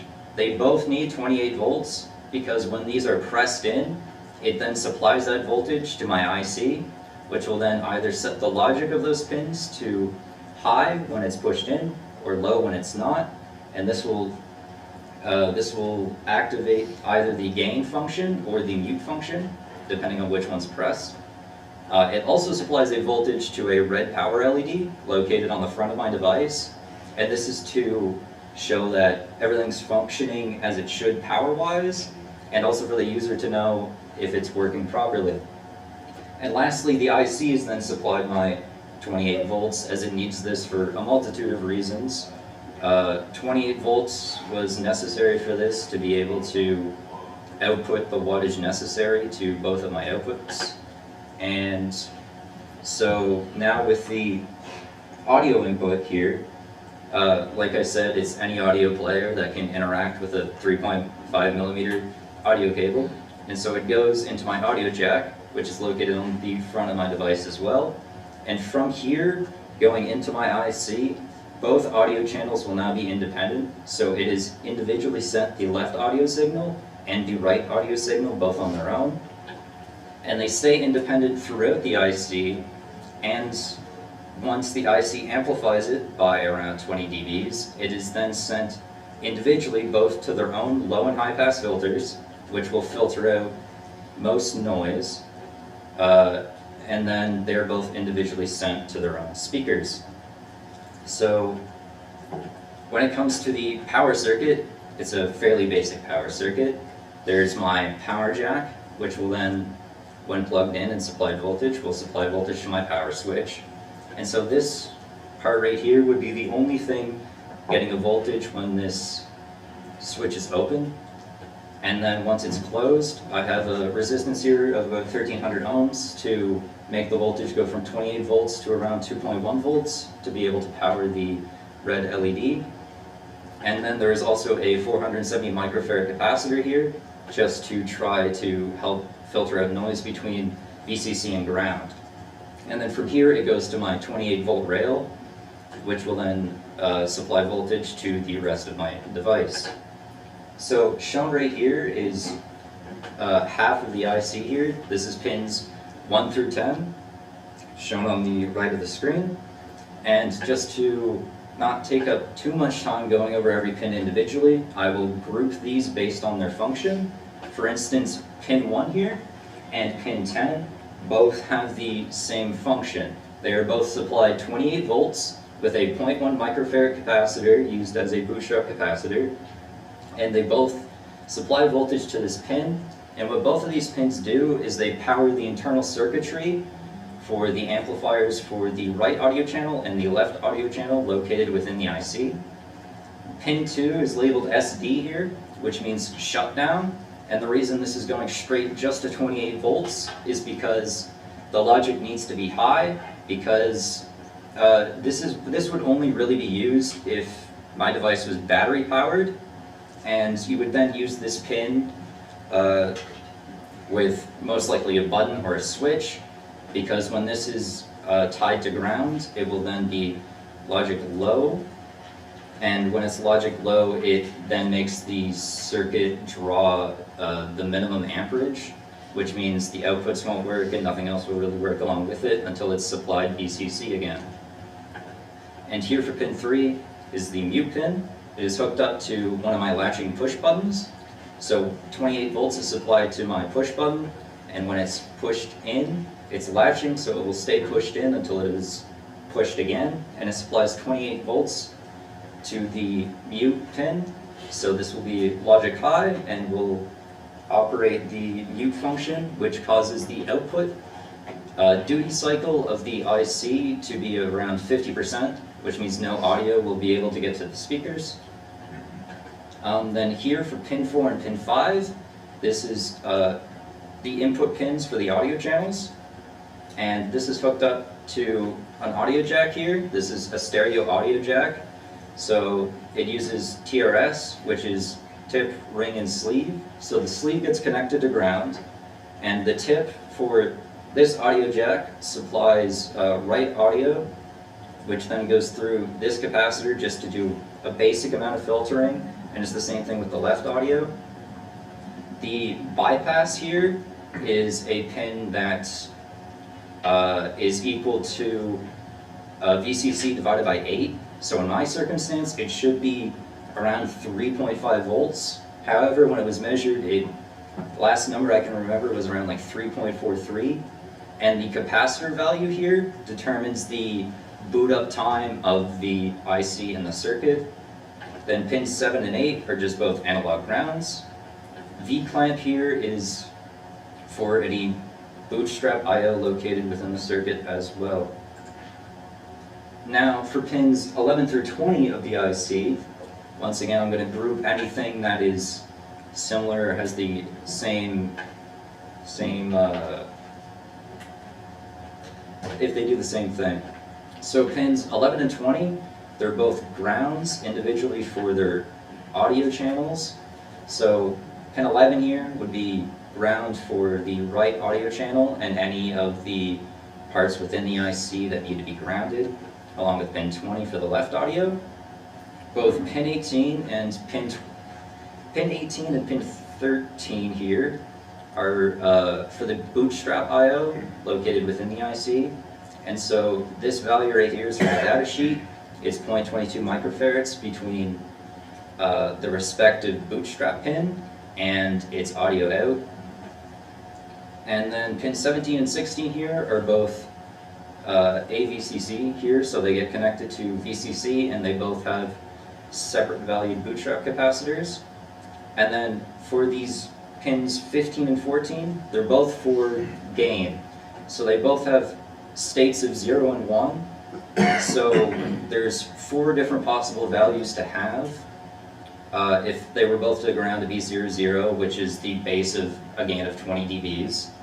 And here, if the button was to be pressed and 28 volts would be supplied to the pin, it would then be a logic of 1, 0, which is a gain of 26 dBs. And lastly, the output filters here for each speaker, this is in a single-ended configuration, which means essentially means like a stereo configuration. So you have the left audio channel going through its own filter and going to its own speaker, and it's the same thing with the right audio channel, and the only thing that ties them together is ground. And so this RLC filter right here has a cutoff frequency of 43.117 kilohertz, and this big 1000 microfarad capacitor is used to filter out any, I'm pretty sure it's any DC left in the audio signal, so that it doesn't damage any speakers. Now, as for the physical build of the device, the front of the device has 2 latching push buttons right here. So this would be my mute button and this would be my gain button, as well as it has a power LED in the bottom left. It was chosen to be on the front so that once you power it on, you're looking at it from the front and you know that it's working properly and there's no issue with your adapter. And also the audio jack is located on the front just for ease of use. Also for the physical build, on the back, there is a power in and power switch located in the bottom left. The power jack right here is further out and close to the edge, just so there's no issues with the cable getting in the way of the power switch. And then also right here in the center is my audio outputs. So the bottom would be the output for my left audio channel. This would be positive and this would be ground. And here would be the right audio channel, which this would be positive and this would be ground. Also, when it came to the PCB design, the entire back plane ended up being used for ground, as well as the only main traces on the back here would be in the bottom right, and this is just for the output filter. This was done just because most of the output filter goes to ground anyways, but also this was to have some organization, and also because there's quite a few traces on the front that would have to go through these components. And the only thing soldered on the back of this PCB would be any grounds from any components, as well as any traces that would be connected on the back, such as these traces right here. As for the front of the PCB, I decided to choose a photo, and the reason for this is because it might be a little hard to see here, but some of these pins right here out in the open, everything, like every single lead is soldered in on the front, no matter what. And also a 20-pin socket was used. The reason why this was used is because I had quite a few issues with the IC, causing me to have to replace it quite a few times. And so this is just in case I end up coming across any more issues in the future. Because there is a couple of times where the IC burnt out and I did not know why, and I still have not figured out why. Everything here on the front, I'm pretty sure every single component in my circuit, they're all through-hole components. And an oversight that I had was I tried to make this as compact as possible within my enclosure, which was to the detriment of being able to easily remove this PCB, as it is too big for this enclosure. So this is not easily serviceable. The only thing that is easily serviceable is the IC. For instance, if a solder joint were to break or come off, or if there was a component to fail and I needed to take the board out, I would have to disassemble quite a bit of the device in order to get to it.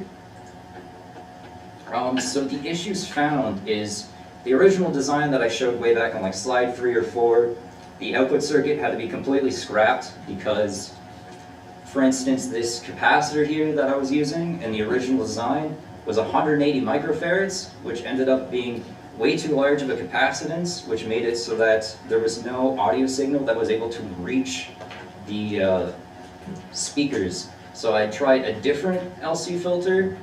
I tried a couple of different ones using components from the lab to test them, which is why I don't have a schematic of them, because it was just one day and I ended up scrapping it all. So I ended up settling on the RLC filter directly from the data sheet to get something working. And so multiple of the issues that I found is that ICs would burn out. A couple of them, there was 4 total ICs that were lost doing this project. One of them was because when I was breadboarding, I hooked up a capacitor backwards and the pin went goodbye, unfortunately.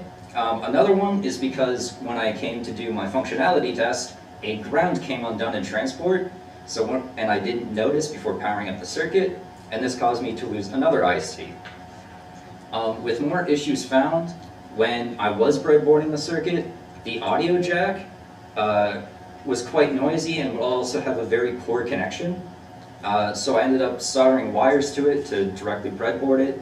It kind of solved the issue, and even here with my PCB design, with it set up, sometimes when you move it like quite a bit, or you start moving one of the wires, it may cause some noise within the speakers when outputting. And also, the big major issue with this is that the gain button isn't working. Now, I do have a theory as to why the gain button doesn't work, because it works intermittently. If I leave the device powered off for quite a while and then I turn it on, the gain button will work for probably about 3 minutes until it starts having issues where either the audio will start cutting out or it'll start having hopping happen. And I kind of have a theory as to why based on my tests and its results. So I did some total harmonic distortion and noise tests. And what this was done with a Nutric A2D audio analyzer, a programmable load supplied by Louis, and some XLR audio cables. So this was set up using the Nutric, which would then supply a 20 hertz to 20 kilohertz sine wave at 250 millivolts peak to peak to pins 4 and 5 of my IC, which are both audio inputs. Then the audio output of the amplifier would go to the programmable load, which was set up for 4 ohm in stereo, and then it would be sent back to the Nutric, and then you would perform the total harmonic distortion test just by pressing the button. It would then do a sweep from 20 hertz all the way to 20 kilohertz and make a graph. Now, as for the graph, what I was expecting was this green line right here. This is supplied from the data sheet from Texas Instruments. So the distortion here, it also says just number-wise that it should be about 0.06% at 1 kilohertz. And around this green line, it's actually about 0.6% on the higher end. So on the next slide here are my own testing results. I had to redraw these because the audio analyzer can only really print with like a 25-pin D-type connector, so I didn't have an easy way of extracting the results. And the photos that I took would have kind of like a mirror image of like my hand and stuff, so it wasn't very professional. So I redrew these on log paper as it was in a log format, and at the very start at 20 hertz, you can see that my distortion is all the way up at 35%, which is massive. And then eventually it starts settling around 13%, which is a lot less than what it started at, but it is still much, much more than what I should have had. Now, when it comes to what I think I did wrong, I'll talk more about it later when I talk about future considerations. And when it came to my second test, what I was going to do was doing some wire length testing. This would be using the 18 gauge wire that I have right now for speaker wire. And what it would have been was the Nutric A2D sending a 1 kilohertz sine wave around 3 volts peak to peak. So once again, the audio inputs. And then the audio output with speaker wire would go to the programmable load and then back to the Nutric. But the issue with doing this is that there was no streamlined way just to use speaker wire in order to do this test.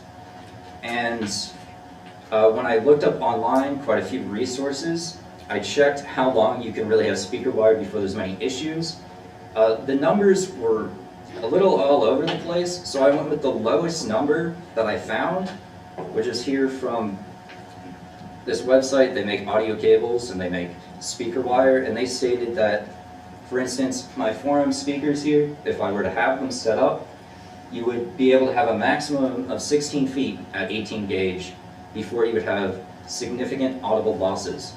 Now, once I saw this, for the primary design of the project, I realized it wouldn't be too big of an issue because I designed this project in mind to be used at my own desk or at a desk. And 16 feet just means from the amplifier to just one speaker. So it's not 16 feet total, it's per speaker. So with the way that I designed it, I didn't think of it to be too much of an issue that I was not able to perform the test. Now, what really should have been done differently is I should have started with the datasheet values initially for the output filter. I shouldn't have tried someone's output filter online that I found. I shouldn't have tried my own with high capacitance. I should have just started with the datasheet values, then tinkered with them a little bit to try and get them to be a bit different or see if I could improve upon the design. And I also should have done test fitting with some sort of like cardboard with my enclosure. When I didn't have my enclosure, I could have just made something out of cardboard, made like a rough estimate of what my PCB size would be. Then I would figure out that it would have been a tight fit, which is what I did initially want because I thought it would be professional, but then I would have noticed that the PCB would be very difficult to get out and service.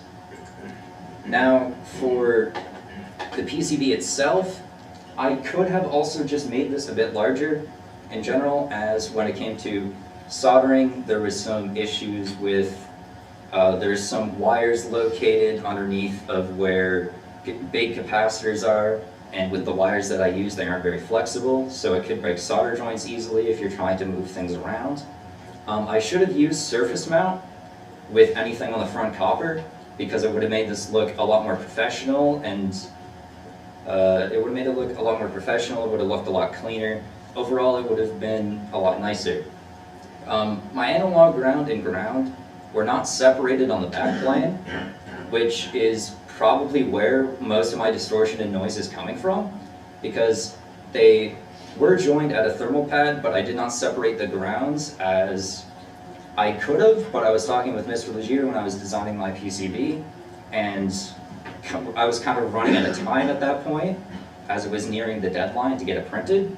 So he said that since since the signal that I was working with wasn't too high, since it was just audio signals and I wasn't using any oscillators or anything like that, that it would be fine to just have them be on the same ground plane.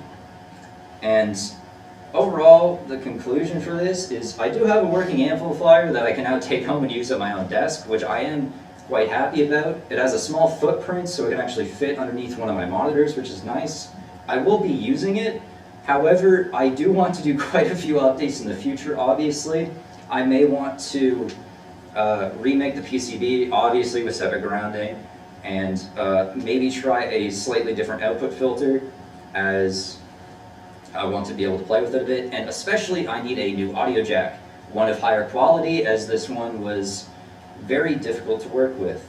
And so here are the references that I used, and it's time for me to move on to my demonstration here.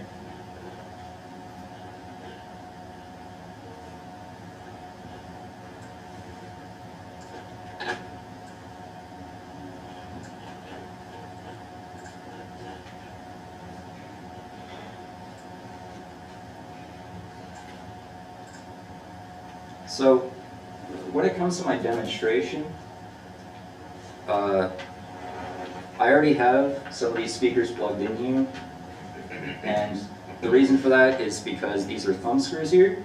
So what you would do is you would loosen them, you'd put your speaker wire in through the hole in the center, then you screw them back down. I only have one disconnector right now because that would take quite a bit of time, and I don't want to keep wasting people's time here. So I'm just going to show you how you would normally just connect one speaker. You just put it right through the hole. You'd make sure the wire's in there quite well. You tighten it down as much as you can. And then once it's nice and snug, you're all ready to go. Also, something I noticed is in transport, it looks like the ground wire to my speaker came undone.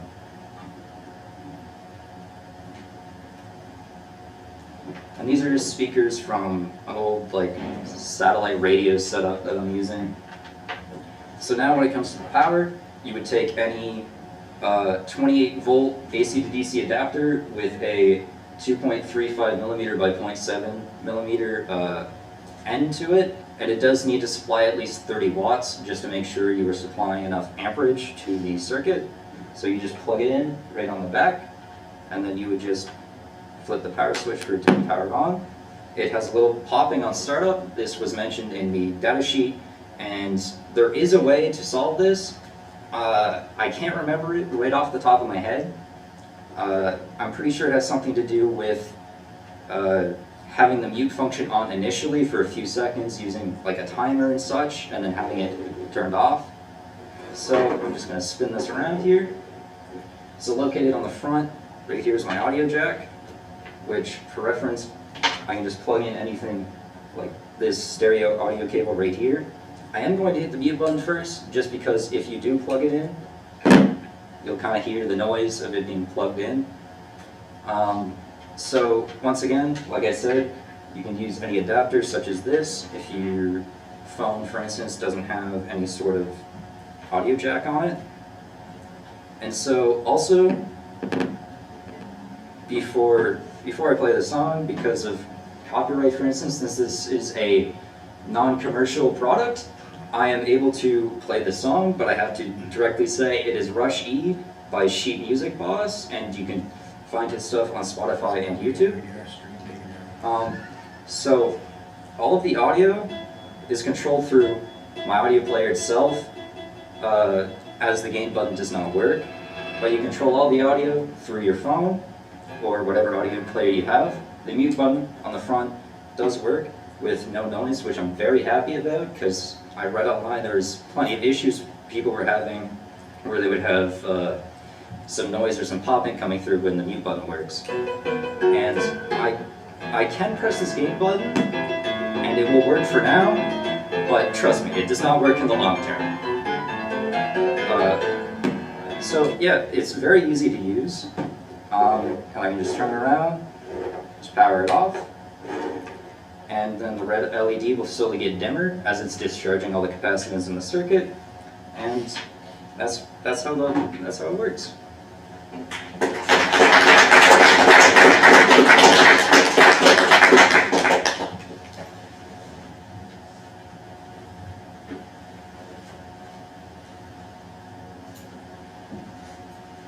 Schematic. Take us to the schematic, please. Which part of the schematic would you like? There's the output filters. Maybe start with the one, slide 10 maybe, or the power supply. Which one do you want? I want the output. You want the output, go to the output then. Right here? Yep. So, I just had a few questions here. The cutoff frequency is 43.117 kilohertz. That's for which components? Oh, it's for the RLC filter, so it would be for this 22 microhenry inductor, the 4.7 kilo ohm resistor, and the 0.68 microfarad capacitor. This capacitor right here is to just filter out any DC that is left. Okay, you don't think it would play a factor though in your overall cutoff? It is possible, however, when I was doing my test, it didn't seem to affect it in the audio range. There's another reactive device there that you're ignoring too. It's on your schematic, but Like within my circuit, like right here, yeah, there's another reactive device you're ignoring. the speaker itself you would mean? Sure, by Yeah. all means, it's a coil, Yep. right?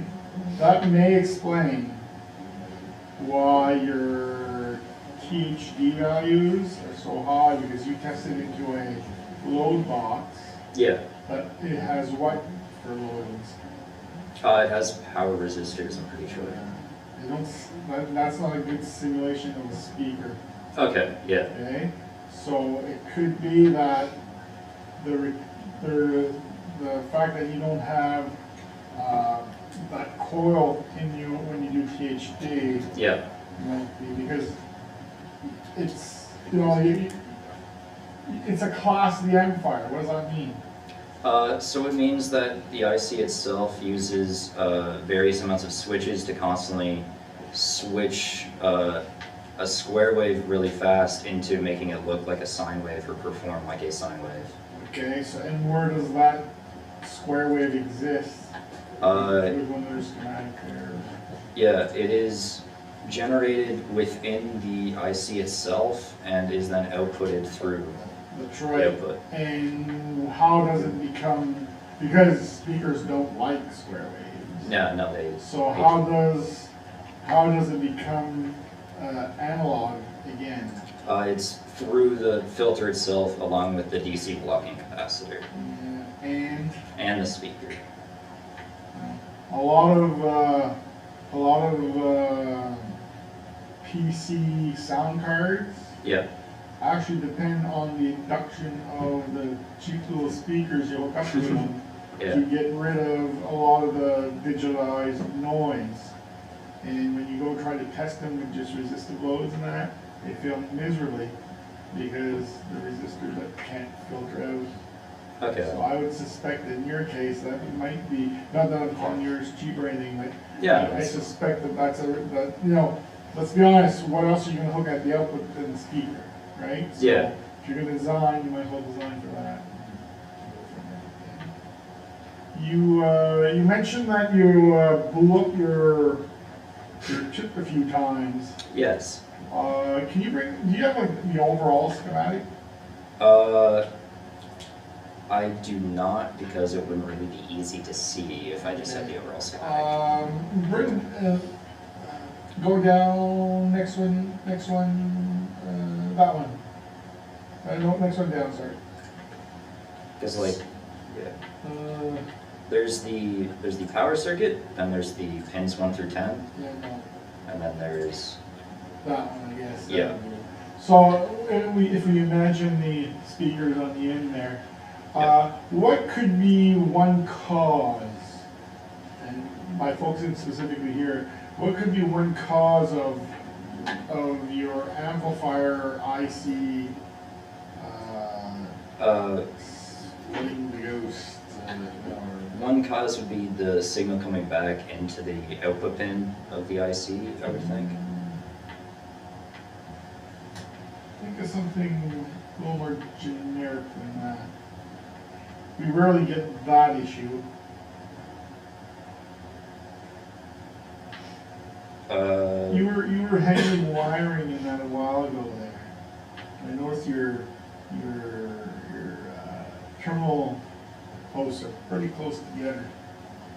What happens if a wire goes across a couple of terminal posts, especially one that's called ground?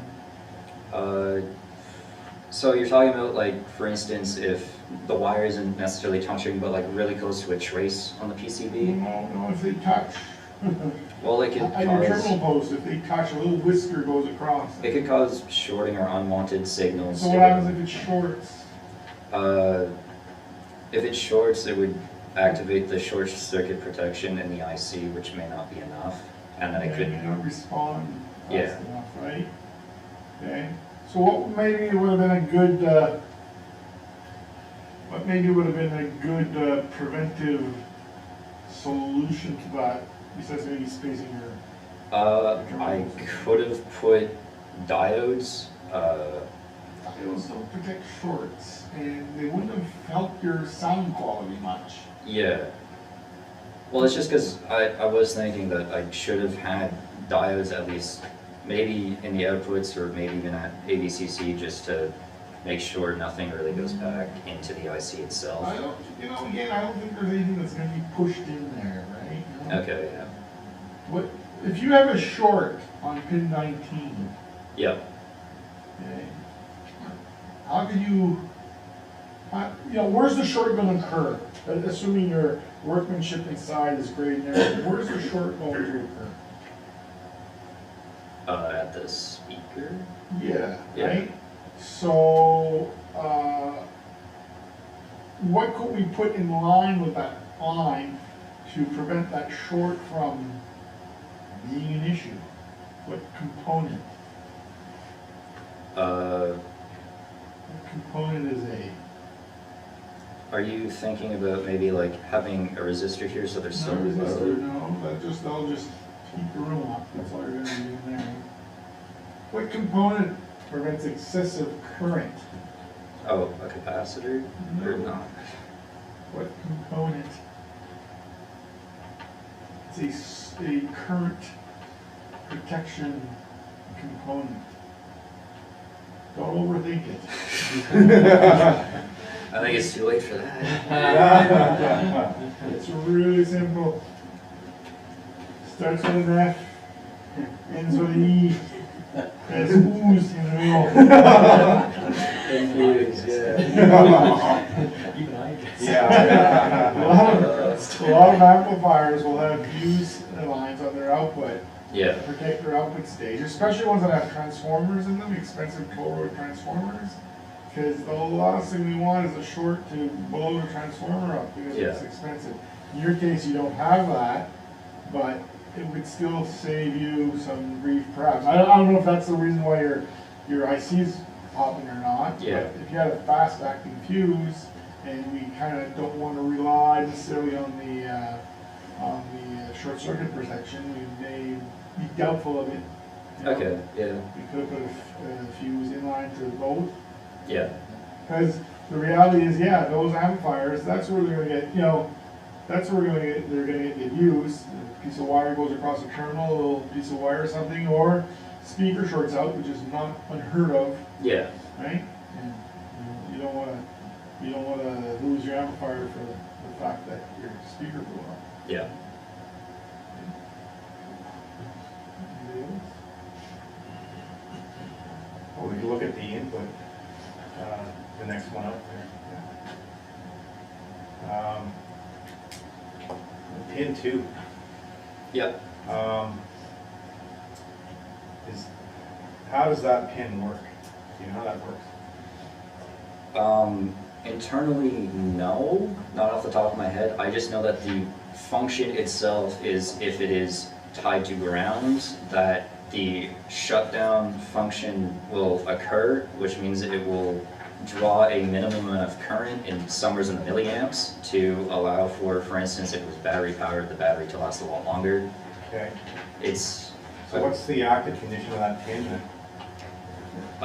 like when the voltage causes it to go high or low, is what you mean?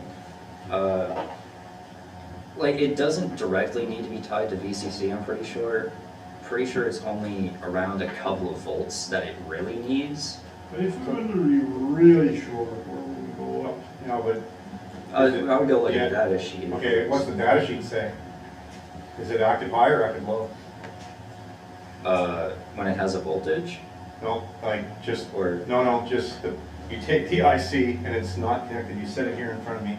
And I say on this IC, pin 2, is it active high or active low? Oh, okay. I'm pretty sure it's active low. Okay, how should that be indicated on the schematic here then?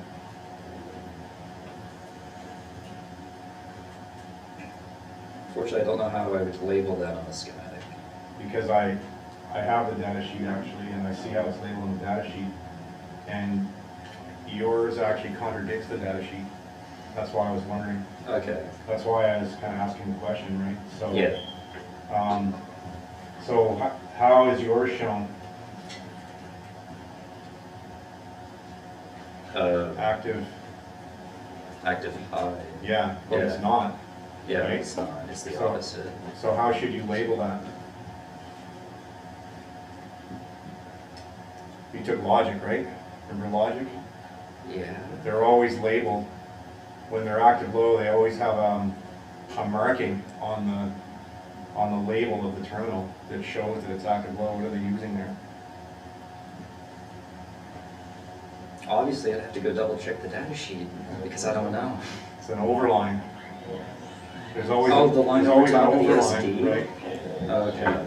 So it would be overlying SD, right? Yeah, okay. And that indicates that the terminal or that pin is active or low, right? Okay. Yeah, which means if you want it to go into shutdown mode, you have to tie it to ground, right? Which is actually shows that you're using it correctly. It's just that I think the diagram's lacking that information, right? The other thing I'd like to indicate is I think this being, like that IC being the core of your project, yeah. I think it would have merited you being able to explain some of the content inside, a slide or two. A slide or two, yeah. You know, at maybe a block diagram level or something like that. Yeah, the data sheet does supply a block diagram that I could have used. By all means, I mean, for me, I look at all those pins that are at bypass, A ground, D plant.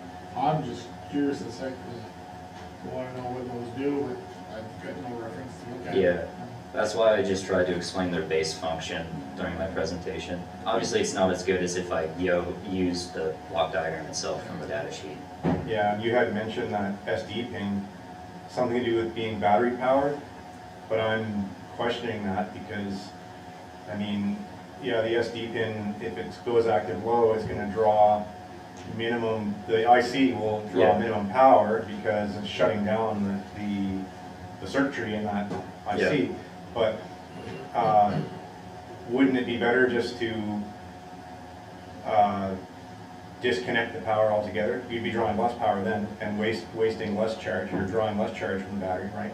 Yeah, that's true. I was just explaining what the function was, and I would assume, like, I didn't find it necessary for my project, so I didn't look too far into it, so I'm just assuming it would be better used if it was a battery-powered I think Amplify. assume is a correct word there. Yeah. Okay, but that's not what the data sheet says that it's for. But actually, in your demonstration, you mentioned that you talked about the popping, right? Yeah. When you so that's what the SD is actually for, right? And you can set a delay on that so that the IC comes out of shutdown after any transients that have happened during power occur, and then the IC comes on and you get rid of that pop. It's kind of undesirable, right, to hear that? Yeah. As a lot of amplifiers, yeah. You'll hear that they use that relay because there's multiple stages. Yeah. And you press the power button, wait like 15 seconds, and you hear click, click, click. Yeah. Click, The really nice ones, you don't hear any of that No. pop, right? Yeah. Because of that. So, and that's what they're doing is they're bringing that SD pin high after a delay. Okay. To assure that all the popping, what would have been popping sounds have already occurred and do not become audible, right? In your case, it would have been an easy RC survey. Okay. Yeah. With long time constant. Yeah. Yeah. 2 more components will solve all of those. Yeah. I'll have to add that to my list of future considerations. There you go. Exactly. Yeah. All right. So it was good that you mentioned it. But Yeah. it would have been good to hear that covered here as part of that SD pin. Yeah. Yeah. Okay. Thank you.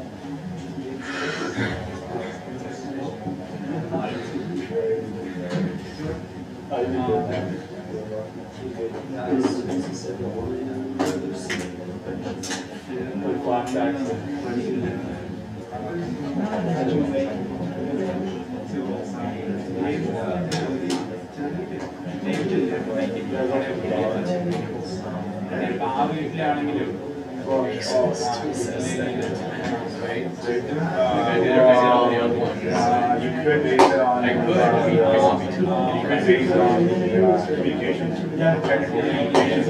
Okay. If you just ignore what's there and just come up with what you think. Yeah. Or you can cross that word out and come up with a word. 35.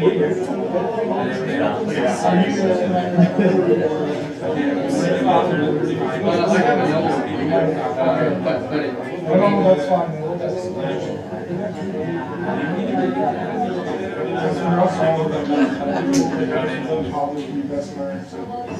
So basically, you give everybody a 100, then you guarantee. Then your mark's always going to get.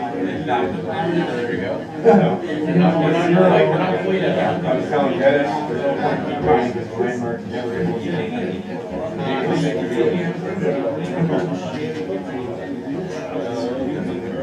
No, I mean, sometimes I've been hired actually, especially.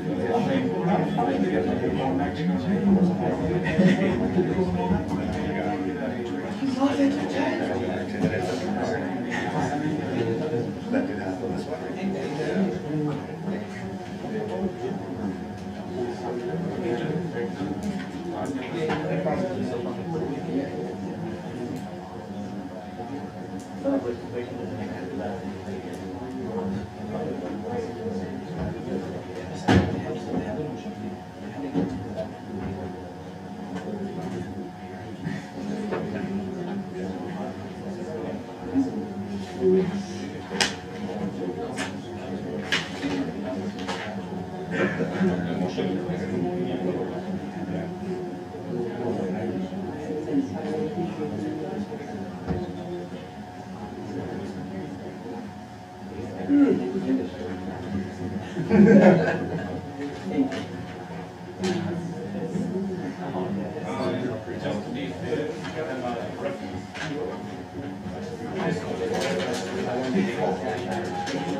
Ready for the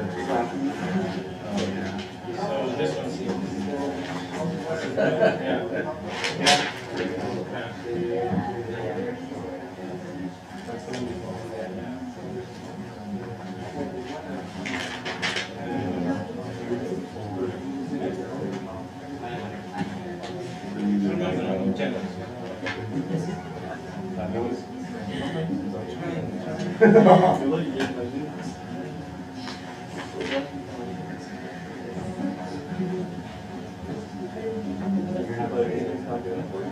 All the books are there. What are we paying for? That's far off. Yeah. I saw those emails.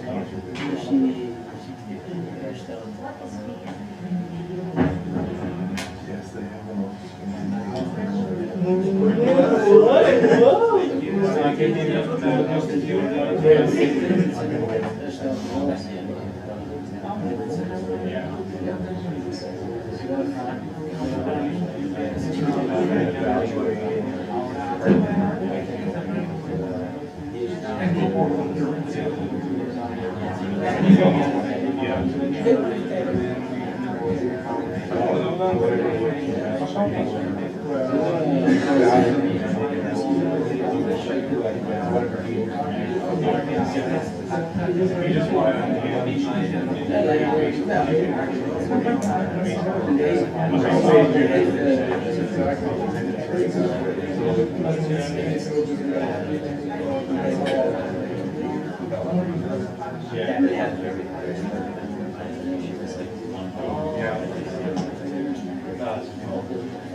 Yeah, so I just do it basically.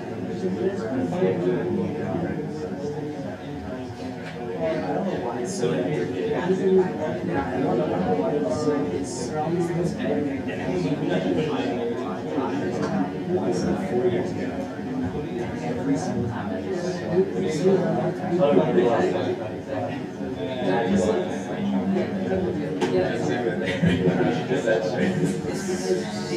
so easy.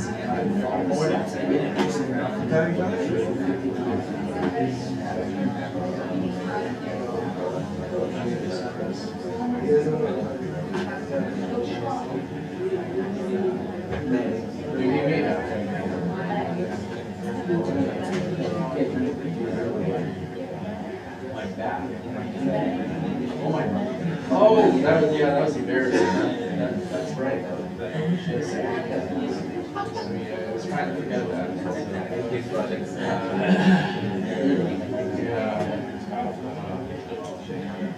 Happened 2 times.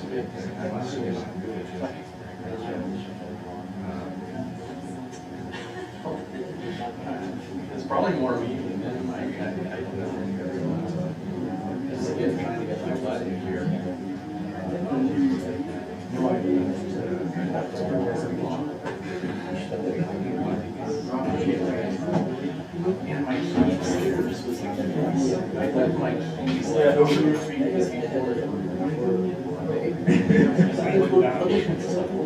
Anyway, this second time around, they were like, as I was walking in, they were like,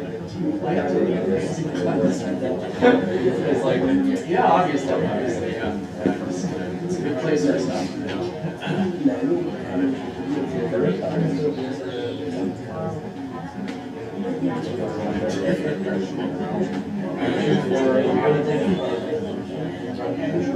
Here we go. This guy's like progression.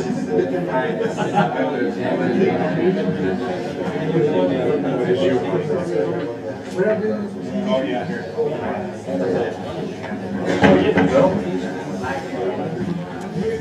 I know it doesn't make sense, but it's not like, I can't read English. It's very obvious. See Dave. Pull your scale out.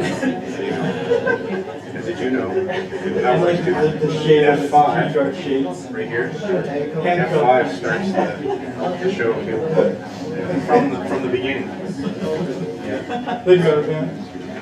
If I get like a case like this, it's all big cars or something.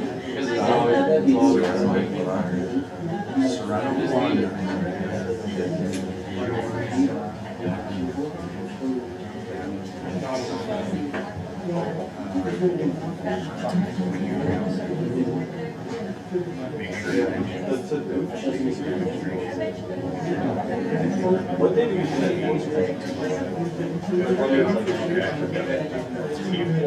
You're all set to demonstrate at 8:22:11. Yeah, so he's got one else I'll do after you're done. The question period. There's only 5 days left.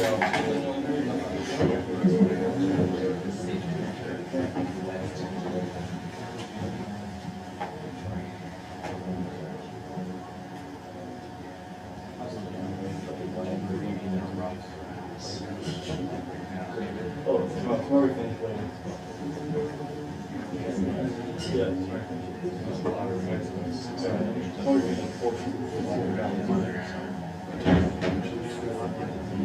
well, I'm grateful for all of them.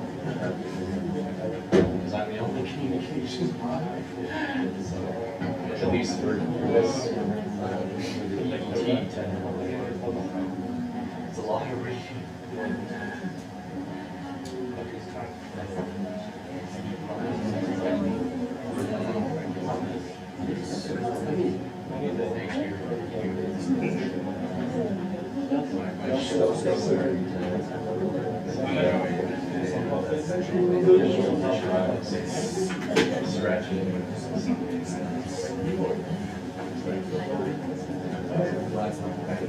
I'm hoping the second round.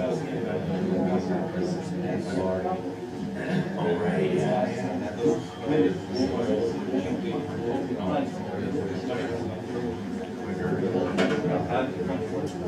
Like he always says, we'll just skim it, Chris. Just use the French name. I haven't figured that out yet. I haven't found this one. It's Jim's name. Just right out there. I've never been a real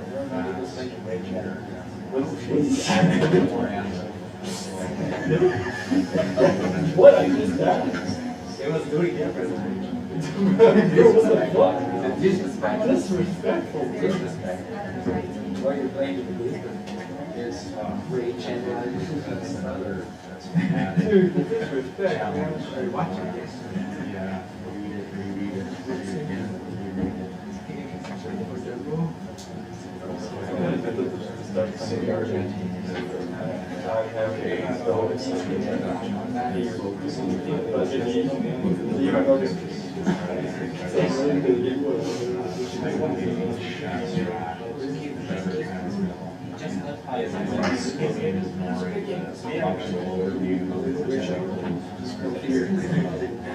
Like a word section, just kind of scan it.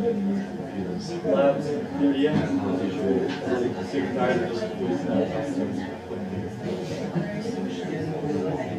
That's what That's an old.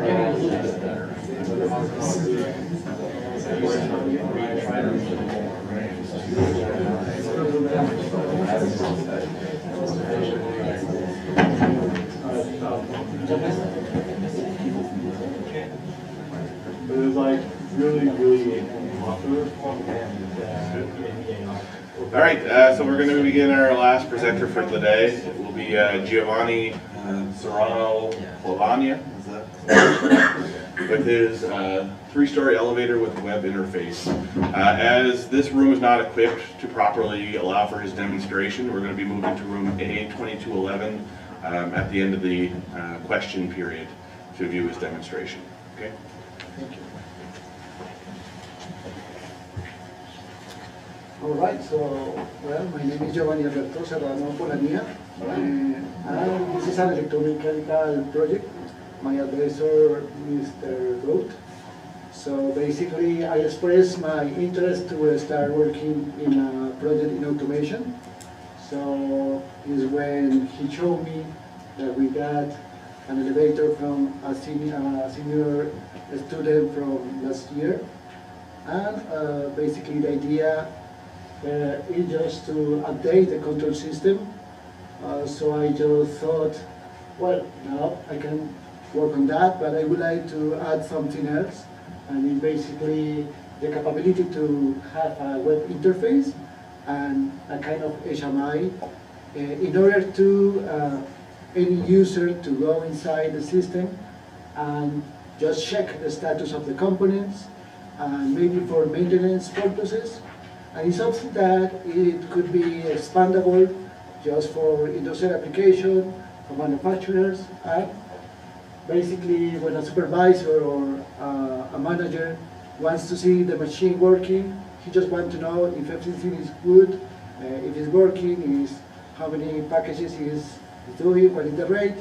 So basically this is the idea of the project.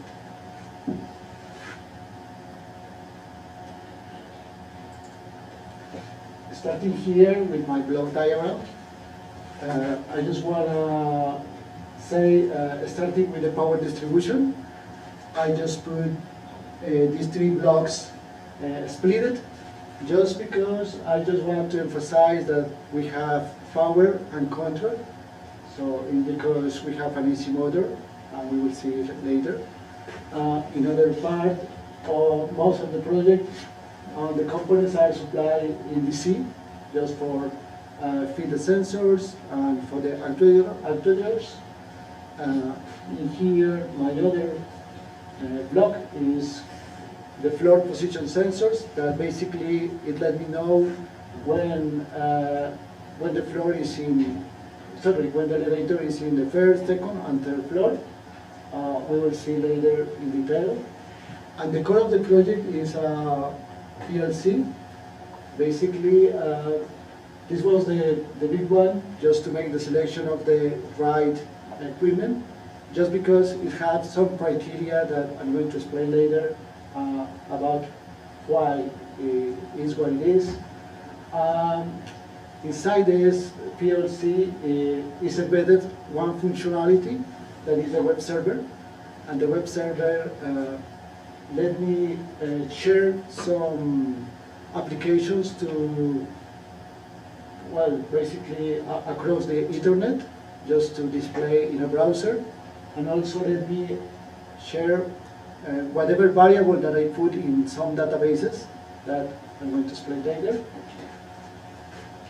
Now, this is basically my inputs.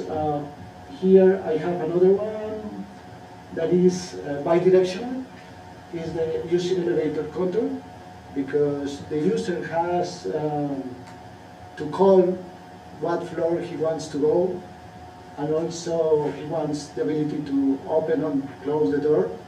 But at the same time, something that I update is that the fact that in the power, in the control cabinet, you didn't see in which floor were you located.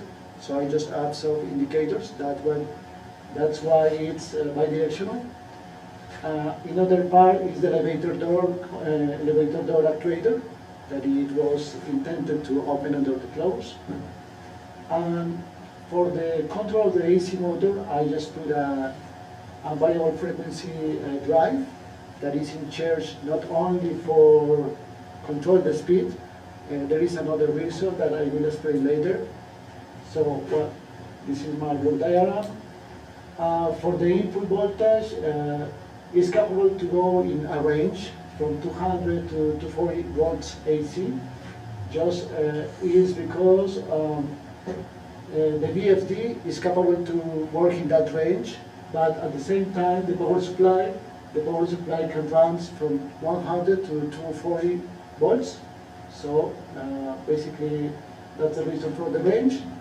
And well, for the AC motor, we know that it's a three-phase, so it do the conversion just to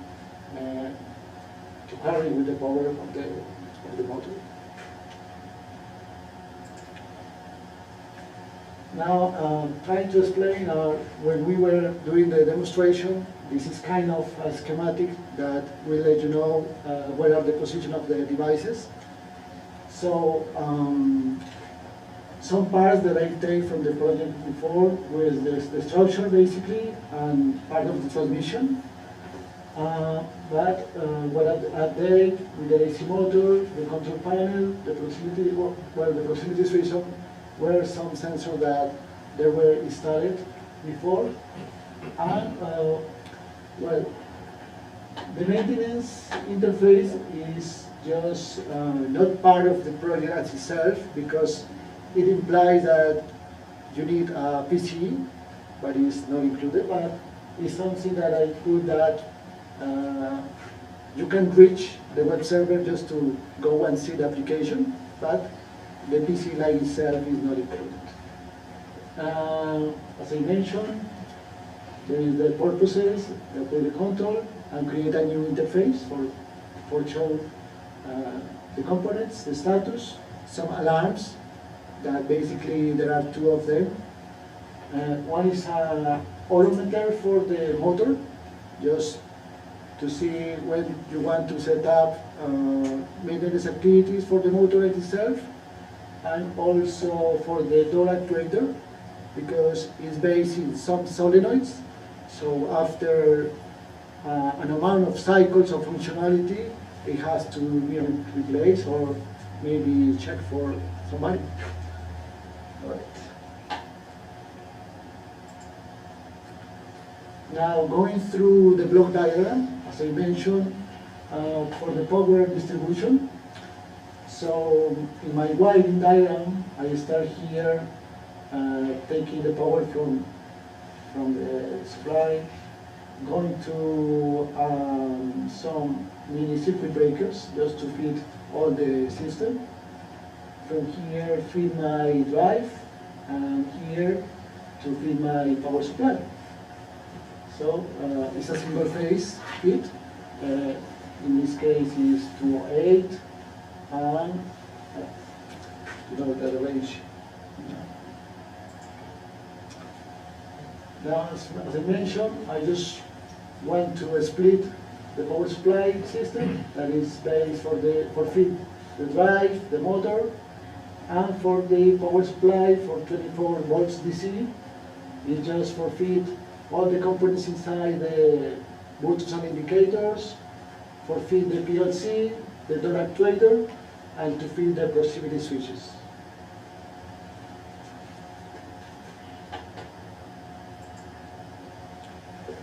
Now, going through the block of the proximity sensors. So, the sensor itself are capable to work in two configurations, NPN or PNP outputs, but just because the selection of the PLC, it will work in PNP mode. So that means that the common or the reference for the PLC will be 0 volts. So in the diagram,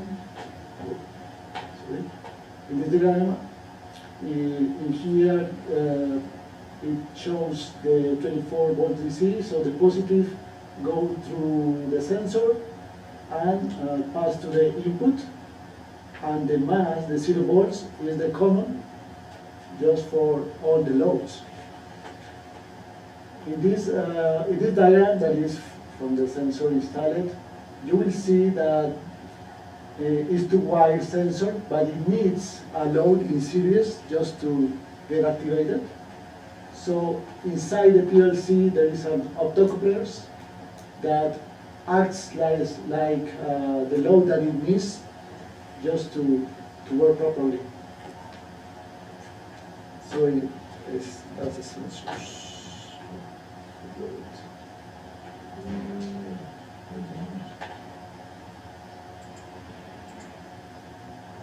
Okay.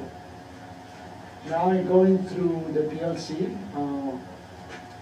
Basically, starting gathering the information of the project implies that I need to know what is my inputs and outputs.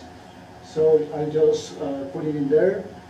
So basically, the inputs are 14 inputs. That is just explain in what address you will see every signal, and it also is in the same in the software.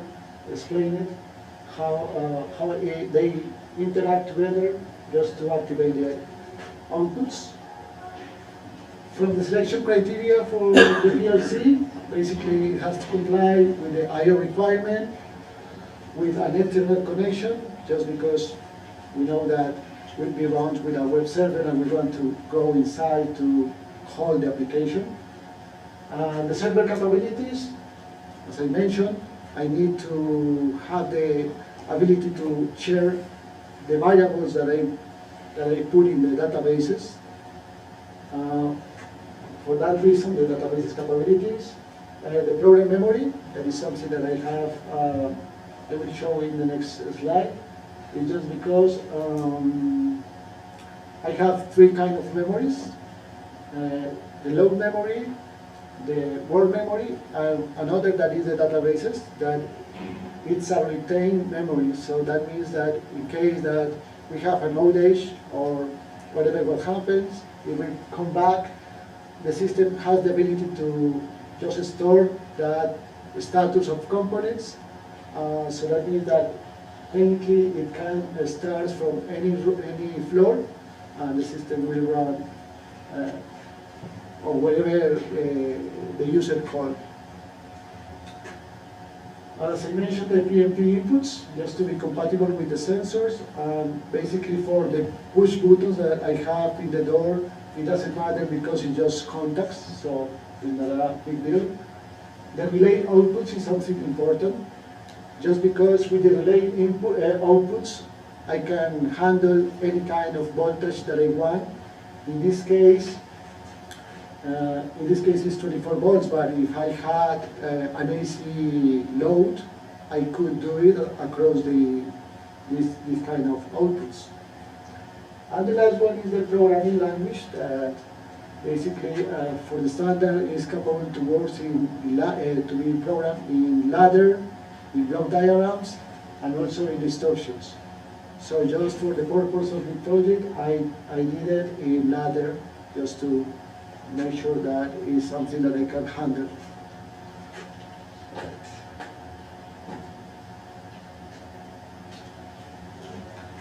Okay, so finally, just for the selection on the PLC that meet all the criteria, I just select the S7 1200. That's the family of the PLC. That's the brand from Siemens. And to the right is basically the memory that I use for the application. In the use, I spent in low memory 760K. For the word memory, 6K. And for the retained memory, that is just keeping the data values for the server, just I spend 60 bytes. So in here, there are the reference of the CPUs.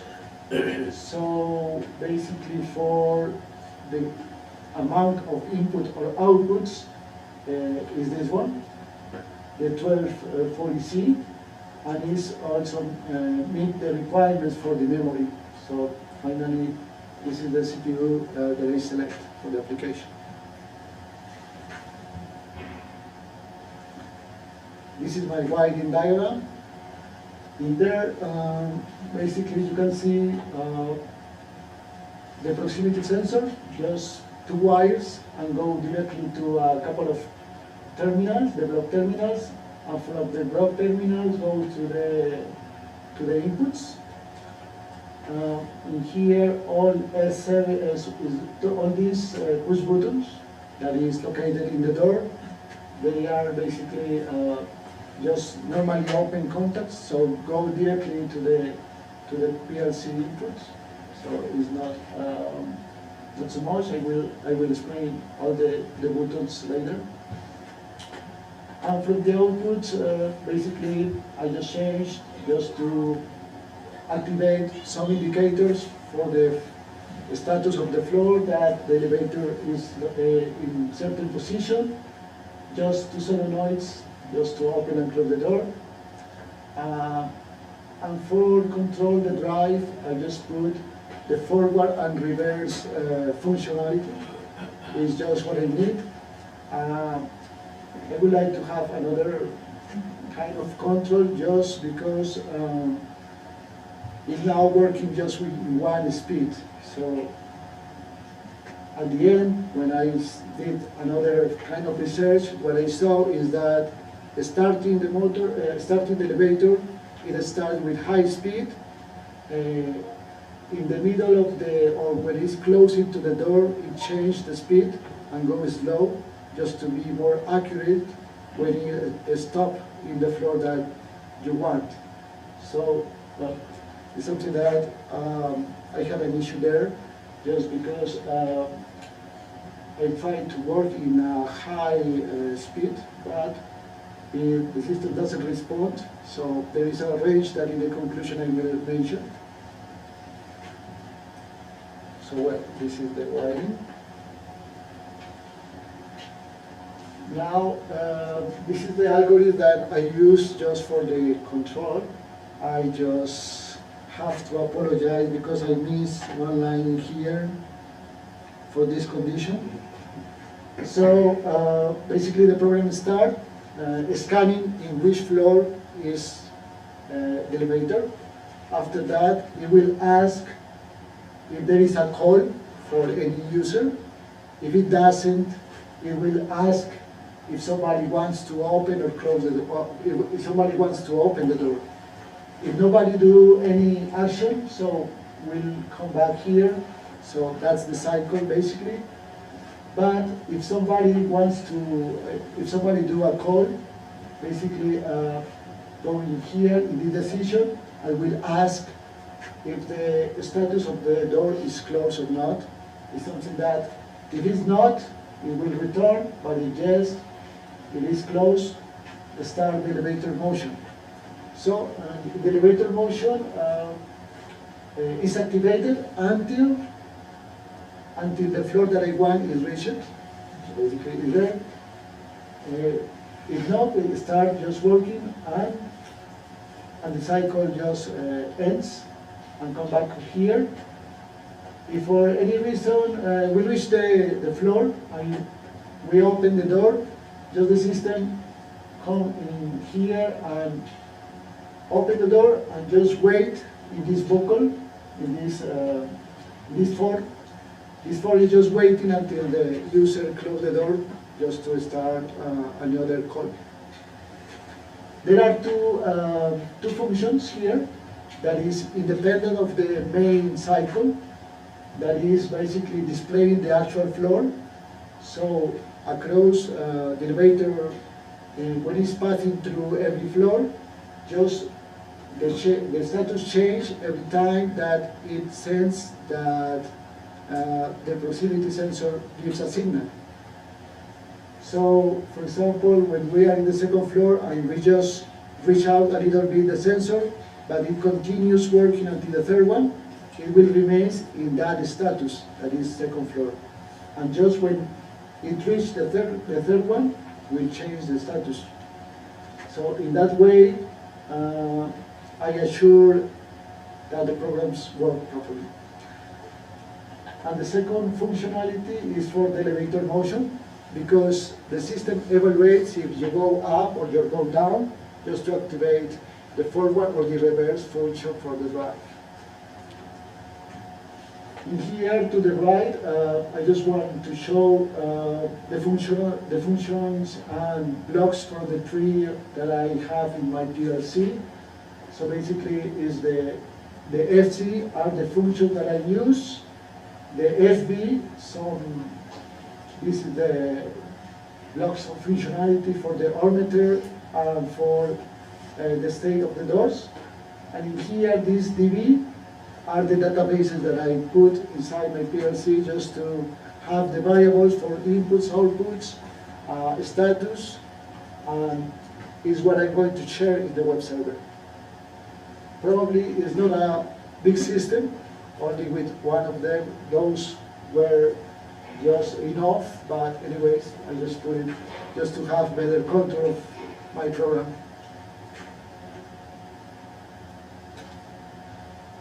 In here now, going through the web server block. In the web server, basically it's a functionality, as I mentioned, that you enable from the PLC. It's a software enabled capability that the PLC has. So it let me just share HTML files.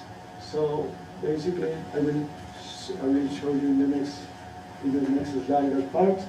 But it also let me share with any application for the HMI just to share the variables. So basically, I could do it using Excel. I could do it using another kind of application that could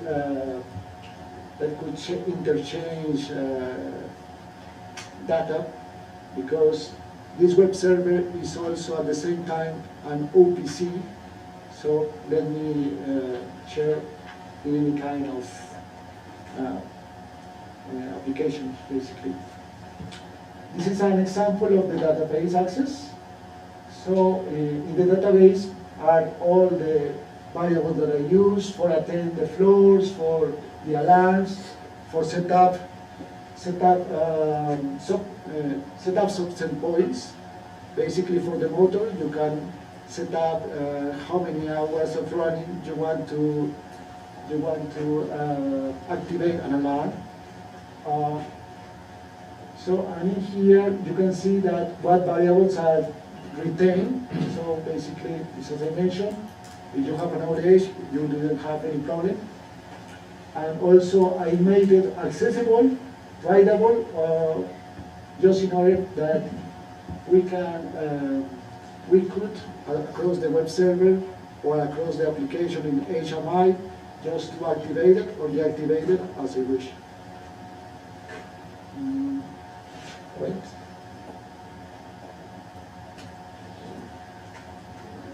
Now, here is another, is the same part of the same block in the web server. Just I want to show you that I'm just pointing here on the HTML page that I create. So basically, you have to point within your application and you generate the blocks. The blocks of itself, basically what the web server does is convert all the HTML file and put it in another database, and basically it saves it in your PLC as itself. It's a difference with another kind of servers that, for example, you need an extra PC that keeps the application that acts as a server. But in this case, the PLC doesn't need any other connection to a computer just to save that server. So that's something cool. In here to the right is an example of how I call the variables. There is a certain format that you need just to call the variables. So this is a reference from the PLC manual. Basically, they call that the AWP format. It's something that I have to use just to call all my variables. So this is the part of the plus server. Now this is the interface that I did just for the demonstration. This is the HMI. Basically it shows what the elevator has. And additionally, I put here the 2 set points just to set up, this is for set up the hours of operation and how many cycles for the door, just to make the alarms working. So this is the part. Now in here, the next block is the drive and the motor. I just put it together because it's the logical combination to make it work. So in here, this is the specification for the motor, and there is a reason to select the power, but I'm going to explain in the next slide. In here, the only important is that there is okay. This is the parameter that is important for me. That is the torque. That is 1.03 pounds per feet. That is something that I will use in the next step. And this basically will go to here. That information or that parameter is important just to set up the percentage of torque that I need to make sure that when the elevator goes up and just stop, it will hold the weight and avoid that falling elevator, basically. So here is basically the calculus that I saw from the drive manual, basically to set up that value. So basically, when you have your drive, and you can have 2 kind of modes of operation. One is in speed mode, on torque mode. In the torque mode, what you want is to do that, just to hold the torque when the motor is stopped.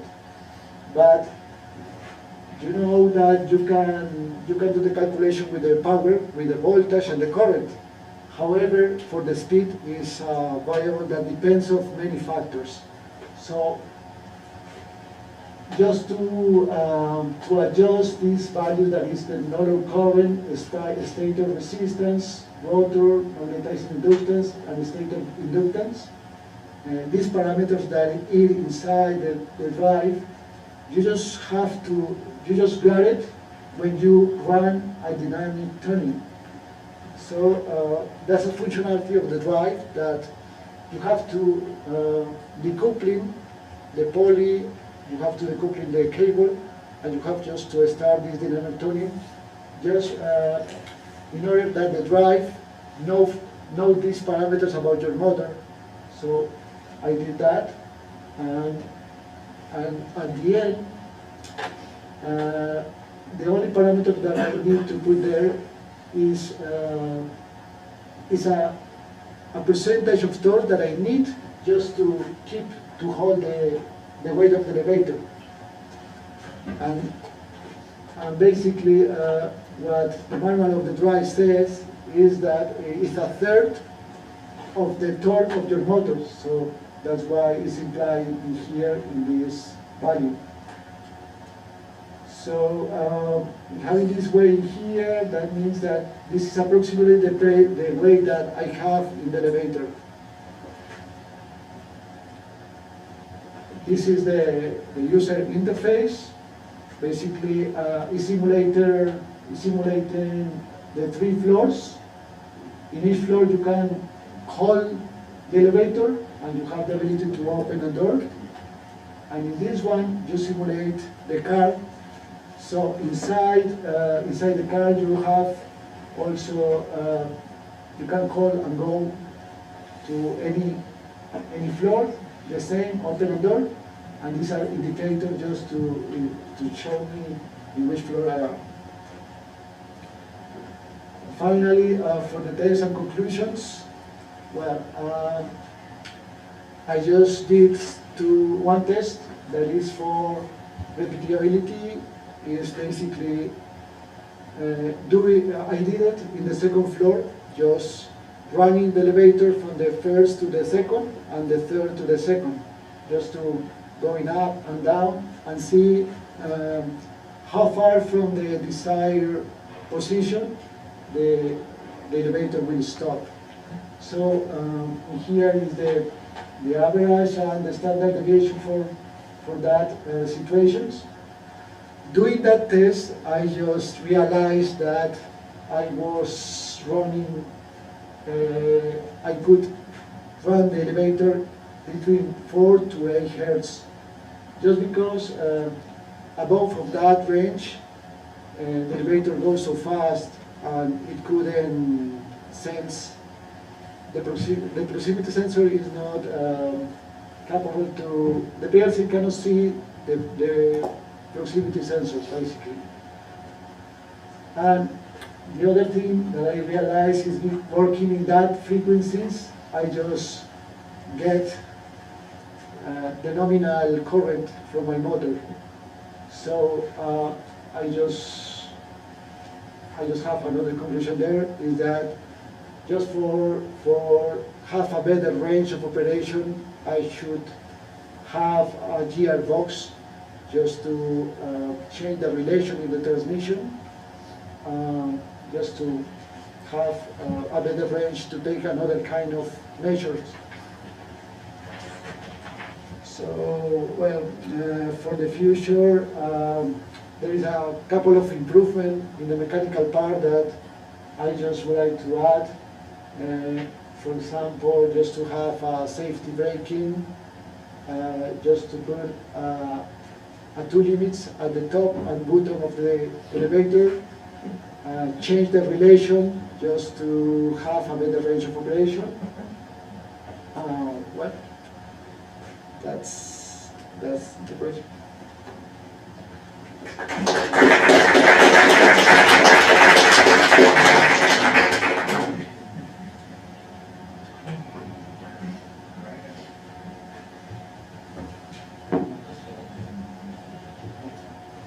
Okay. Any questions? Okay. Let's talk about motor and drive ratings. Yeah. So maybe take us to, yeah, so what's the power rating of this motor? Is 1/3 HP.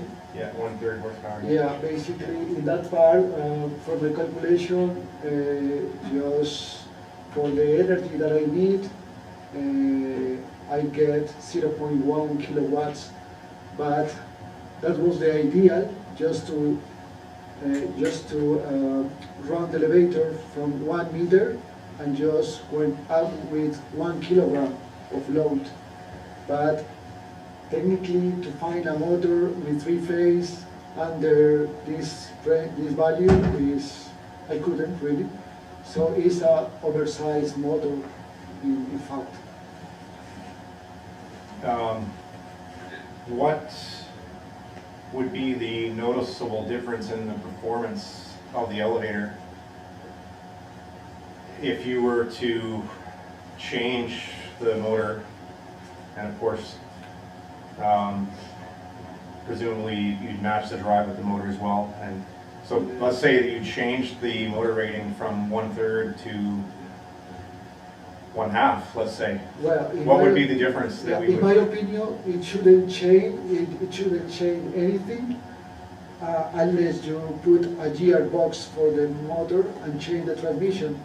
Just because it's running now from 4 to 8 hertz and it's almost in the nominal current. So the ideal could be have the range for 15 hertz to 40 or 60 hertz. Okay, let's talk about the motor. Let's ignore the drive. Okay, what would be the outcome if we were to change based on the capability of what a motor can do, okay? If we were to change the 1/3 horsepower motor with a different power rating, let's say 1/2.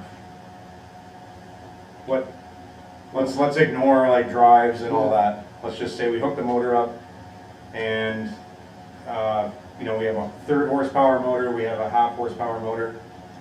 What's going to be the difference that we could expect Basically, to see?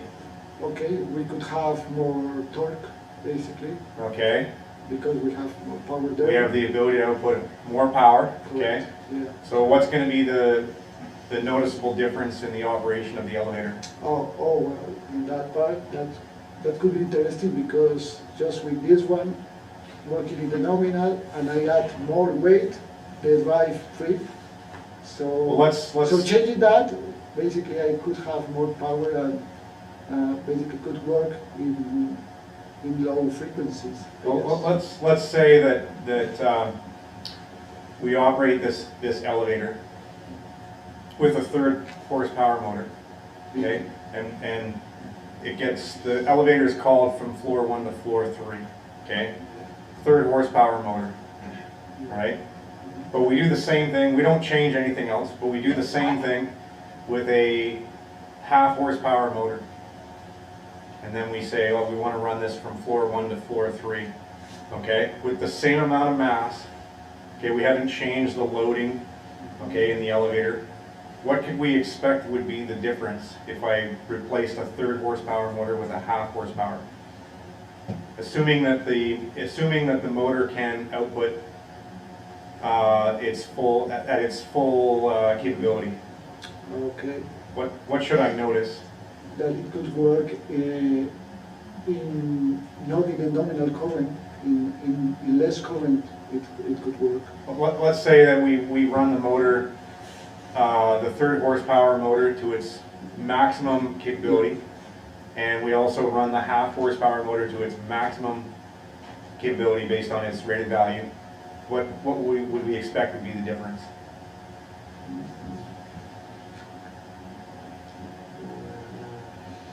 Ignore the drive and everything, just talk about the motor. Yeah. Okay. What do we expect to see? I'm sure because the conditions are the same speed, the same. But the power is higher, right? The power is higher? Yeah. So if we operate the 1/3 horsepower motor at 1/3 horsepower, right? And the 1/2 at 1/2, what do we expect will happen?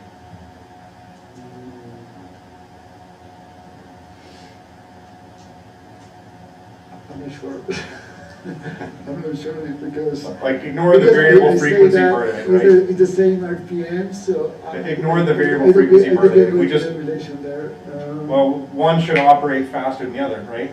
Which one's going to be faster? Well, they have power.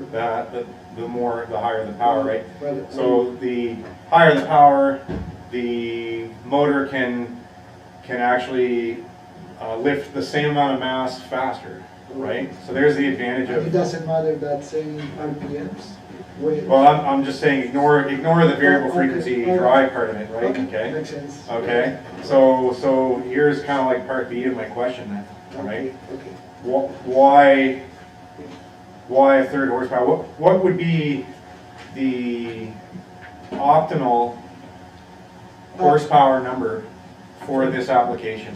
Considering that, what was the mass that you're saying that you're lifting, that elevator car plus the contents? I did the exercise, just running the elevator 1 meter, 1 kilogram, and that gives me near to 0.1 kilowatt. Is that what it was? Yeah. But technically 1 kilogram it continues being a big one for this elevator. Yeah, I'd be curious to know what the current on this motor, if you monitored the current, what it was, right? Yeah. Because I mean, you can easily calculate and you know how to do this, right? Because you took machines. You know how to calculate what the current of the motor would be under full load. conditions, right? We looked at some interesting little shortcut methods for calculating that. And it would be interesting to know what the actual current is as a percentage of the calculated full load current. Okay?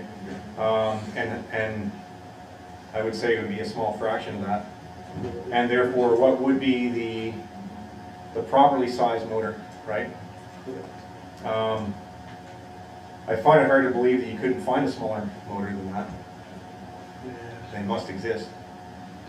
Because I've seen them. Okay. Yeah. Yeah, but time was up when I was doing my research for where to find my stuff. Yeah. You had mentioned, you talked about torque, and I'll quote what you said, okay?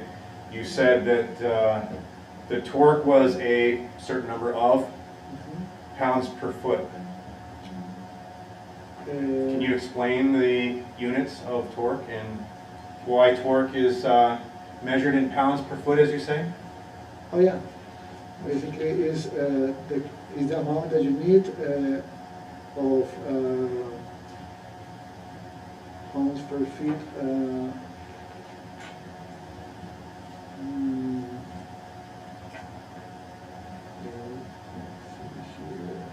Is it pounds per feet? Or is it feet per pound? Or is it something else? It's pounds per feet. Is it? Yeah, I believe. Is it? You believe that? It's pounds per feet, yeah. What's the little symbol in between the pound and the foot? A dot, multiply, yeah. Okay, so is it pounds per feet? Does per mean multiply? It's multiply, yeah. Does per mean multiply? Correct. It's multiply. Does per mean multiply? Okay. Yeah. Not the cat purr, okay? Not that. Does per, P-E-R, mean multiply? Yeah, okay. Does it? Yeah. What? When I say kilometers per hour, does that mean kilometers times hours? No. No. What does per mean? Divide. Divide. Yeah. Okay, so is that pounds per foot? If it's multiplied? Pounds over feet. No. Doesn't over mean divide as well? Yeah. Okay. Okay, so it's not pounds per foot then. What is it? Pounds per feet.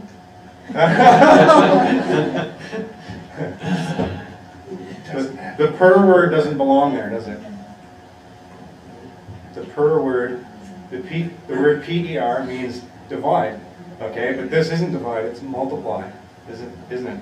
Yeah. So it's not pounds per foot. It is pounds and it is foot or feet, but it's not pounds per foot, is it? Okay. What is it?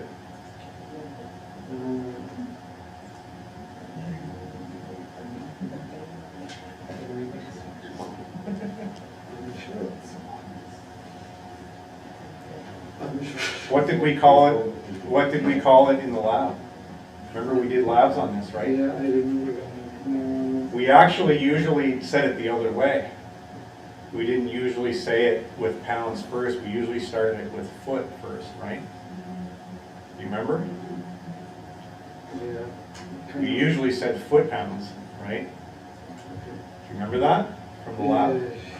Yeah. Pound feet or foot pounds. You thought we were too lazy to say per, right? No. It's a compound unit that's multiplied together, right? So you can't say the word per in there because then you're suggesting that they're divided and they're not. Okay. Okay?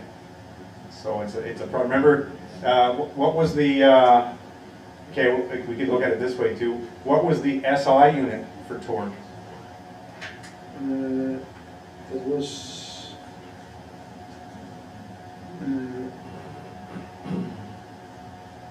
watts. It was watts. Remember, pound here is force, right? What's the SI unit for force? But there is watts It's- seconds. No, watts is power. Okay, so it's newtons, remember? Oh, yeah. Oh, yeah. And then what's the SI unit for distance? Newton. So Newton meters, Newton right? meters. Yeah, remember that? Yeah, it's all, in the classroom, we worked in SI Newton meters. In the lab, we worked mostly in imperial just because it all came from the US, all the equipment, right? So it's like, oh, okay. Anybody else have a question? There's a minute left. Yeah, can you go to your flow chart? Yeah. Oh, yeah, I had a question. No, The flow chart, yeah. Oh, the flow chart. Yeah. How does the door close? Does it close automatically or? No, that's. Or the user has to? It's for the user. Because Okay, so in this case, you said that status door closed. You said if not, that one. Yeah. if the door is not closed, then you loop, right? You go back to whatever call any floor or actual floor or whatever. Yeah. So what happens if the door doesn't close? If you do that, No, the elevator doesn't move. so you stay there, you be stuck, Correct. right? So is it worth to add this loop? Yeah, because if you don't call any floor and you go and open here the door, you change the status for open, Yeah. but you will stay in here until the user close it. So what happens if the door doesn't close? You can call it, you cannot call a new floor. So your elevator is stuck, right? Correct. So is there a way to, Yeah, just because if you keep the door open but you don't know if somebody is loading or unloading any material, any is doing something there, you cannot close unless this person do it and the elevator is safe to move. so someone needs to close the door? Correct. Yeah. Because if you add the loop that you talked about, it doesn't solve the problem. Is if the door cannot be closed. If the door cannot be closed, then your system has Yeah, just because forever. just because Yeah. this elevator is for load, not for users, for how to say that, it's just for residential or something like that, that is automatic close. That's the difference. I mean, you need to show that, because if the door doesn't close, then. There's no decision being made there, you got a diamond and there's no decision to go back up. You need to add something to close the door, either automatically or the user, when he finishes unloading or whatever, just close the door. Yeah. Another button or something like that. Otherwise, your system, at a certain point, it will be stuck and you cannot use it.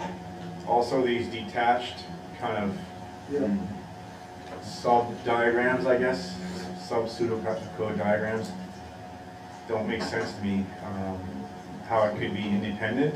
I don't understand how this up or down motion can be independent from everything else.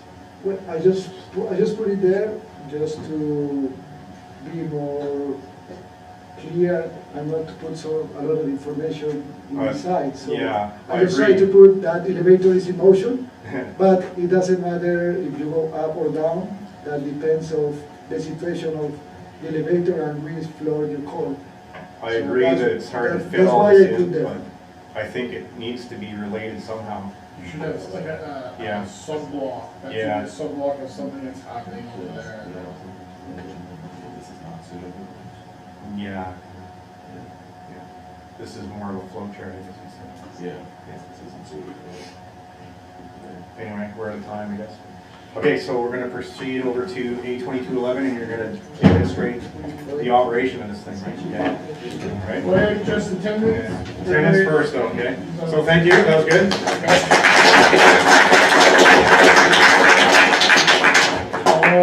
Just quickly here, Jed?